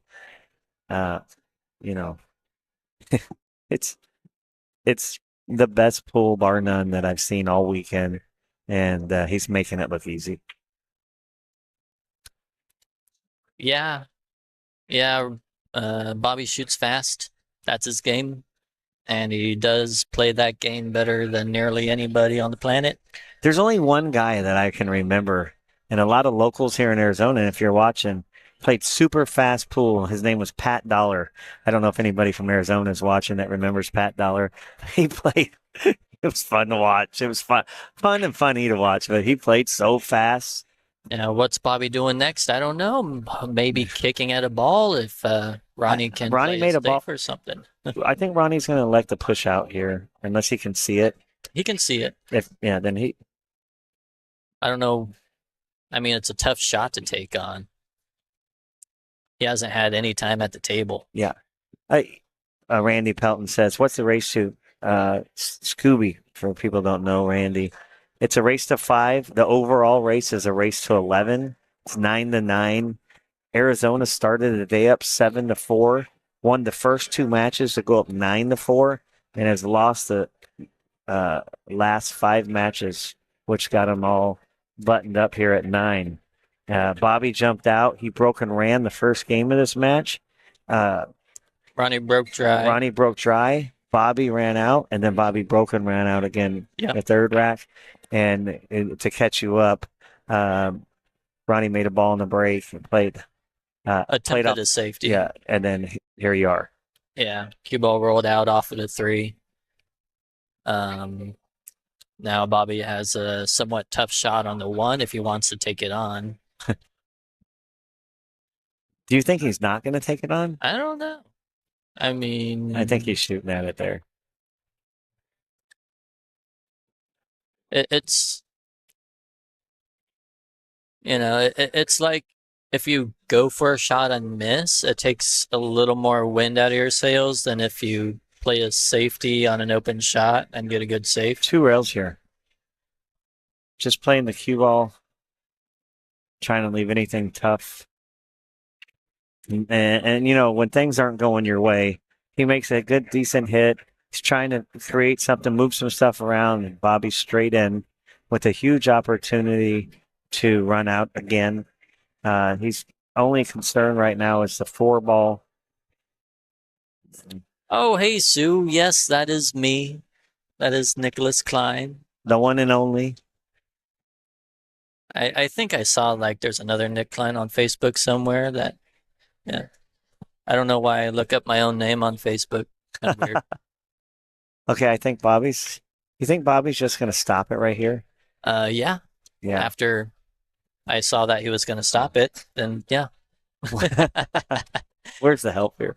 Uh, you know, I can't tell if he can cut this ball in. I think he's going for a 4-9 carom. He was looking at that at the beginning of the rack before he even shot the one. I wonder if it's both. I wonder if he can make both. Yeah, kind of two-way, kind of splitting them. Maybe Ronnie should call a spot. Ronnie's looking at it right now. You guys can't see at the top right of your screen. Ronnie's actually standing there looking to say, "What are you doing?" Because I'm gonna get somebody to watch the hit. I think it's the first time they had to get somebody to watch the hit for the weekend. Yeah, I think they're discussing who is best to watch the hit.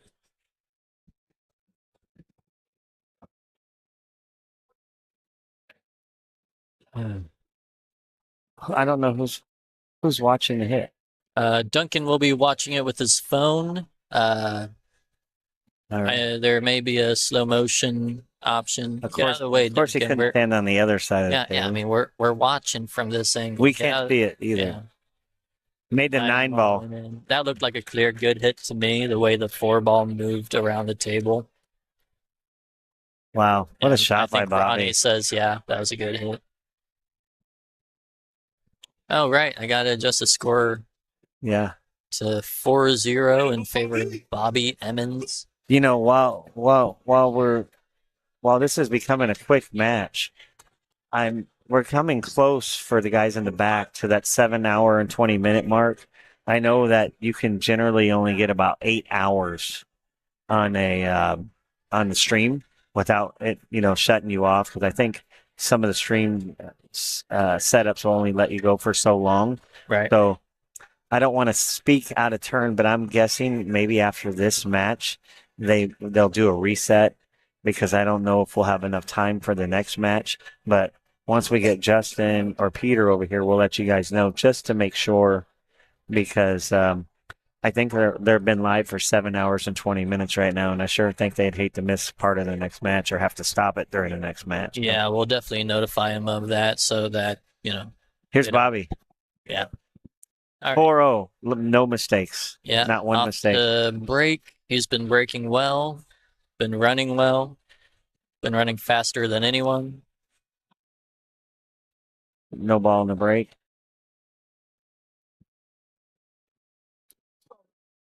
Ronnie is saying, thank you. I finally get to shoot a ball in the pocket.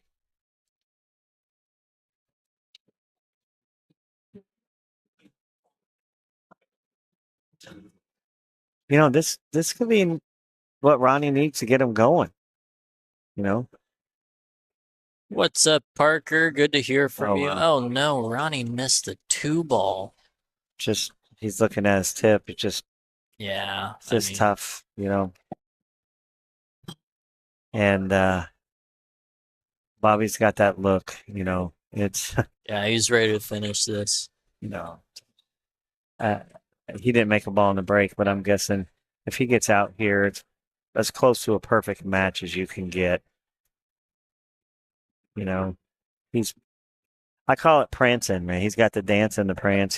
He looks real good. He deserves it. He might overroll it here a little bit. He overdrew this. Yeah, he's behind Yeah, the 6. there's your- He's gonna kick it in, and There's your first mistake by Bobby. yeah, he's gonna try to do Bobby things here, right? You almost, you hate to say it, but you almost think that he's going to kick this ball in just the way the match is going, Yeah.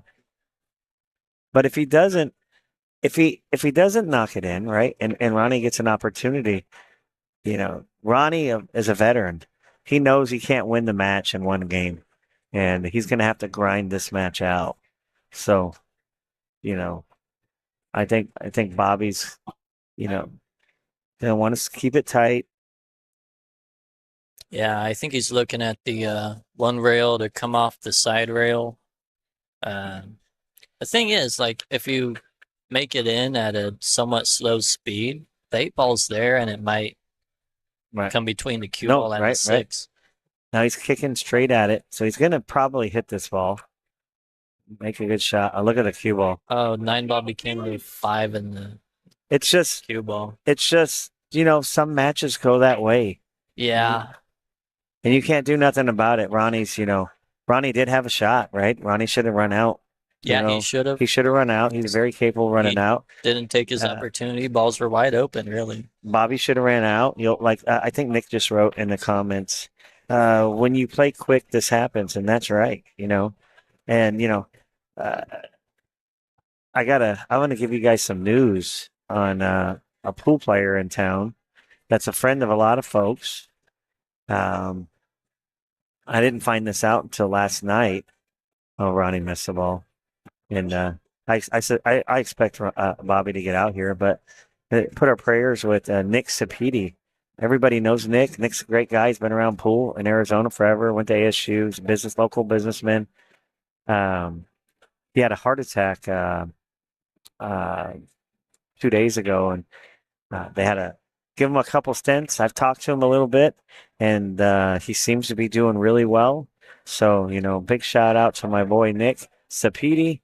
Prayers with you, buddy. Hopefully, I know you were out of town when it happened, and they got you up in Flagstaff right now, and we hope to get you home here soon. So,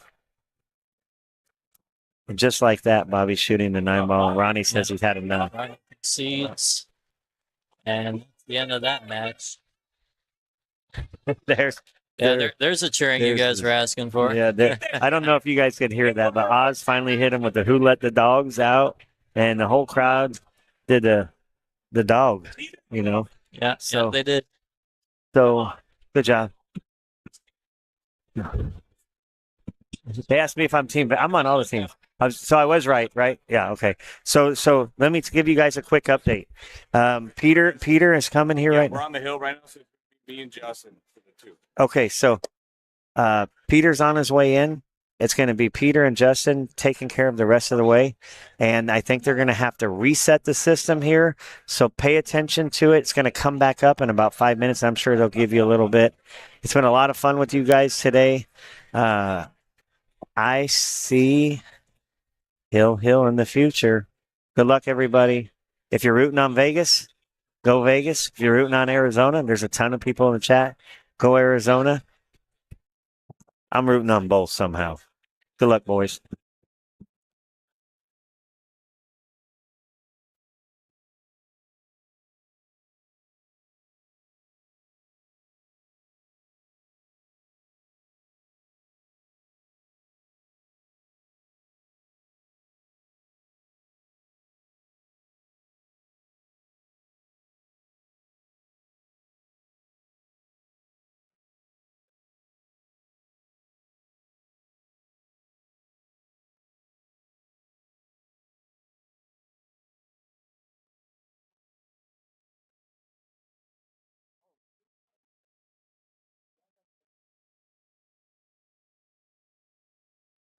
All right, everybody watching right now, we got 370 of you. We do have to end the stream because we are on the portion of 8 hours right now. So last thing we want is to have this thing cut about halfway through this match. So we're going to end the stream. We're going to bring it back online in 2 seconds. We'll be right with you guys. Bear with us.